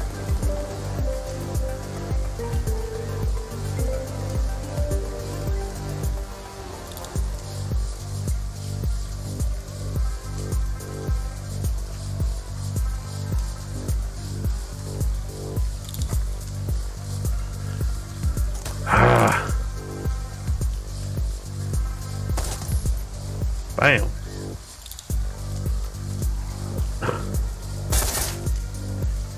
Blam.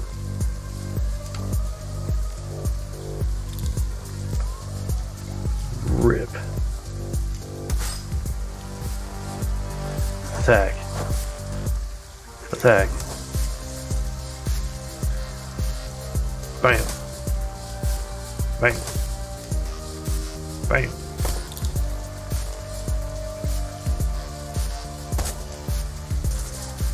Click. Take him down. Cool. Detonator.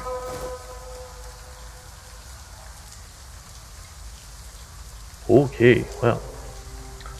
Detonator's fun.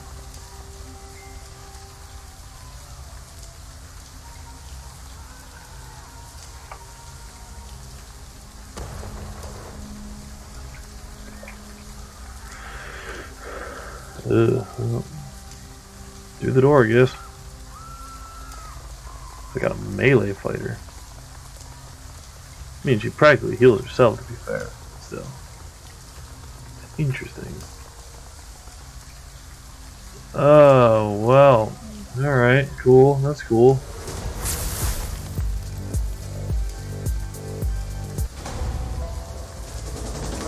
Well, that's a thing.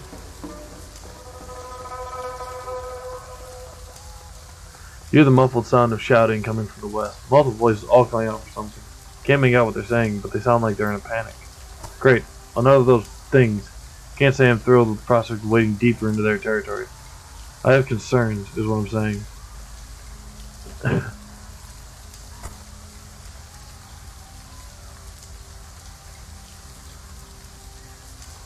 Buckle up.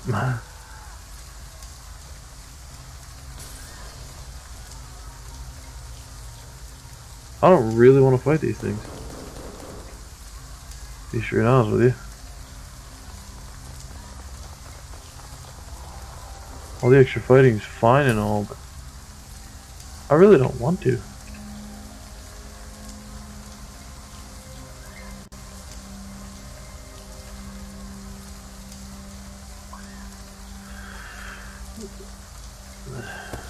You've been walking for what feels like hours, picking your way through the claustrophobic alleys of the inner walled city. It feels like you're traversing a war zone. Dead bodies litter the gutters. Some have been gutted by gunfire. Others have suffered stranger and more terrible wounds. The rattle of distant automatic weapons fire rings in your ears, intermingling with faint screams of agony and terror. Gets better and better, doesn't it?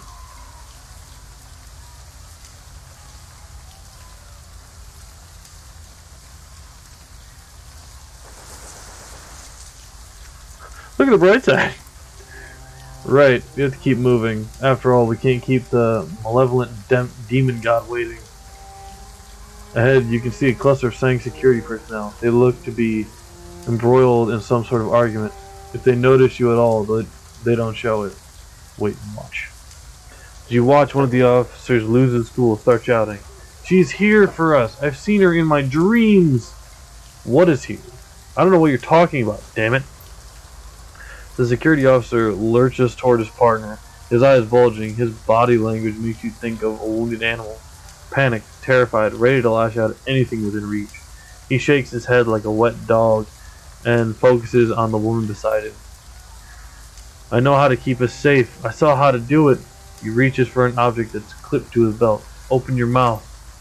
"You're crazy, man. Keep away from me. I mean it." She backpedals, reaching for her weapon, and shouts at a third guard, "Get back up! Who has gone insane?" Without a word, the third Sang guard takes off running.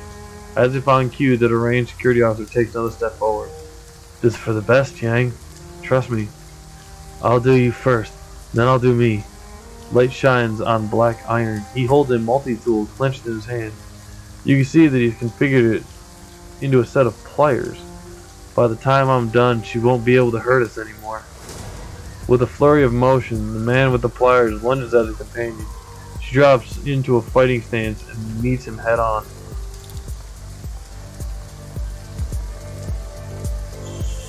So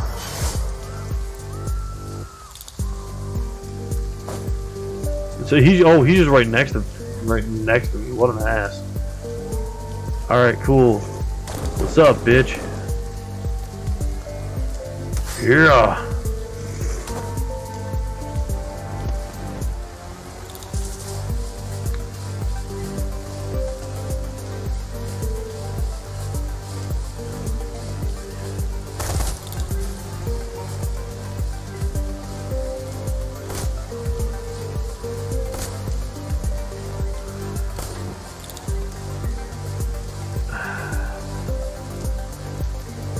I think we can weaken him a little more. Now do this. There we go.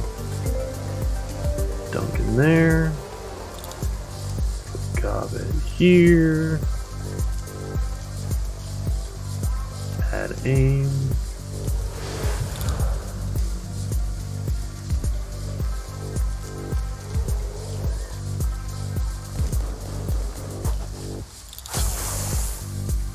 Ow.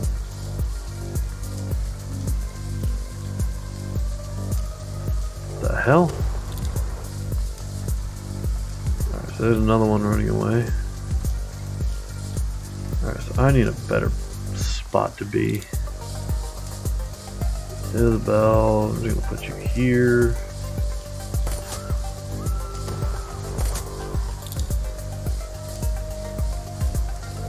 Duncan.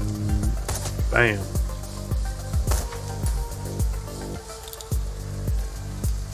Accurate shot. Oh. Increase aim. Go on you. Do haste. You.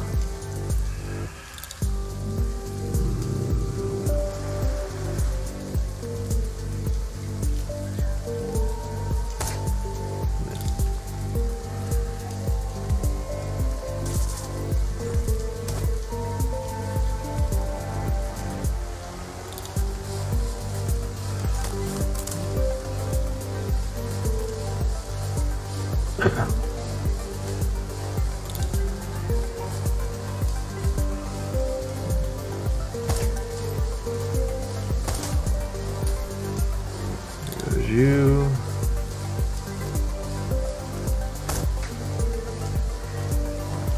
Move up. There's the bell.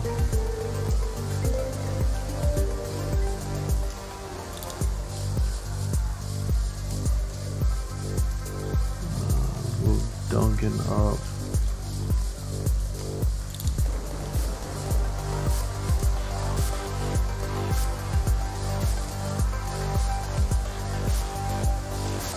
Increase aim.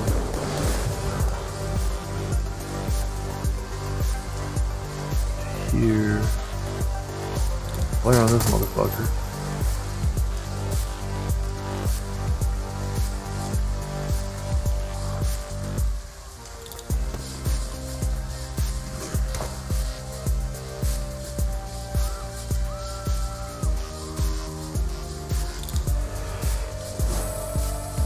Oh, you just healed him that critical, you fucking asshole.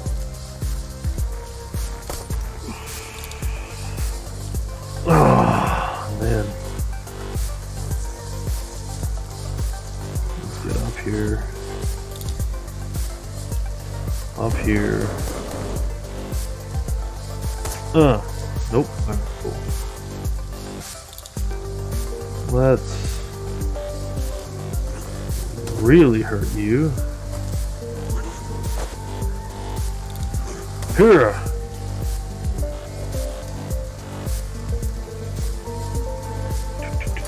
Bam. Duncan gets the full cover. More saying security up ahead. But these ones are different. They're outfitted in heavier armor, carrying heavy artillery. They look just like addled. They look just as addled as everyone else you've seen this deep in the slum, though. They hold their weapon leveled at a doorway leading to the inner walled city. God wish you. Great. More heavily armed nut jobs. What are they? You hear a deafening crash from the direction of the walled city. The noise is followed by an alien piping sound unlike anything you've ever heard. At the sound of it, the Sang troops start screaming. Their faces have gone as gray as ash. You catch a glimpse of something moving towards you, something fast that seems to defy gravity as it runs. You have a split second to process new information before the gunfire starts.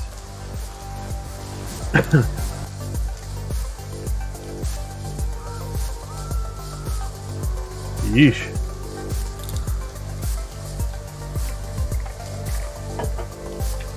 I don't even want to know at this point.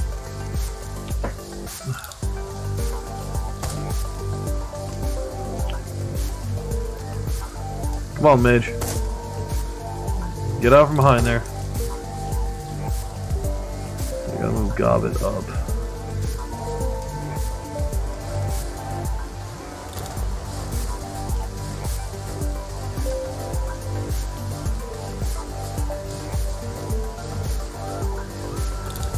Increase aim.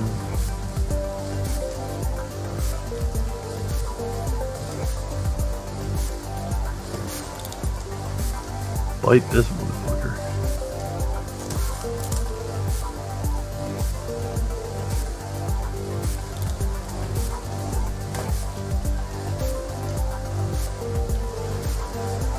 So we now have more factions of people doing shit.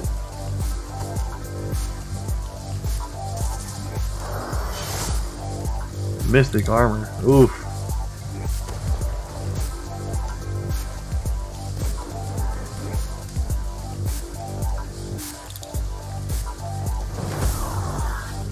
Summon this motherfucker.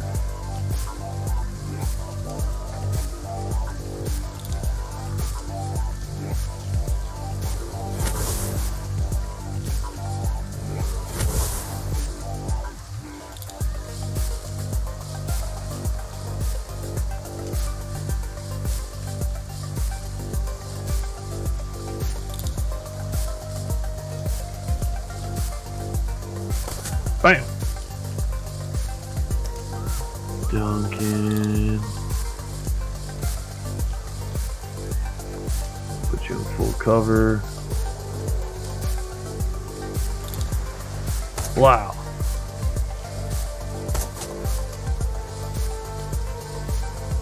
Got it.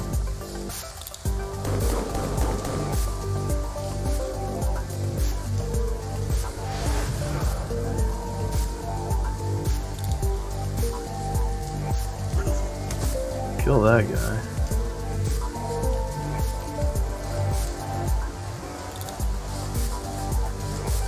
I need full cover for you.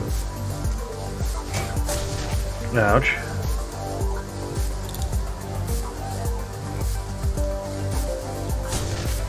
Ouch. Again. Can you not quit throwing fucking grenades at me, man?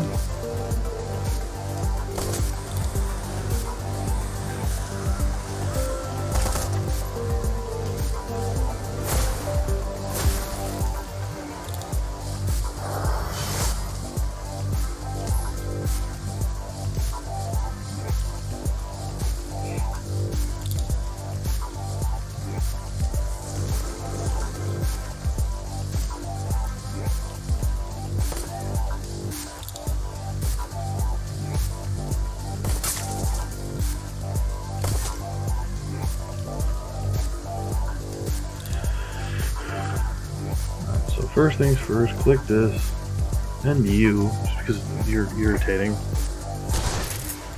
The less people have to deal with, the better.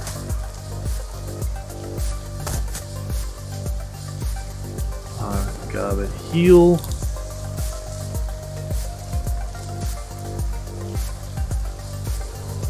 Aha. Haste.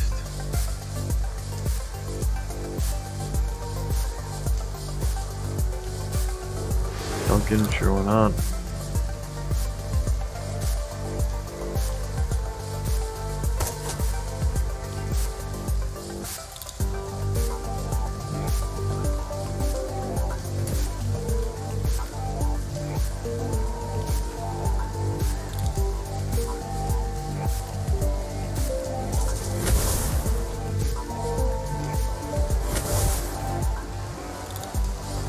Here!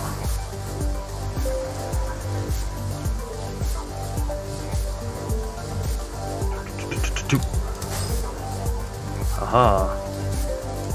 Eat him!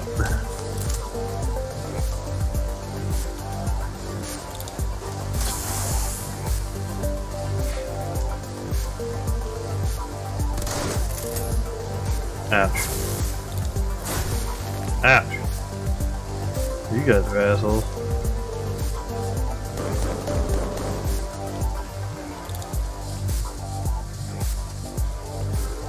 Gobbet. Can't heal yet. Add aim. Isabel. Add this fog. Right there. Alright, so I am not in a position to really hurt anyone right here. No, I am.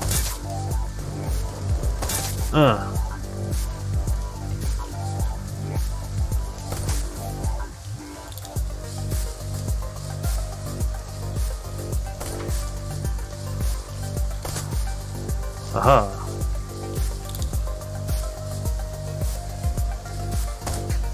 Come on, man.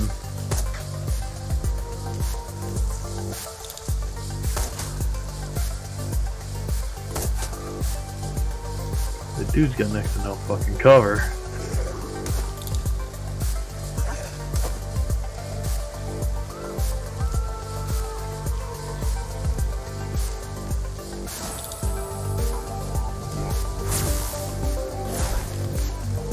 Ow, you piece of shit.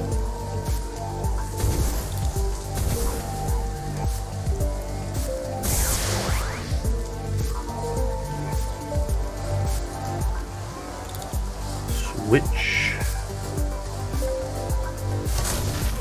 Eat it. Eat it. One of them's dead.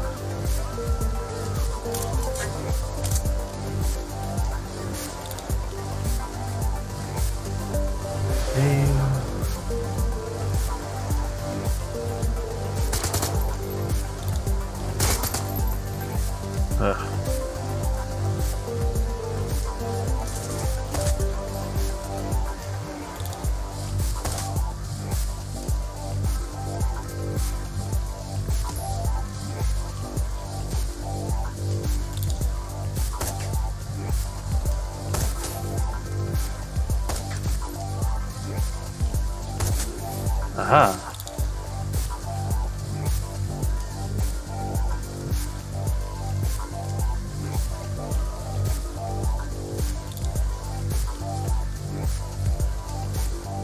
Can I get to you? Can I use all three of my AP? We're gonna run and do this. Damn it. That's not good. Ah.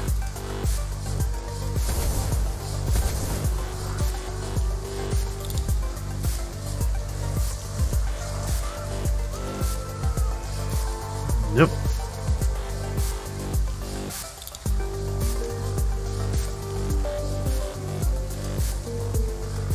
There's that.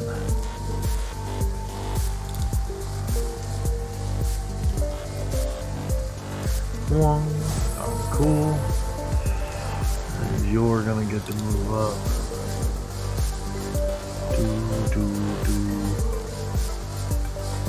God, it's gonna move.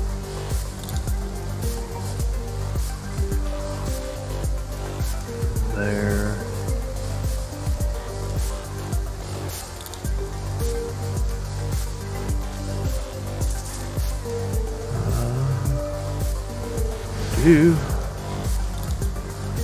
Alright, Duncan, have the fire. Ah. That.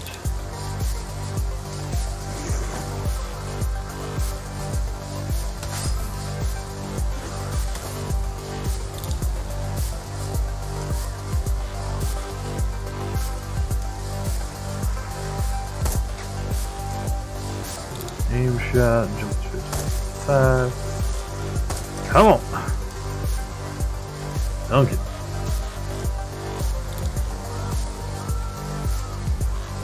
What am I saying? He's got to like into the hit. Like, perfect hit move. Dead. Or not. Wow, jeez. Way too much fucking armor apparently. Fucking Christ. Is there anything to like useful pick up over here? No? Of course not. The center of the walled city.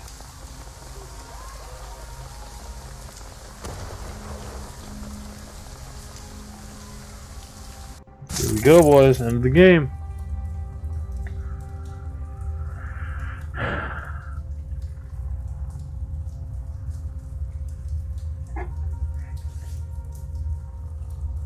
That's the center.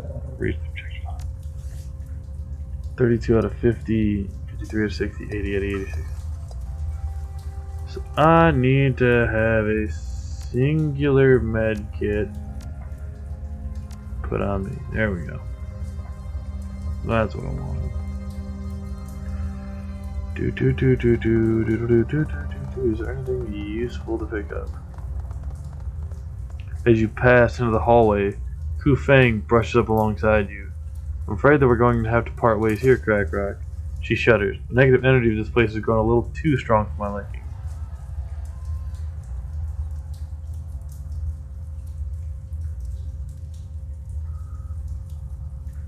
Come on, what happened to drinking the egg? Yes, well, that seemed like a good idea when I said it. Truth be told, this is all getting to be a bit much for me. I really like it a lot better when I'm the only all-powerful monster queen in the building.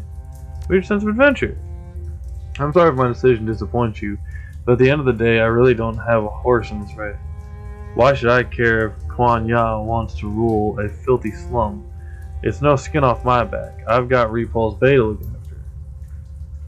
In any case, it's been a most educational experience. Thank you for letting me be part of it. She curtsies demurely. Goodbye, Shadowrunner, and good luck. Thank you, Ku Feng. Yeah, there goes my melee.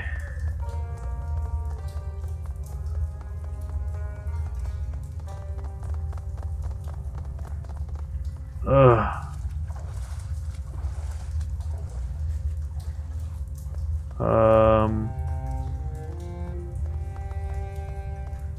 Excuse me.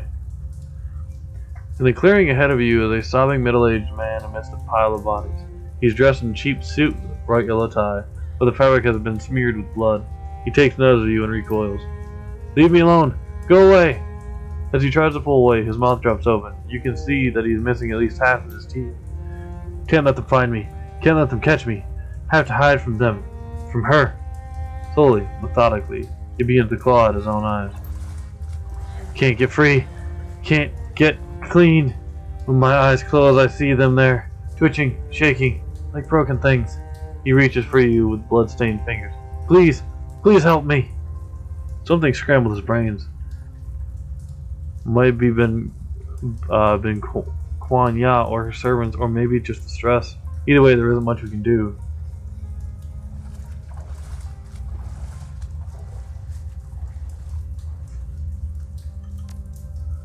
He nods, staring you through red-streaked eyes, drooling fire and pissing blood, bodies like the gums of some huge animal, teeth thrusting out of pink flesh like the thorns on a rose, shaking, trembling, their horrible smiles.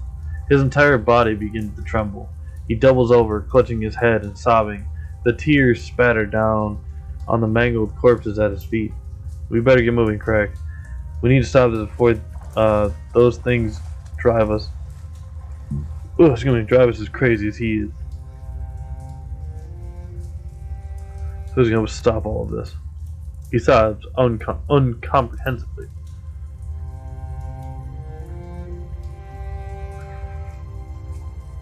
I tried to help this person. I don't know if that did anything.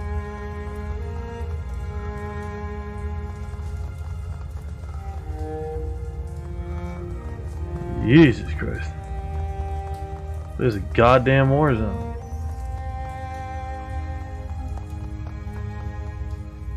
The sound of the typhoon hammering down outside is nearly drowned out by the noise of evacuees fleeing their ordeal. The air smells of fear and bodily fluids, thrums with a bass note of expectation and doom. You pause for a moment in the eye of the hurricane. Ahead, the cancerous core of the walled city and its concrete encased fortune engine await. No word yet from Mr. Sang. Think he ran again? I have faith in Raymond. Good. I'd rather not have a showdown with the demon goddess shutting down that machine. Sounds much easier. Let's continue clearing a path, make it easy for him to follow. Sure. First, save.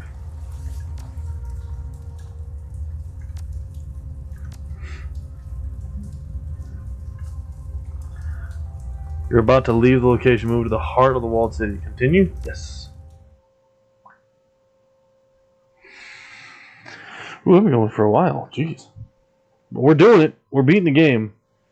I'm not stopping until it's done. It takes me until 3 in the morning, so fucking be it.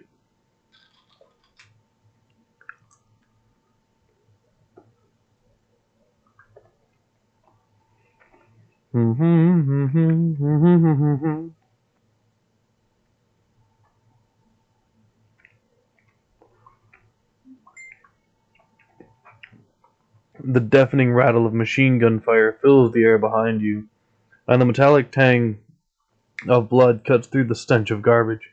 You press forward, wading through block after block of insanity, chaos, and death.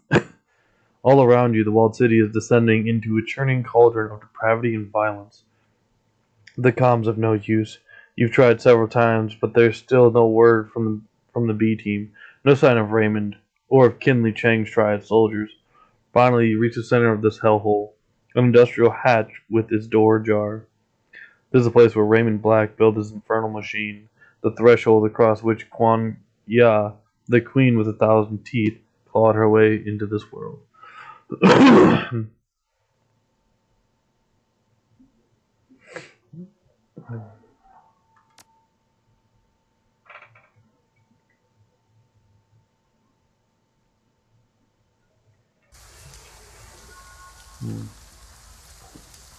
walls here are thick, steel-reinforced braids of thick cable run across the floor, and computer equipment, now hopelessly out of date, adorns every elevated surface.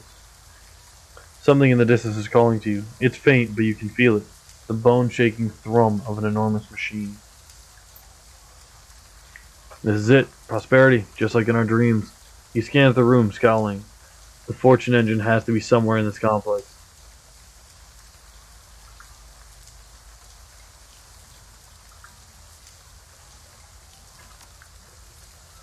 Let's get moving then. No time like the present. She tucks her rats into her hip pockets for safekeeping. Oh, and if your foster father doesn't get here soon, I'm gonna poison him. No joke. I'm not really surprised. Just saying.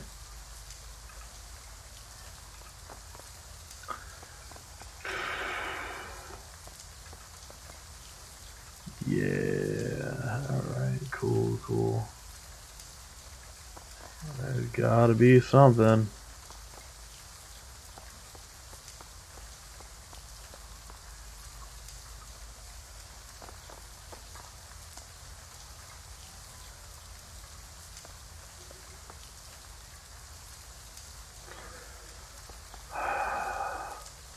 Oh. There's a street out here. It's not. I thought it was like a gap or something, just like free fall.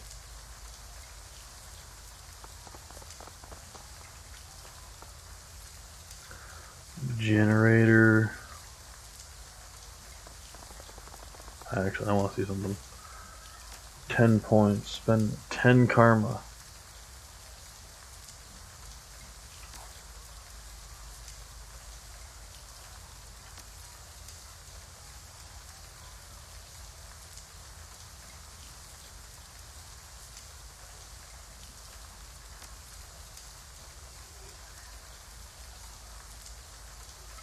Extra hit points.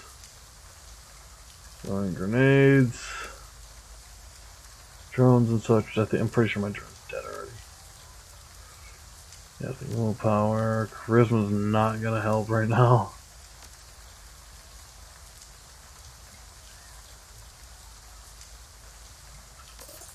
There's that.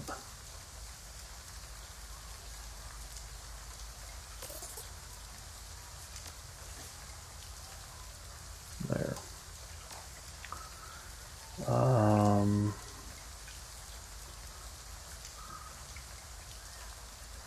Not sure I like where we're going, but hey, fuck it, let's do this.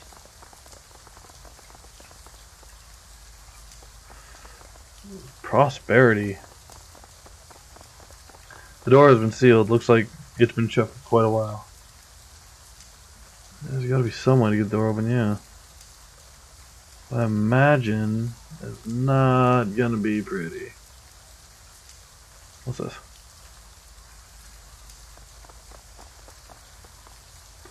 Terminal winks to life at your approach. It's still drawing power. That's promising. Your gaze traces across the screen. Thing isn't even password locked. The display looks corrupted though. Lots of garbled text and gibberish on that screen. As long as we can open the door with it, we're good. We don't need it for anything else. Let's find out. Technical Services, Special Projects Division, Prosperity, Admin System. Attempt to open the door to Fortune Engine's testbed. Here goes nothing! You select the door controls from the computer's menu and command them to open. Screen flickers, then goes dark. Damn it! Let me take a look. Suddenly, out of nowhere, a wave of nausea grabs you by the guts and twists. Doubles you over and fades.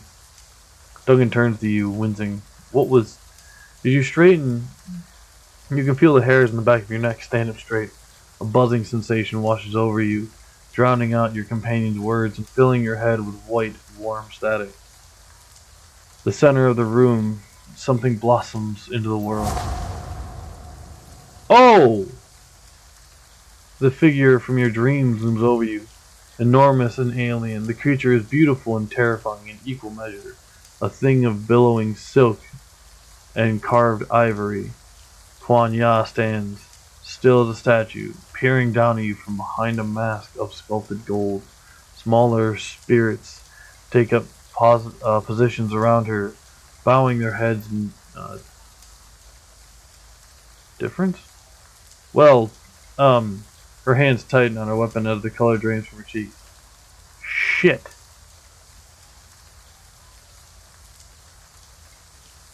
Stay calm, we can handle this. Slowly, with a broad, languid motion, Kuan Ya's body begins to shift. The crescent-shaped ivory horns that crown her head cut through the lights as she moves, casting strange shadows on the wall behind her. You are here. The voice that pours from behind the thing's mask is indescribably beautiful. The tones are high and musical and seem to hang in the air long after she finishes speaking. You have come to us. In the corners of the room, servitor creatures echo their queen's words, the garbled sounds piping through gaps in their enamel-lined carapaces. Come to us. We called to you across the breadth of space and time. Now you are here, standing before us, just as you were meant to be.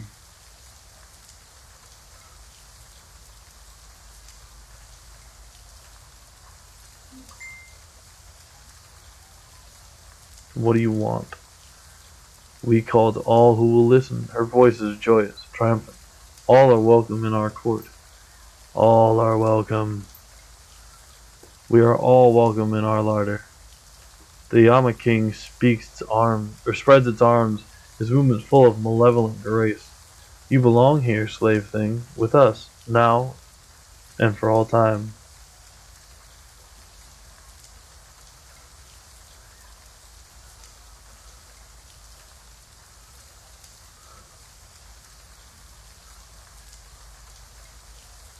I can make a deal. Screw it. Blade, where the hell you call up? You? Kill us? The thing cackles, its throat pulsing rhythmically. A sound catches in your spine like a razor blade. Oh, the noises you make. Such sweet, foolish sounds. The slave thing thinks it can kill us. It is mistaken. It cannot even comprehend us. Kuan Ya's iridescent gown parts and she raises a forearm. Your mind rebels against the alien biology that you see underneath. The wet, glistening crenellations of flesh, enamel, and keratin that make up the Yama King's body. It is chattel, meat, and we have been starving for 1,000 years. The musical tones of the thing's voice are high-pitched and giddy. It opens its arms to you, offering a view of the chisel-like teeth that protrude from its flesh. Gobbet stares up at the creature, her eyes darting across the shimmering expanse of his body. Well, it's official. I'm terrified.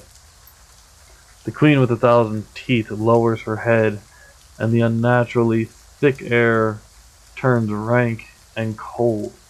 Waves of nausea wreck your stomach as a foul wind slides over you like mud. We will rip out your nerves at the root, milk the misery from your protesting body.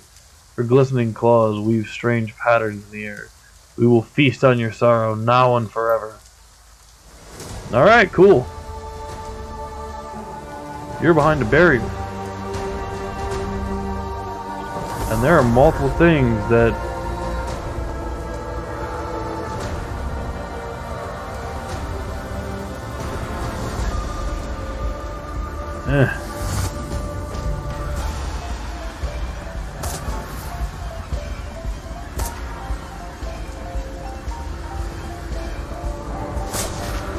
I do not have the right weapon on me.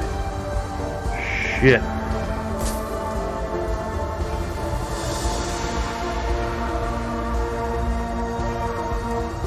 Alright, so Duncan moved to here.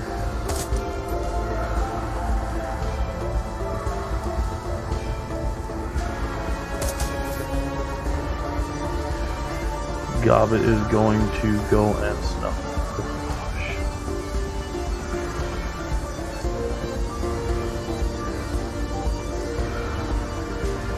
Here.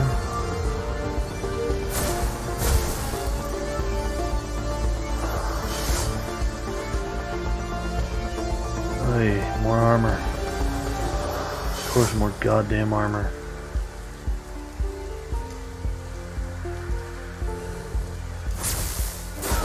Leave me alone. Fuck off. 120 health.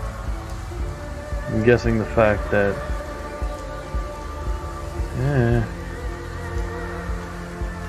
of all these flames means that either no attack can reach you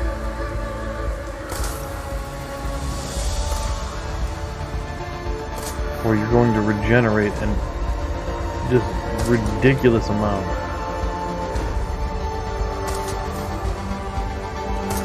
Come on.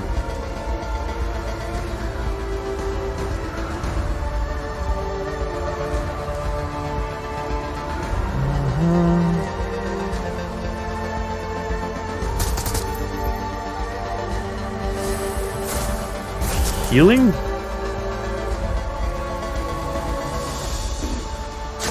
Oof.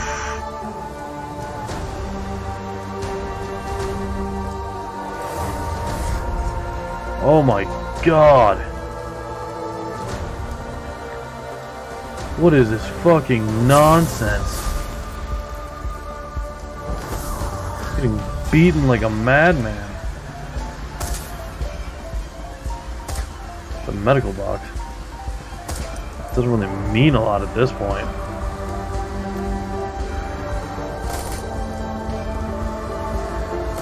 How did I fucking miss almost all of that?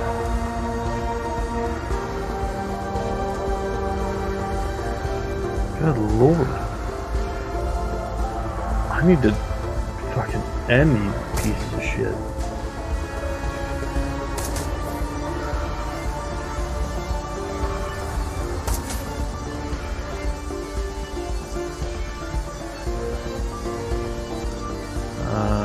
paste that, add aim, and fire.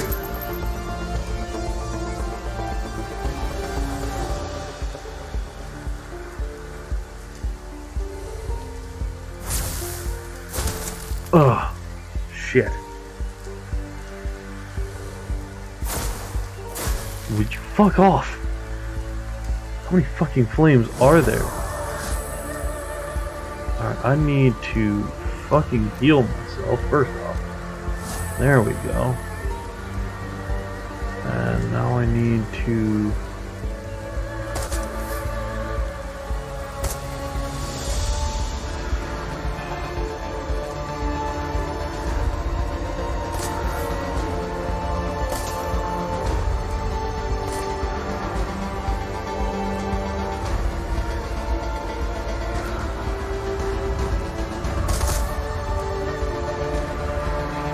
that one.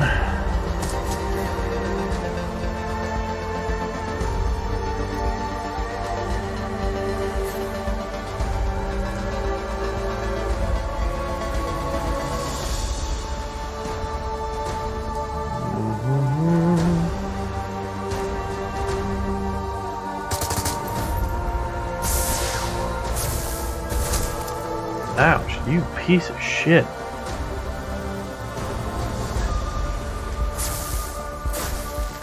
Fuck off!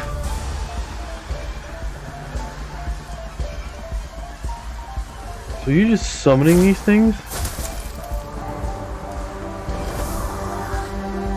You piece of shit.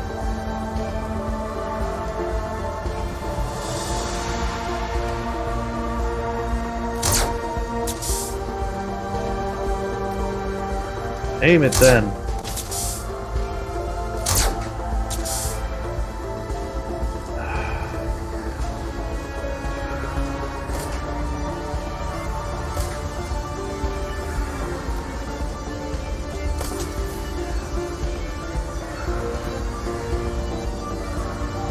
No! Shit! This is not what I wanted to do.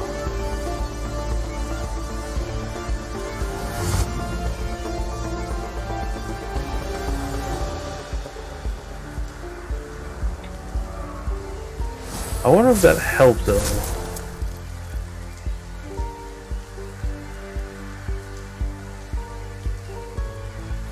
Like, obviously this is not what I wanted to do.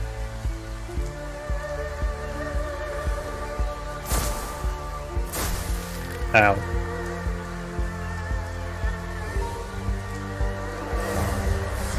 Motherfucker, really?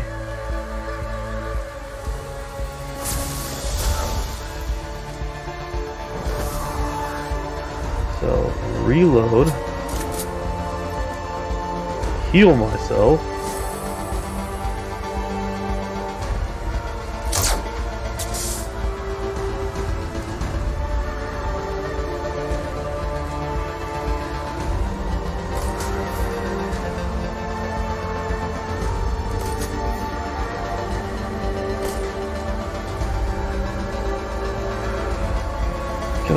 I can run and just snuff the flame out.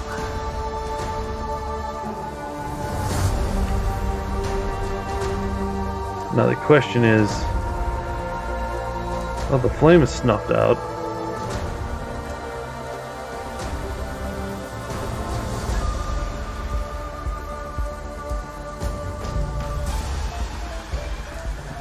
Paste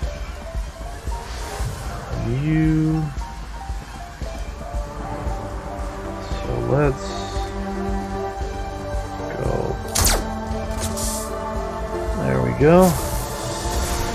Ugh. Fucking bitch. Ow.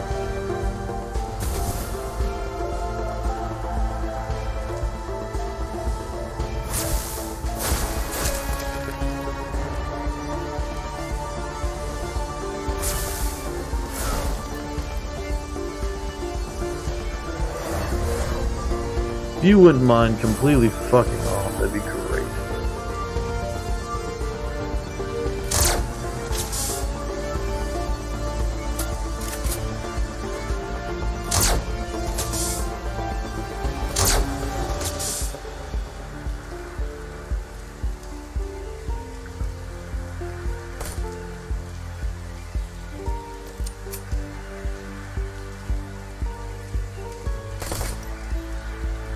fucking damn it.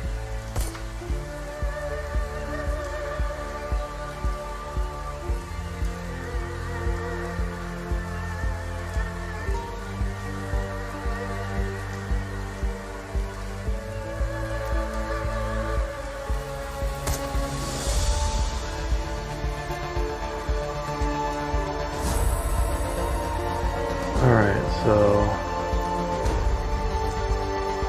7, add aim, there's that, add this there to hopefully mitigate her health gain.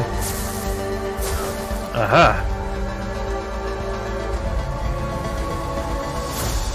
Ah. Fucker. You're of no current consequence. Ow! You fucking asshole.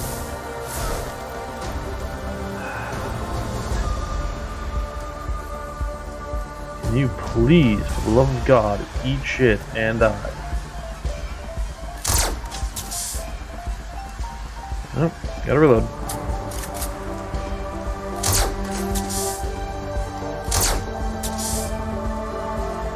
I honestly have no idea if this will do anything, but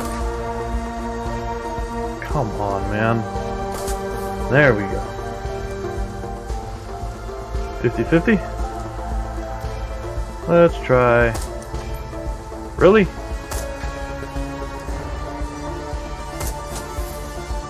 Thank you for the 9 damage. Heal? Wounded, and let's keep you alive.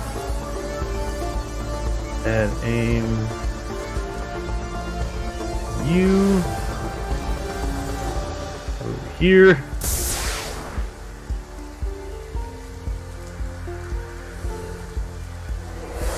Ugh. You fucking bastard. Ow.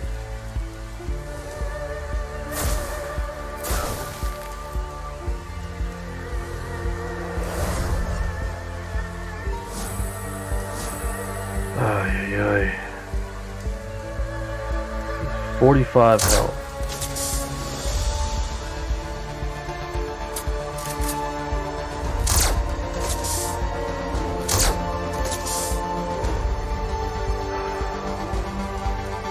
Come on, Duncan. Shoot this bitch.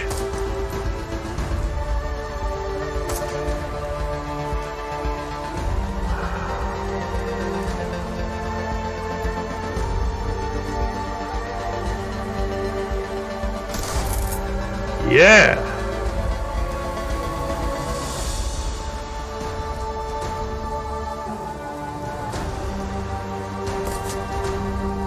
On.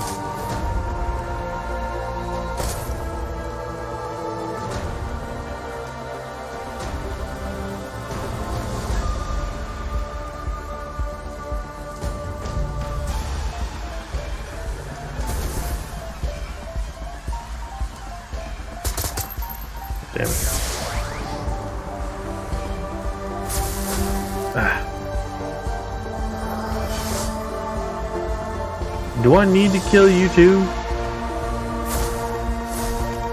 Like, do I absolutely need to?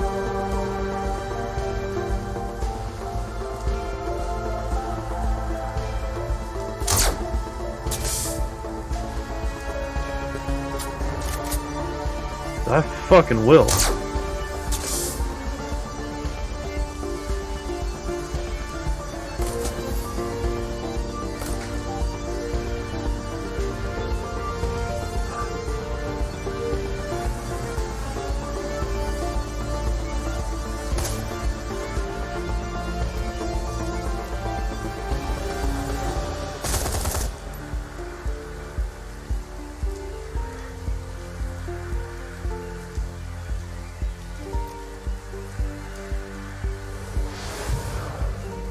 Hasty Duncan. He's then going to. Oh, he. can do that, which is basically what I was aiming for anyway.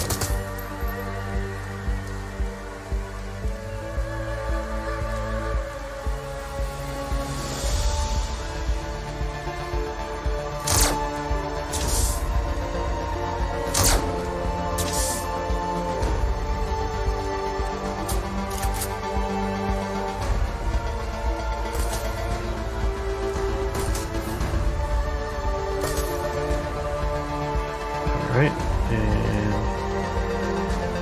here. A little more.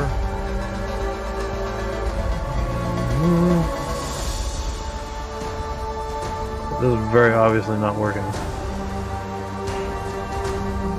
So, confirm that, use this right there.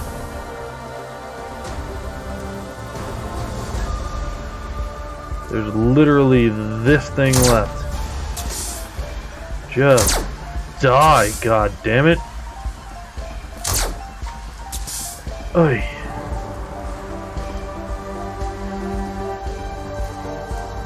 Heal.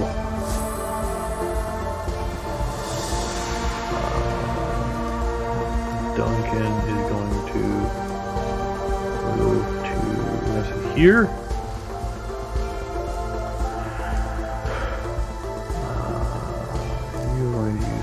Heal 7, 4, 7, 10. Add aim to you, and that'll be that. Please, not right.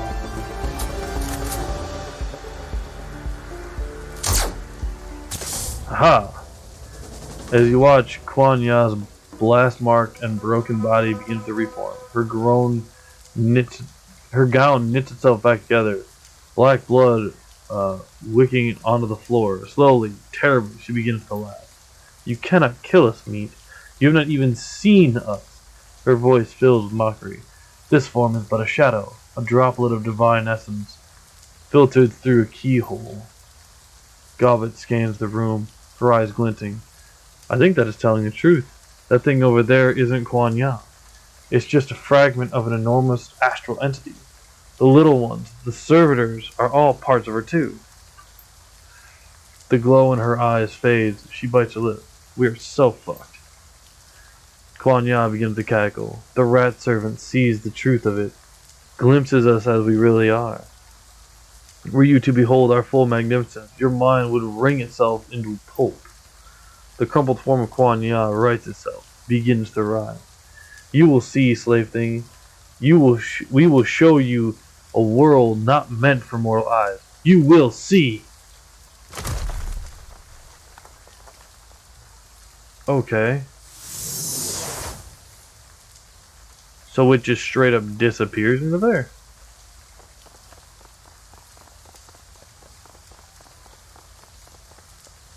I want the medic box. There are medical supplies in here. I want them. Simple, magically prepared salve to heal 7 base HP and further 7 HP per round for 3 rounds. Take.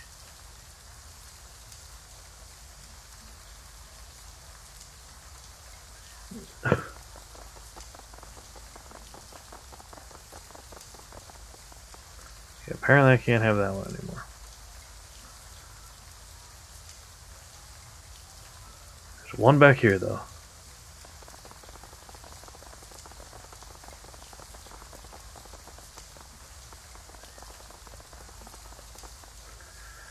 Take.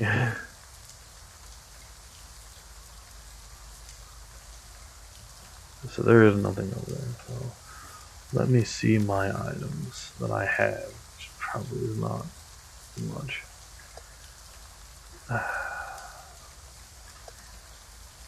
Okay, 2. Activate. Cancel. Who's got how much health left? 31.6, so half, just under half, just over half. Oh, so Duncan, they all need them. We'll give one to Duncan, just so he's not as dead. Oh, fuck. This is not gonna end well. At all.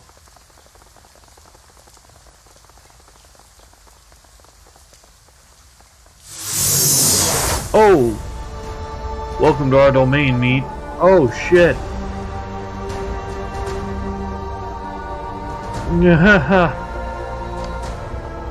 Yeah, no thanks. Are more of these fucking things? Nightmare Fang Behemoth.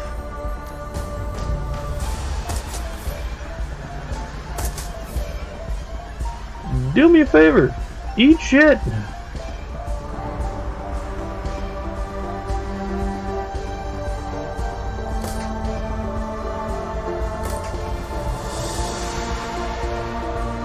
You're gonna go back over here.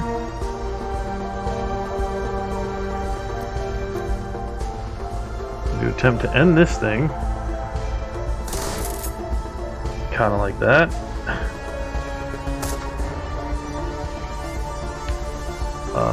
Gobbin's gonna come back here.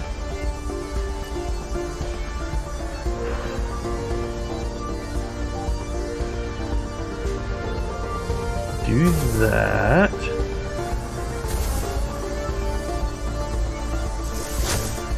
Oh!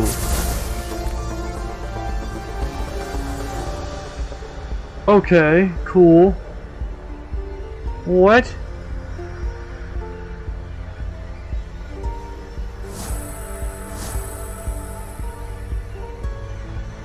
What? You mean to... You want to run that by me again?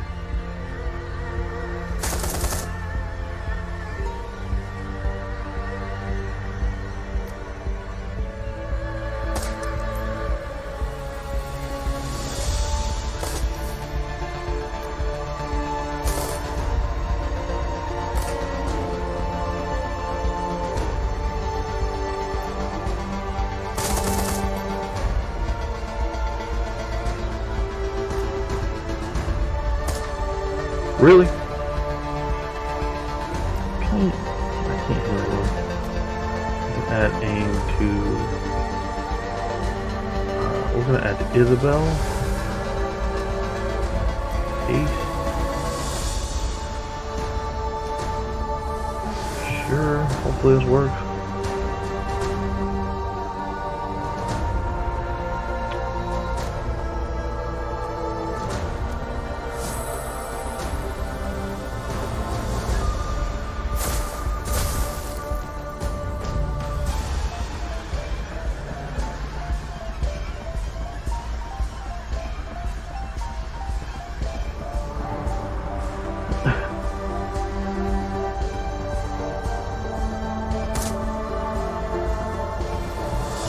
Okay, so trace rounds.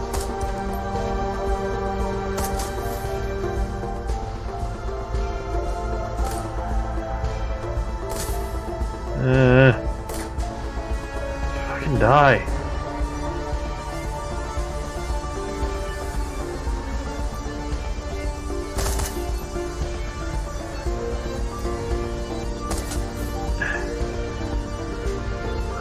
Heal. Wounded 11. The fog down right here. Maybe that'll help at least.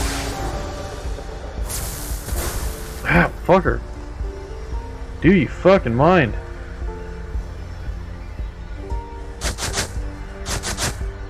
Oi.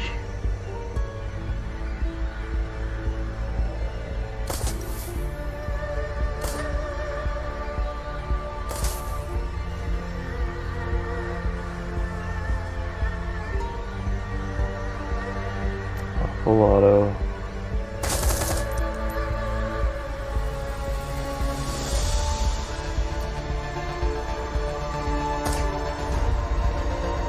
Bleeding hell. Items.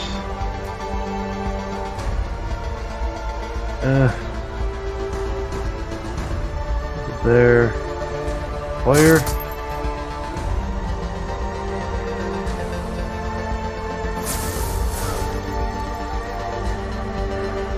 God damn. This is just I'm out of I'm straight up just out of supplies at this point.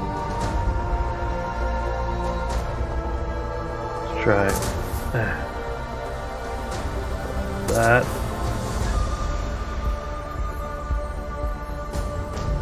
What's the 67%? Not bad.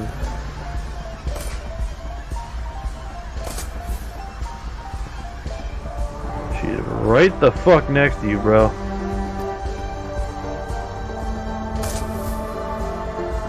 Can you? You don't have enough ammo for that. You have enough ammo for this.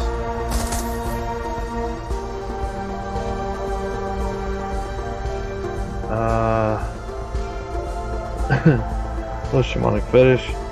It's 4 heavy cover barriers that last 3 rounds. Anyone?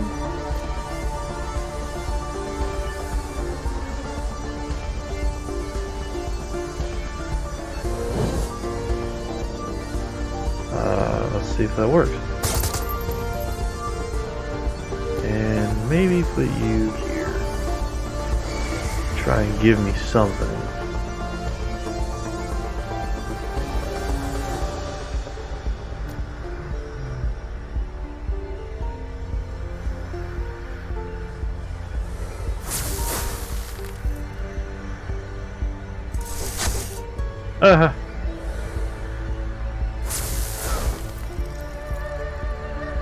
You bitch. I just have to keep killing you.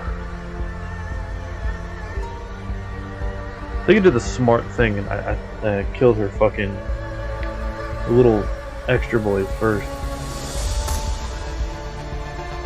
Come on. There we go. Didn't help.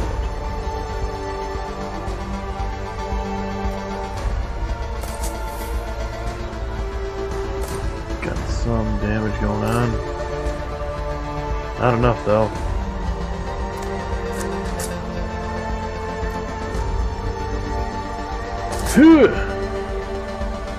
Let's go with spells, fog trap. Aha! Can I heal anyone? I can heal you.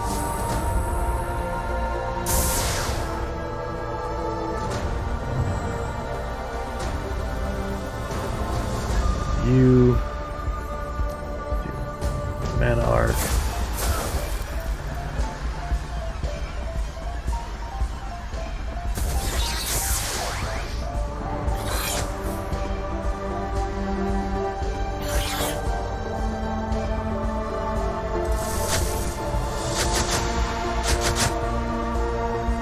I mean, you're not hitting me, so I'm not really worried about it. 52, 40. Oh, Jesus.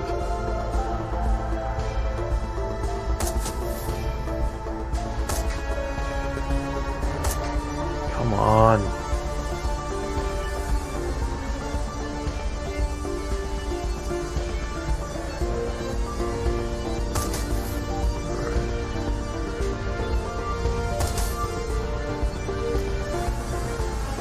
I doubt it's gonna kill her, but I'm gonna try.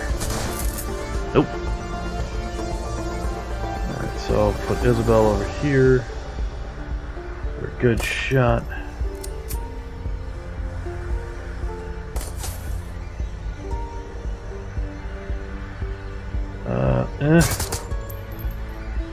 Blocking it, god damn it. Aim on you.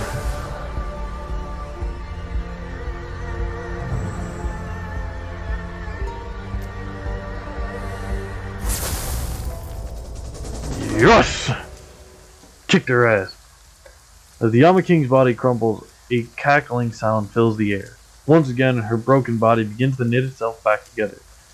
The flow of black ichor from her many wounds slows to a stop and reverses. The viscous fluid snaking its way back up into the holes and ruptures that it poured from. Projections on top of projections, all aspects of our divine being shed as easily as a lizard sheds its tail. Her voice is ripe with mockery. You cannot harm us, meat, but you have amused us. Kuan Ya halts, her crowned head cocking to one side. Perhaps you are worthy of an audience after all. Perhaps. Her voice trails off, and her head tilts upward. From behind you, you can hear the pounding sound of approaching footsteps.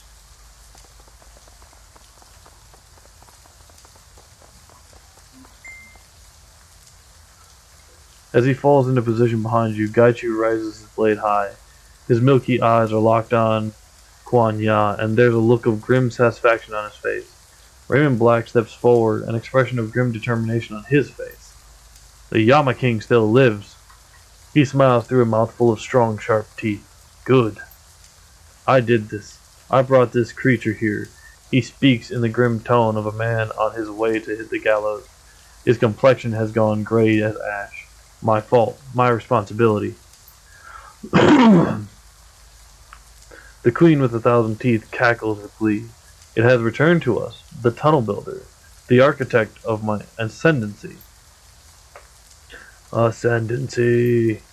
The creature leans in toward Raymond, its spidery fingers weaving hypnotically. The thing's robes billow like the bell of a jellyfish, pulsing organically with the rhythm of a heartbeat. You will have a special place in our court, builder. You will stand by our side, exalted for all time, and a living token of our unending rule and an undying symbol of the folly of man. I have been a fool, yes. His hands clench into fists, so tight that his knuckles go white. The skin on his face is flushed with the effort of fighting through the stammer, jumbling his words.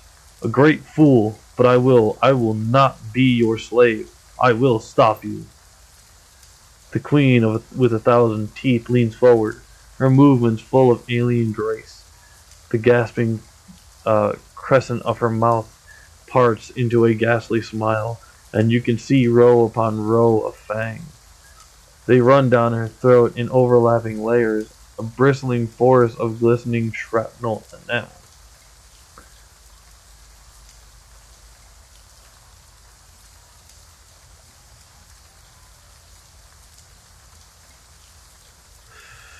How to do this?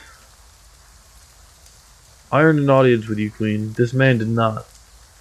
She steeples her fingers. Their hardened tips click against one another with a sound like grinding teeth. You are bold, meat, but you are also correct. We do not break our promises, and you have earned some modicum of respect. Kuan Ya turns her full attention back to you, and the smile widens. I can feel it. Deep in your gut, it tunnels into you like a lamprey, leaving you feeling empty and cold. In truth, you amuse us. Your persistence in the face of the inevitable is a pleasure to behold, and so we have decided to grant you a rare honor. We offer you a deal.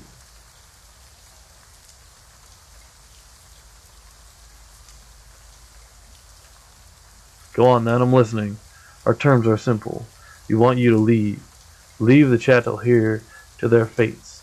Forget about them. Acknowledge that they are ours, and then think on them no more. She gestures towards the door that you came in from. Leave the walled city now, and do not return. Accept it is our domain, now and forevermore. In exchange, we will grant you 14 years of good fortune. Your every wish fulfilled, your every desire granted, a charmed life. From the moment you leave to the day our deal elapses. You can do that? The Yama King cackles with a wave of our hand. We have swum the waters of fortune since the beginning of time. It is a trivial matter for us to divert them. So, will you accept our offer? Will you take the deal?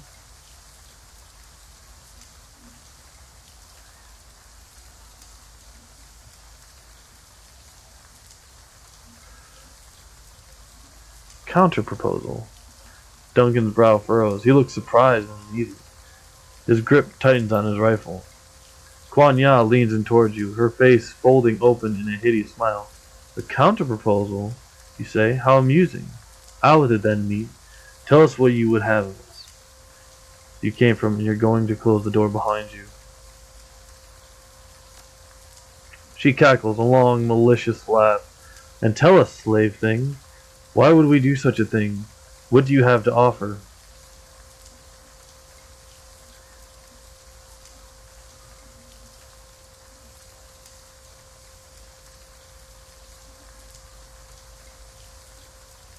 See if our lie works. This is your offer? This is what you bring to us? Tell us, me, why would we retreat from this world and live off what scraps that you bring us when we could remain here and claim whatever we desire for ourselves?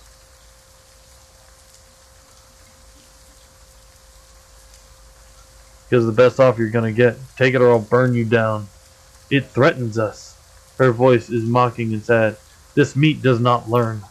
A pity, shame. You could have had everything your heart had ever desired. She clucks her tongue at you, a hollow, resonant sound. Instead, you will suffer as no living being has ever suffered before. Her robes shimmer again, and the claws come out. Once again, her voice grows to a deafening roar. We will suckle your sorrow until the sun turns to dust. Fucking Christ.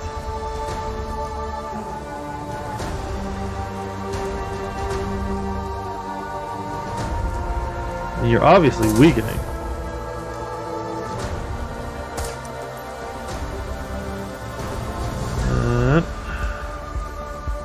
And hoop.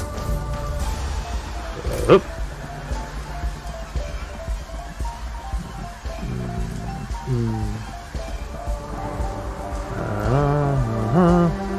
Aha. Aha. Haste you.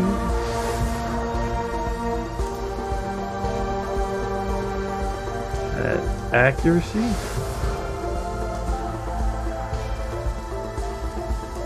Attack again.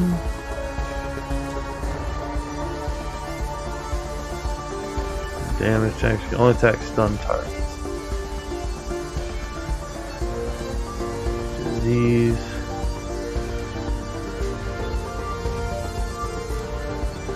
Swing! Alright, that sucked. Fuck it.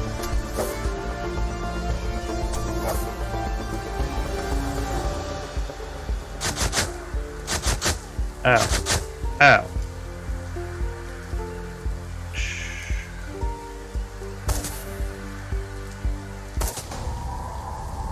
As you watch the Yama King's broken carcass withers and dissipates. Seconds later, all that's left of her is a cloud of rancid mist. Huh, that was easier than I thought it'd be. Guess she was hurt worse than she let on, trying to trick us into taking a bad deal. Doesn't mean she won't come back. All we've done is buy ourselves some time. Long before she finishes licking her wounds and sends another. I believe that you are correct. He points to a dingy terminal just in front of the towering machine. The control console is just over there. We must move quickly.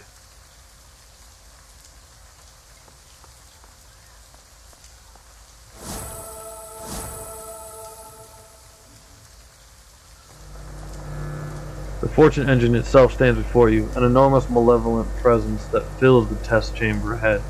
Raymond pushes forward, leaning in to study the control console with a look of determination in his face. I will close the rift. I just need... He bends over the terminal, frowning. His eyes dart from readout to readout. As you watch, the blood drains from his cheeks. What's wrong? Destroy the thing before she comes back. I can't. He gestures at the technical readouts on the Fortune engine's monitors. There is a one-way flow of astral energy moving from the inner-walled city through the tunnel. I know what it is. Gabbett wrinkles her nose and gets a faraway look. She sways for a moment and speaks as if in a dream. I can feel it too. The energy is coming from the people that she's feeding on. Their essence, their spirits, for lack of a better word. She sways a while longer, a puzzled expression on her face. If I destroy the machine now, it will collapse the tunnel.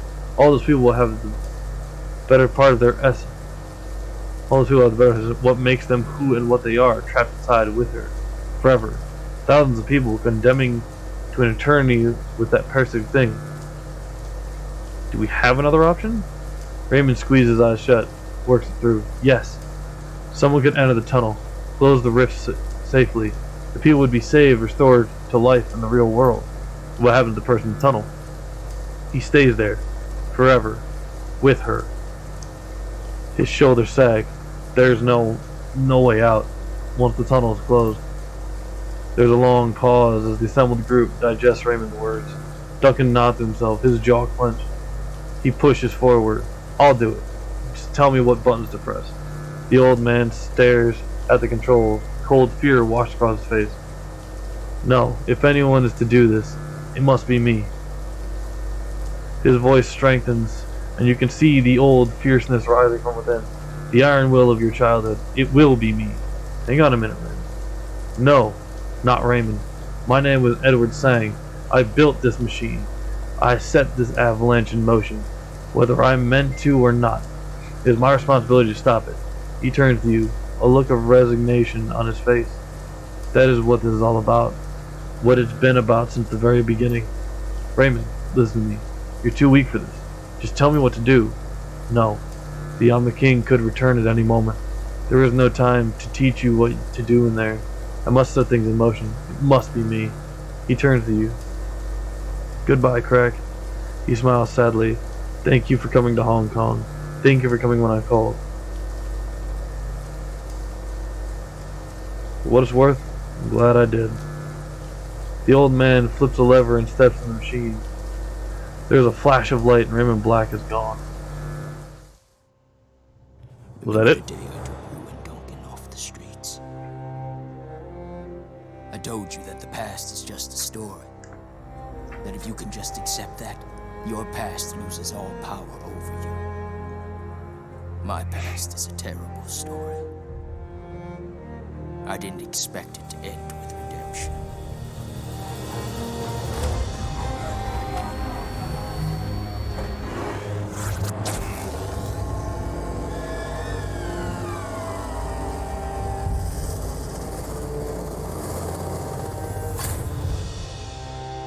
Sometimes the debts of the past can't be repaid. But we do what we can. I have done what I can to right my wrongs. And I accept the consequences.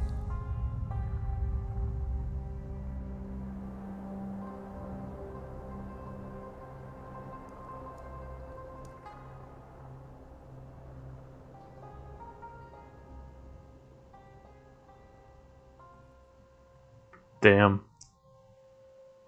Goddamn. That's some shit right there, man. Hoo-wee.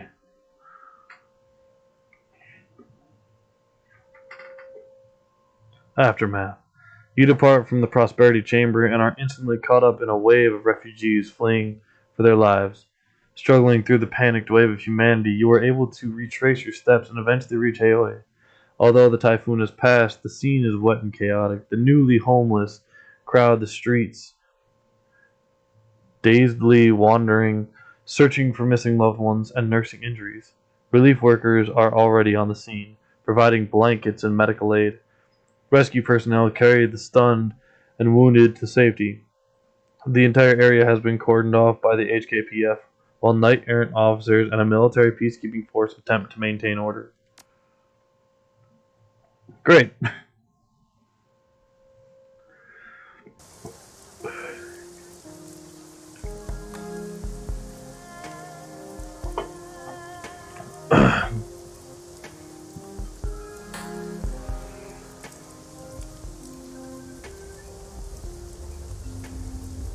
You emerge from Kowloon Walt.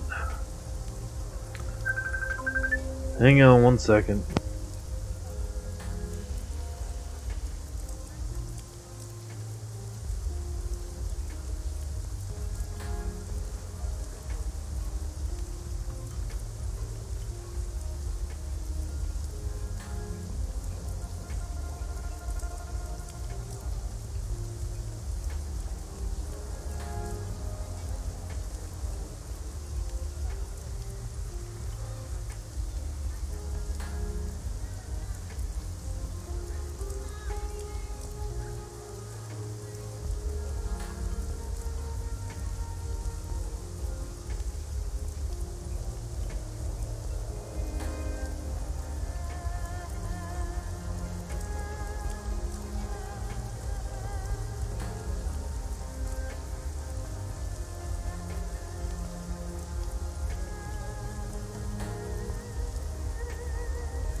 Apologies about that. You emerge from Colin-walled city to bustling clusters of activity. Refugees huddling together, staring back at their lost homes. Government troops deploying from armored personnel characters. News vans setting up remote camera feeds while reporters scramble to find the right angle for their broadcast. The air is electric with the threat of potential violence as panicked peacekeepers eye the growing crowd of evacuating poor. Gobbett's eyes dart fervently as she turtles her head between her shoulders. This place is hot. The cops are swarming the place, and that APP is still out on us.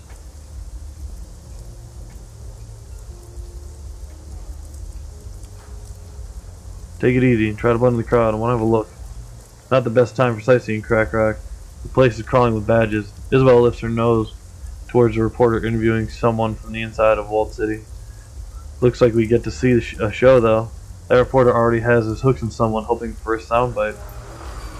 The reporter wears a look of earnest concern, like a coat of cheap deodorant. And is that when you started running? Yeah, it was bad in there. Shooting, screaming. I was terrified. And what caused this, sir? Why are people flooding out of the walled city, injured and disoriented? The man stares at the scene around him, bewildered. It's like everyone is saying. Some sort of chemical leak, a drug lab explode or something, caused mass hallucinations. The reporter turns to the camera and pretends to check his notes. There you have it, Sonny. Our third report of mass hallucinations and violence caused by an explosion in an illegal drug lab. All while reports remain sketchy. It appears that street crime is again on the rise. He half turns and sweeps his arm over the scene. As you can see, it's still turmoil and confusion here, as police and executive council peacekeepers respond to the emergency situation, attempting to maintain order. But in all this chaos, in the maze of poverty that is Kowloon-walled City, we may never know what really happened in there. Back to you in the studio, Sonny. The light on the news camera goes off, and the reporter drops his facade. He ignores the bedraggled man beside him and begins packing up his equipment. After a moment, he sees you looking at him and turns to you with a scowl. What are you looking at?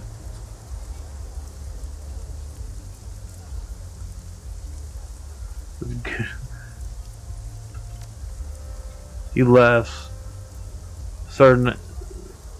sardonically and continues packing. Everyone's regurgitating a line of corp crap, pal. They may not know it, but they are. Everything you see, everything you've been taught, every official you elect, all bought and paid for by the people pulling the strings. Yeah, well, no one's telling me what to think. No eye contact. He remains bent over his equipment case. Of course not, pal. You're different. The reporter finishes packing and stands up straight, brushing the wet grit of the street off his hands. And as he does so, his eyes narrow. His gaze moves over your crew, flicking from face to face before eventually landing on you. Looks like you just came from inside, so tell me, what did you really see in there?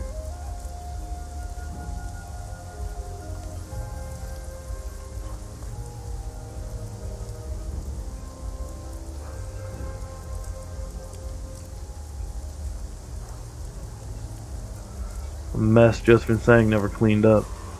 He chuckles. Why am I not surprised?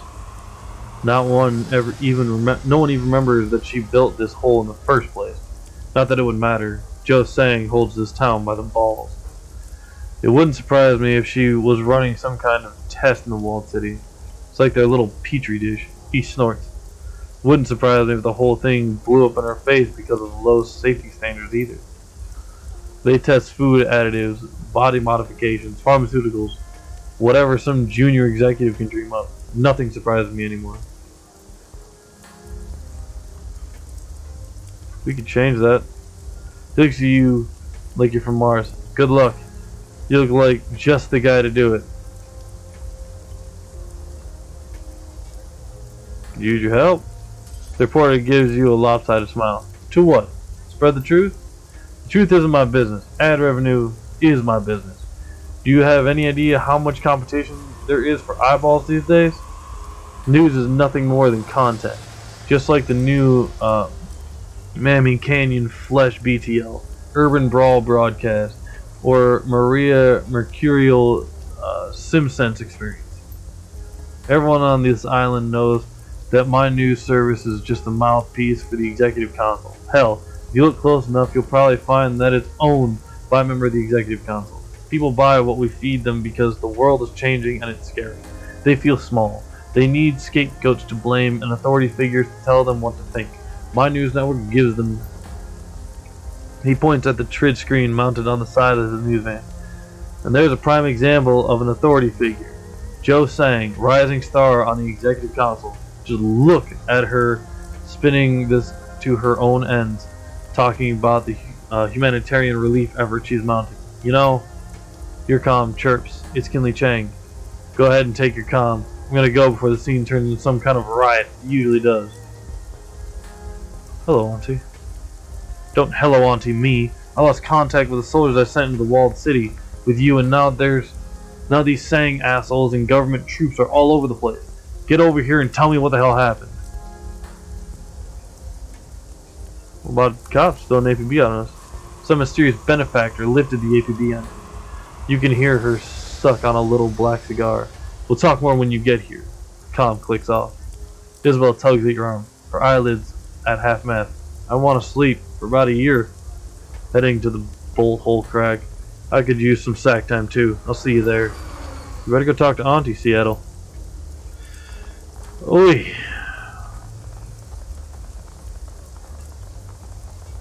Basic emergency response supplies.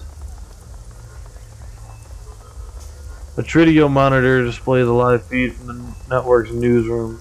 It's a standard split screen, talking heads back and forth between a perky newscaster and a stately woman of indeterminate older age. The animated label under the old woman reads, Executive Council member Josephine Sang. And if you are just joining us, we are talking live with Councilwoman Sang from her office in Prosperity Tower. Councilwoman, again, thank you for being here to help us make sense out of the conflicting reports that we are getting out of Kowloon Walled City. The other woman nods with queenly composure. Thank you, Sonny. I only wish that we were speaking in happier time. Of course, madam, this is indeed a stressful day for the citizens of the Walled City, but who knows? The newscaster brightens, flashing the best smile money can buy. For one of them, it might be their lucky day. Stay tuned because we're going to cut away shortly to this week's Gigaball drawing, where some lucky winner could walk away with almost 1 trillion money. The newscaster returns her focus to her guest, a look of practiced concern back on her face. Now, madam, you were saying that this sort of situation is inevitable when masses of underprivileged children are raised in a world without hope. Exactly, Sonny. Josephine Sang leans forward toward the camera. Without hope, these children are left to create their own opportunities, the only way that they know how, by turning to crime. They're often brought up in single-parent households without strong guidance to put them on the right path. They are surrounded by thugs and criminals, eager to put them to work in all manner of unsavory activities. And it's events such as this one that call our attention to the plight of these poor children. That is why today I call on my Executive Council colleagues to join with me in supporting a new project, Operation Hope. Under the auspices of this program, we will pull these children out of poverty and place them in loving, stable homes while their parents are rehabilitated, re-educated, and reinvigorated with a new sense of purpose. That sounds like a tremendous... It is, Sonny, and it will cost billions of money to support such a mammoth effort. The Sang Mechanical Services is ready to lead the way to our new charitable foundation, Sang for Hope. It's time for us to give back to the community, and the newscaster puts her finger to her ear. Madam Councilwoman, I'm afraid I need to cut you off there. As always, you are doing amazing work for the people of Hong Kong, but her dazzling smile returns. It's time for Gigaball! The old woman smiles contentedly. Of course. Again, thank you so much for joining us and offering your perspective. The newscaster checks the notes in front of her. We have been speaking with Josephine Sang, entrepreneur, philanthropist, and frontrunner to be the next chair of the executive committee. Yeesh.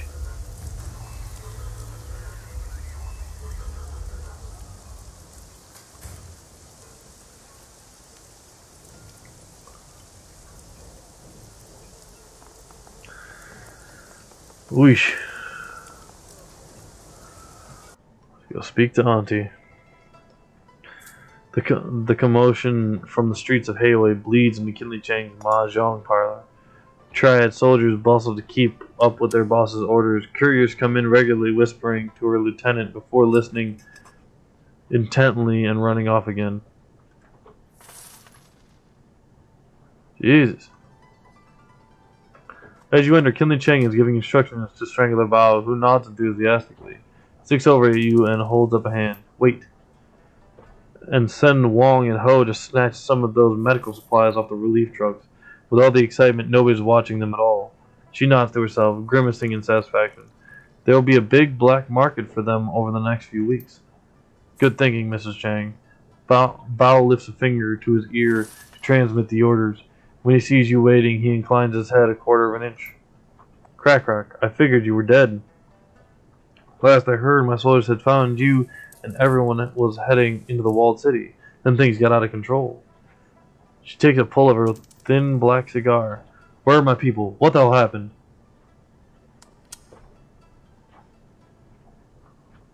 Got separated in the walled city. Found out later they were killed. Her eyes are hard little black buttons. Is that how you treat my resources?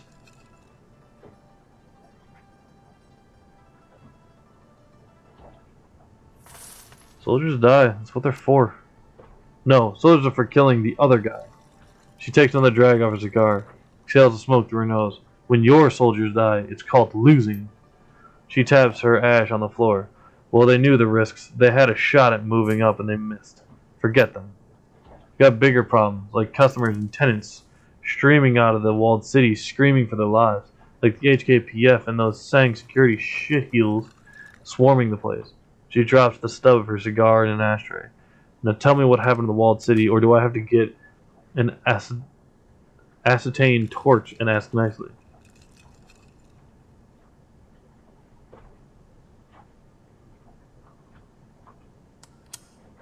Raymond Black accidentally summoned a demon god. We had to put her down. Kinley Chang's eyes get big at that. What kind? Yama King. Never heard of her. She picks up her bottle of foul spirits and studies the label. Her rusty, mean voice drops low. But I know the Yama Kings. My grandmother used to try and scare me with stories about them. I guess that she thought she was teaching me something by scaring the shit out of me. She chuckled softly.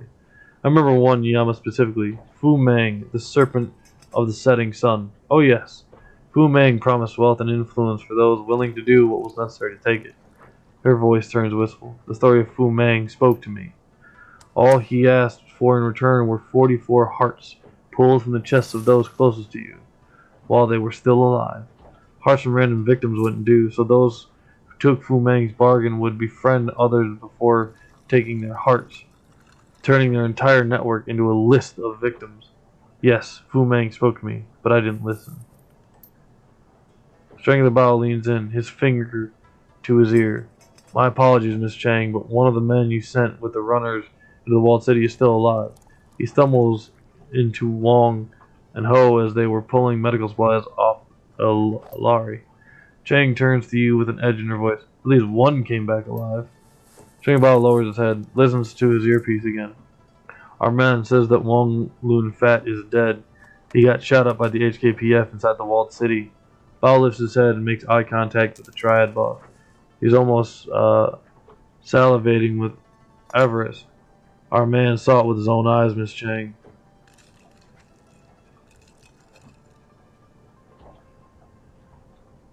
His own eyes, that important? Oh yes, very important. It means I have verification from a trusted man. Wong Lun Fat was my superior in the Yellow Lotus at 438. Kinley Chang's black button eyes sparkled with satisfaction, born of malice. He was also a pig. Tell our friend Crackrok what that means, Mr. Bao. A wolfish smile spreads across her face, and her eyes squeeze into crescent moons of pleasure. Say it slow so I can savor it. The death of Wong Lun Fat has opened a spot for you to move up, madam. You could be the next 438. Bao smiles. The effect is chilling. The gods help those who seize opportunities. Mr. Bao, put every man we have on this. Spread the word. Kinley Chang says all debts to the Yellow Lotus are suspended for citizens of the walled city until order is restored, and no interest will compound either. Tell them that I have medical supplies too, and there will be no charge for them until the crisis is over. Things seem to be going your way, Auntie. They do indeed, my sweet. I may not have brought Josephine Sang down, but I've got my career going again. She grabs her bottle and unscrews the cap with her thumb. Your career too, Mr. Bao. You'll be my new straw sandal. Good partners support one another. Bao lowers his head in respect. You've proven that, Mrs. Chang. This calls for a drink. The soon-to-be 438 pours 2 shots, and the stink of kerosene stabs your nose like switchblade. She hands a glass to Bao, touches it with her own, and holds it there. Your loyalty and clear-headedness have proven immensely valuable, Mr. Bao. You're an effective ally, and I wish you great wealth and good fortune. They down the foul substance in one gulp. Looks like 2 of you are moving up in the world. Yes, and it appears your fortune is changing too, XCrackrok. She pours herself another drink and leaves it sitting on the table. Remember, you have a mysterious benefactor, one who lifted the APB on you. Any idea who might that be? I don't have a clue, and I must admit, that bothers me. Must be somebody powerful. Can't imagine it was Josephine Sang. After all, what would her motivation be? It's gotta be someone else. Well, it's not like I've made a lot of friends since we hit town. I'll tap my network, find out if I can. Kinley pulls out another thin black cigar. But that's for later. I'm missing an entire piece of your story, my darling. What happened at Prosperity Tower? Did you rescue Raymond Black? Did his mother wipe his memory? We got him. Stopped his mother from wiping his memory.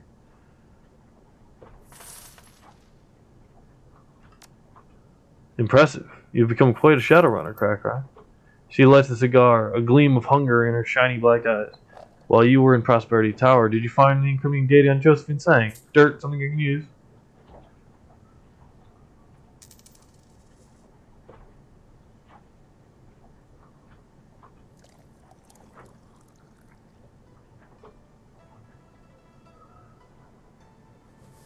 Something we can use. Yes, XCrackrok, we. This is your victory, too. Thin black cigar bounces excitedly in Kinley's mouth as she speaks. We will be the instruments of her destruction. We're gonna hurt that woman. The Triad boss pulls out a cred stick and tosses it to you. The number on the data readout is big, more than twice the payout of a single Shadowrun. With this, Sang's days on the executive council are numbered. Bao, it appears my fortunes have truly changed. She pours 2 more shots from her reeking bottle. Our partnership has become quite enriching, XCrackrok. She raised her glass. To my new #1 Shadowrunner, may our partnership continue to bear fruit.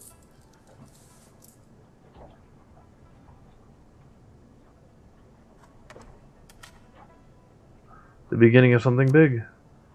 Kinley Chang watches you drink, smiling her serpentine smile. Then she downs her glass in one swallow and licks the rim. Now, before I go back to business, I must know, how did you go from rescuing Raymond Black to the walled city vomiting people? Built a machine in the walled city. I accidentally summoned a big bad thing, as where everyone never ran.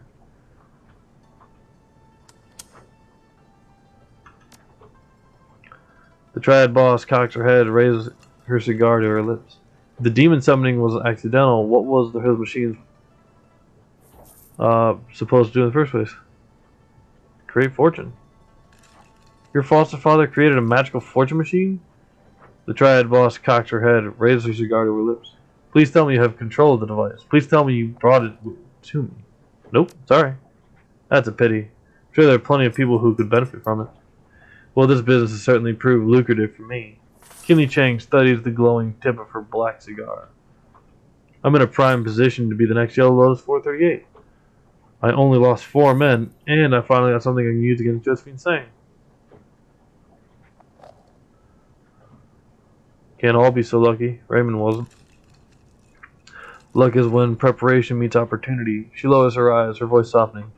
Doesn't sound like your foster father was in a position to be lucky. But judging by the way you run the shadows, I'd say your luck is about to change.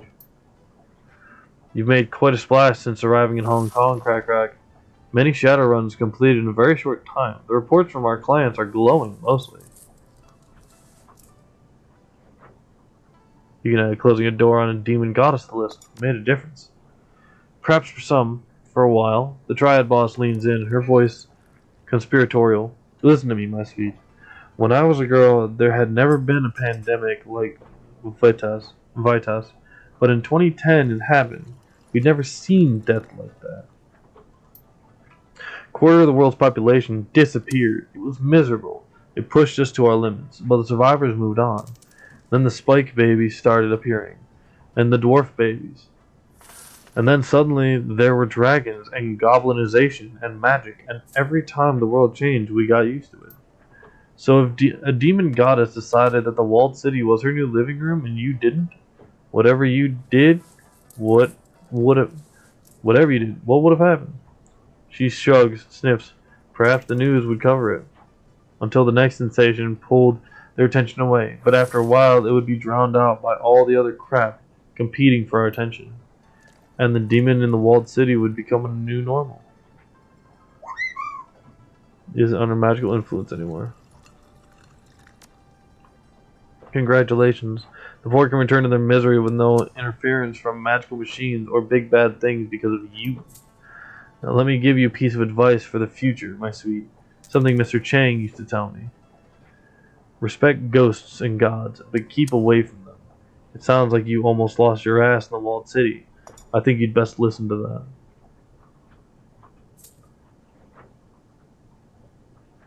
So there is a Mr. Chang. Kinley smiles mischievously. There have been many Mr. Changs, my darling. None have lasted long. She stubs out her cigar, screws the top back on her bottle. Now get some sleep, XCrackrok. You look like shit. Tomorrow we'll talk about the future.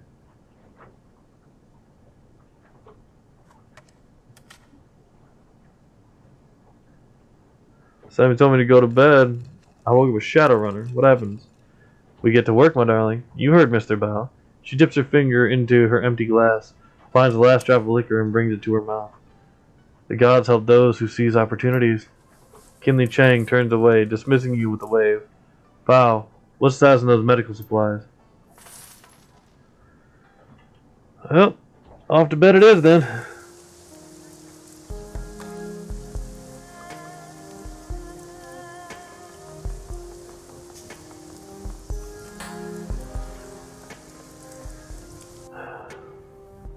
The scene on the bolt hole is quiet, save for the sounds of eating. The crew is crowded around Gobbet's electric hot plate. A cast iron pot simmers on top and they hold bowls of soup in their hands. You recognize the smell. Chicken style, soya broth, elbow macaroni, tinned ham, and a heaping scoop of egg flavored microprotein. Excuse me. The mood is somber. Thought you were all going to bed. We figured we'd hang out a while. No one could remember the last time we ate. She looks over her bowl at Duncan. Besides, no one can sleep anyways. She means me. I'm too fucked up to sleep. Trying not to think about Raymond. Wu takes an enormous gulp of soup, wipes his mouth with the back of his hand. They're just keeping me company, feeding me and pretending not to be tired, talking a bit.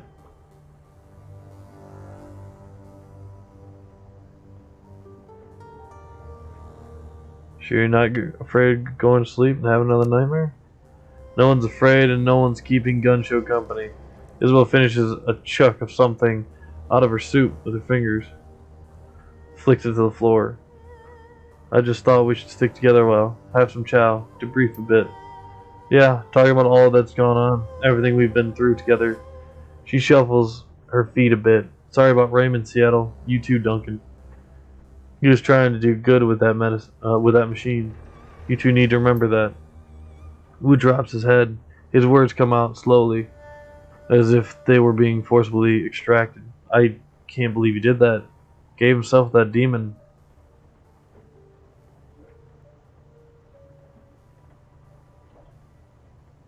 I think he did what he came to do. I guess we did too, Crack. Came to help Raymond, and he got what he wanted. Isabel stares over her bowl at the wall of the trawler. Her voice is soft. Hard to believe we defeated a god. Demon god. Gobbet stirs her soup with her finger. From another plane of existence. Hard to believe that Josephine Sang is going to remain untarnished by the whole thing. Her little Decker's face hardens. 20 years of misery, 20 years of suffering for tens of thousands, hundreds maybe. That's the way it is, the way the world works. The powerful play their games and the little people pay the price. She'll see justice someday. She has to. Wu stares into his soup, squinting in concentration. But one thing doesn't add up for me. Why was Josephine saying so intent on shutting us down? Why wouldn't she be? You saw what she was responsible for. No, think about it. The HKPF snipers, the plastic-faced man, all the resources that she poured into capturing Raymond and hunting us down. I mean, she's already covered her tracks with that illegal drug lab explosion, right? So why not just let Ray do his thing, then cover it up afterwards? It doesn't add up. It had to be the Fortune engine itself. Yeah, I think you're right. From everything Raymond said, the key was supposed to be pooling, turning toxic, but if I felt something in that room, a flow of positive key that I didn't expect. Gabbett wrinkles her nose. She stares at the floor of the trawler for several seconds, apparently lost in thought. I think that it was leaving the walled city. I bet that machine did something else, something that Raymond didn't know about. Little Decker stirs her soup, pondering. What if it was a siphon? What if Josephine Sang was stealing cast-off positive key from the walled city, leeching it for her own benefit? Wu nods at Isabel, runs with her train of thought. She sealed up the Fortune engine, leached the good key for herself, and took Sang mechanical services from the minor company Ray's father built to the ball buster it is today. His jaw tightens. That's how she got herself on the executive council of Hong Kong. Of course, this is all speculation. Can't prove any of it, but if Josephine was using positive key that the Fortune engine was casting off, she isn't getting it anymore. Her foster father, your foster father, saw to that. Gabbett taps her spoon against the river bowl. Wonder what happened to her. Guess we'll have to wait and see. Gabbett finishes her soup, lets out a little belch, and pats her stomach satisfied. She tosses the bowl in the corner for madness and folly. So Seattle, what now?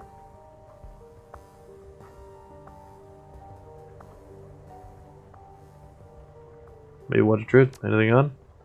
There's always something on. But I say we bag it and get some sleep. Especially you, Crack. He winks at you. You look like shit. So I've heard.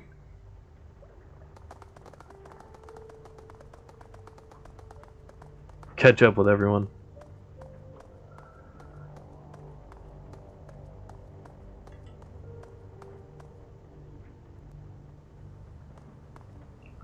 Oh, our dude's gone.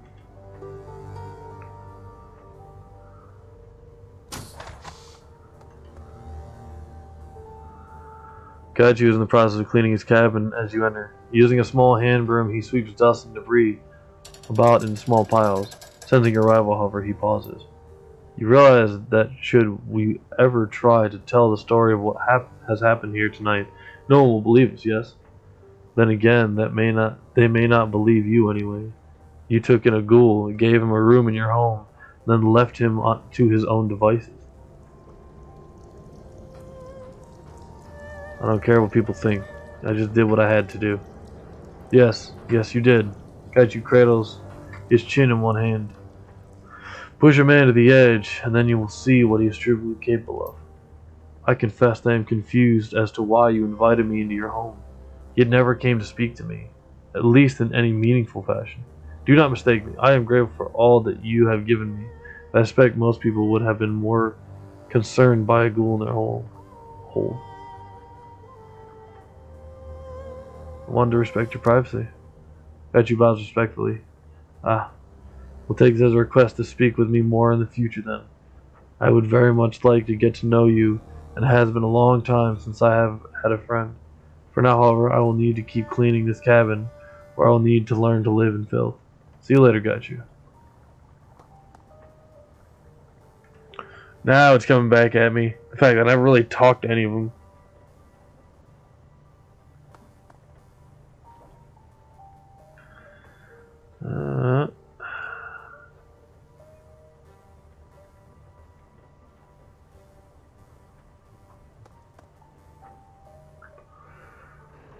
Duncan! You enter Wu's cabin to the sound of his neck cracking at a horrifying volume.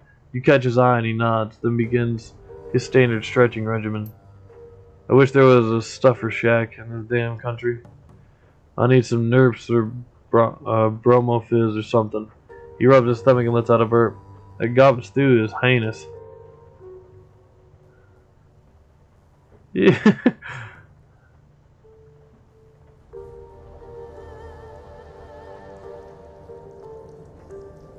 She offer you an oyster? Nah, we're not that tight. I mean, I don't visit her bunk all the time like you do. He pulls his right elbow back behind his head, stretching his triceps. They're good crew, aren't they? Yeah, they really got the job done. Defeating a demon queen. Yeah, I'd say so. Wu switches elbows, exhales slowly as he pulls. Long goddamn day. Feels good to stretch.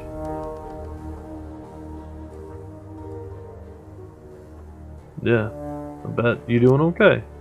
Wu shrugs, turns his back and begins stretching his legs. Yeah, sure. I took a few hits, but I'll be okay. Come on, Wu. Raymond's dead. We have to acknowledge it. Wu spins his torso around, glares at you red-eyed. He's not dead, Crack. Didn't you hear her? She's gonna feast on him, torture him. He's worse than dead. Way, way worse. He left us. And now he's gonna be tortured for 1,000 years or some such shit.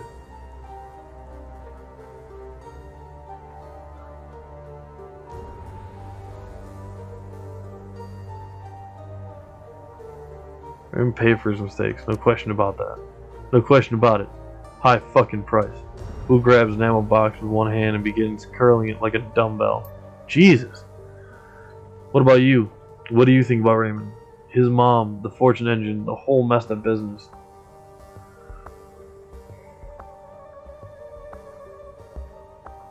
I said we got ropes in some truly fucked up foggy shit.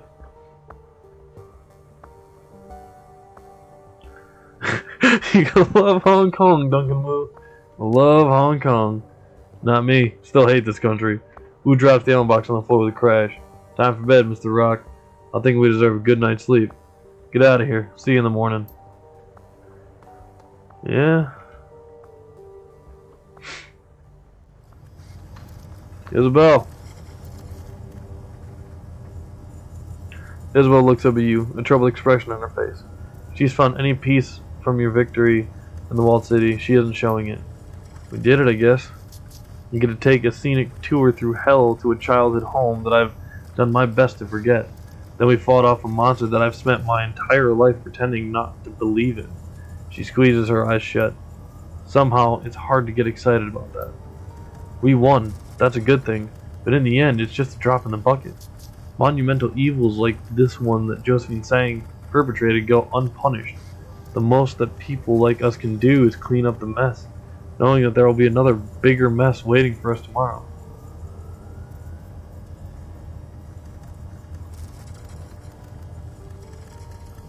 But we did clean up the mess. That's important. It wasn't enough. We could have done more. We should have done more. She waves you off. Just leave me alone, XCrackrok. I'm not in the mood to celebrate.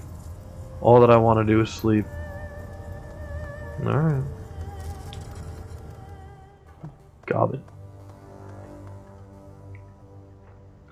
As you enter Gobbit's cabin, you find her sipping from an enormous mug. Something dark and steamy sloshes as she lowers the vessel. Her rats squeak happily from their perches on her shoulders. Well, that was a thing, right? We fought a Yama King, and we won, she sniffs. I mean, I know that we haven't really talked much or anything, but that says something, yeah? Worthy of a high five, at least. A hell of a fight. Yeah, she nods vigorously. Yeah, that was pretty intense. The stuff of legends, even. There's a long, awkward pause. So, we never got to know each other at all, did we? I mean, you never came by to chat. Not in all the time we've been running together. Well, I'm here now. Yeah, that's true. You're good on you for it. But, here's the thing. I'm completely exhausted. We did just fight a demon god. In the grand scheme of things, that's a pretty big day. So, she motions toward her cabin door. Sleepy time. Maybe we talk tomorrow or something. Tomorrow then. Take care, Gobbit. Yeah, you too.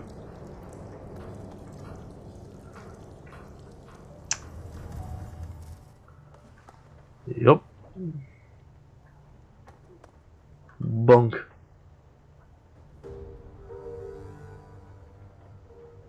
Your bunk on the trawler lies waiting, patient and seductive. It beckons with the promise of escape. Go to sleep and end campaign. You drop your head onto the pillow and haul the rough and naval blanket over you. The bullet hole rocks like a cradle, and moments later you are wrapped in the comforting arms of sleep. There are no nightmares, only shadows. Bum ba bum. Bum ba dum. Story of the walled city riots circulates local news networks for nearly a week. Few outside of Hong Kong hear about the incident, and of those that do, even fewer care.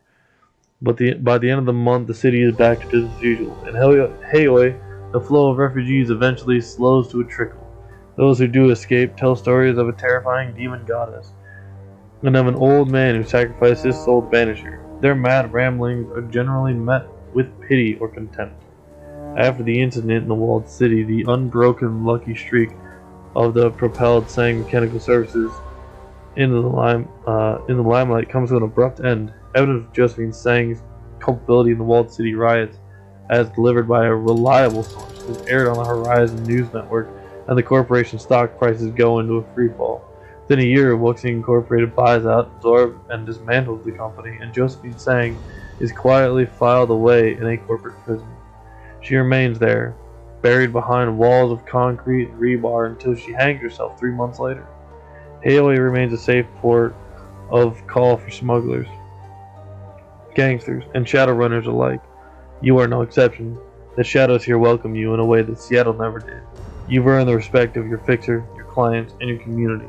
And now that the APB on you and your team has been lifted by parties unknown, you are free to operate openly in Hong Kong. This place is yours now. Your home. Boom. Holy shit. Almost 7 hours.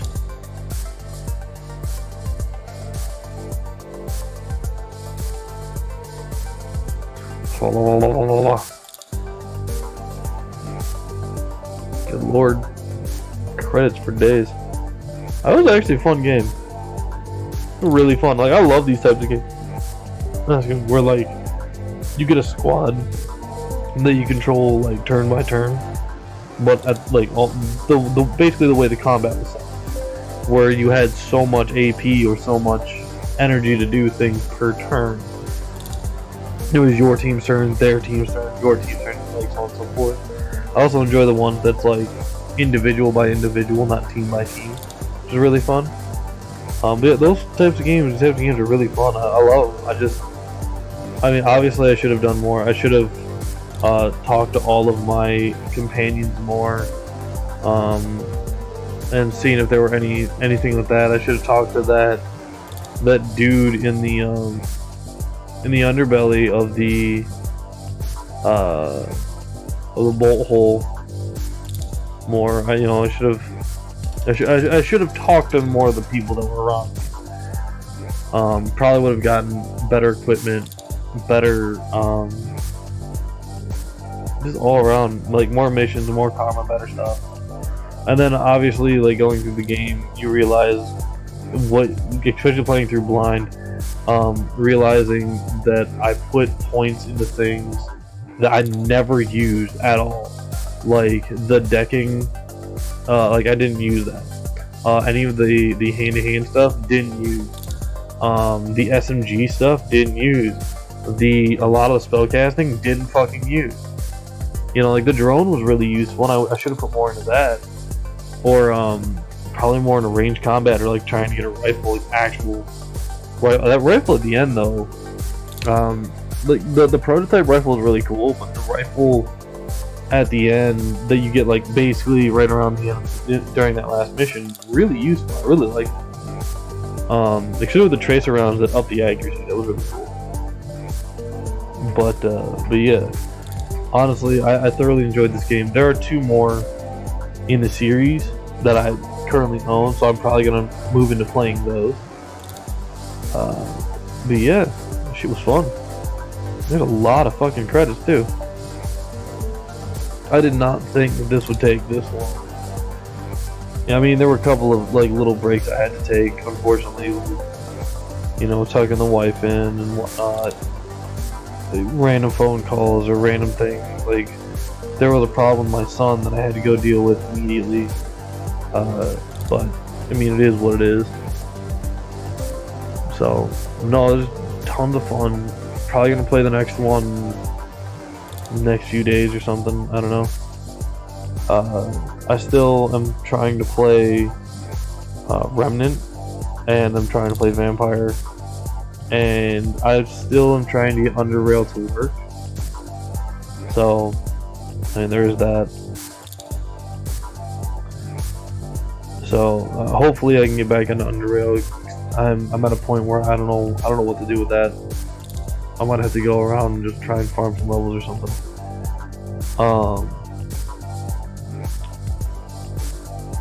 But yeah, this is just fun shit.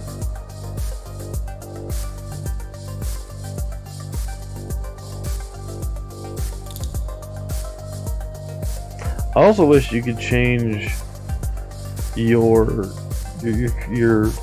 people's equipment a little more.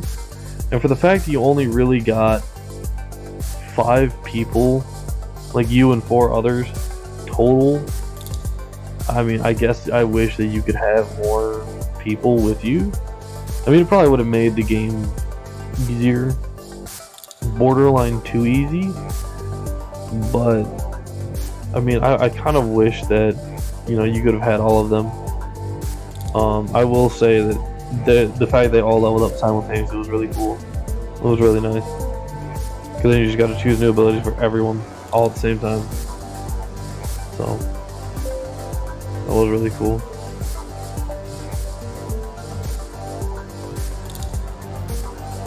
Oh, there's so many other ways that could have gone though. Like, I could have taken that deal at the end if I had actually, like, talked to everyone and done all of that. That could have been a thing.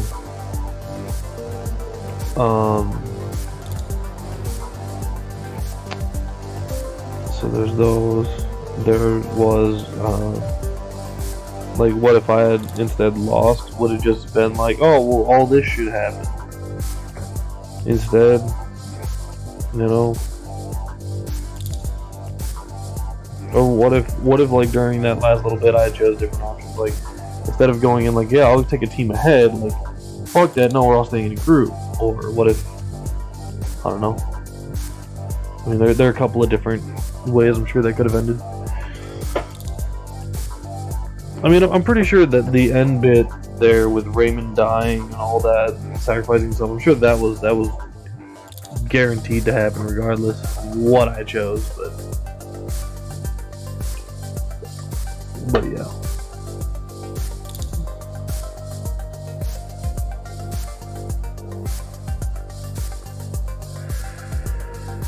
Holy crap, it's 3 in the morning. I mean, I should probably go to bed.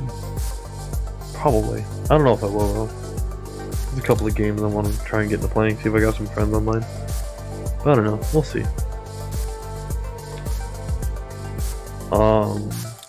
I'm gonna try and be on again tomorrow doing something. If not tomorrow, the day after. Doing something. I don't know whether it's gonna be Remnant or it's gonna be Vampire. But it'll probably be one of those two. Or if I can get under Remnant. So.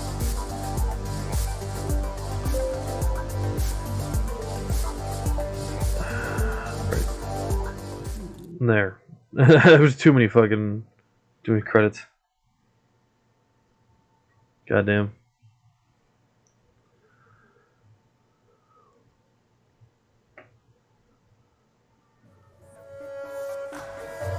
It took me right back to the main menu. Sweet. Alright, well, thank you everyone for watching. Thank you anyone that watches in the future. Thank you anyone that watches on YouTube as well. If you enjoy what I do, please consider following me here on Twitch, or if you're watching on YouTube, please feel free to subscribe. I mean, this is just a fun fucking game, and there's 2 more games to play, so I'll probably get into those. Anyways, don't forget that we do have a Discord. The information for that is down in my Twitch information below. We use that for off-stream bullshittery, like questions, try and set up some polls for games to play and whatnot. So, anyways, thank you everyone again for watching, and until next time, bye bye.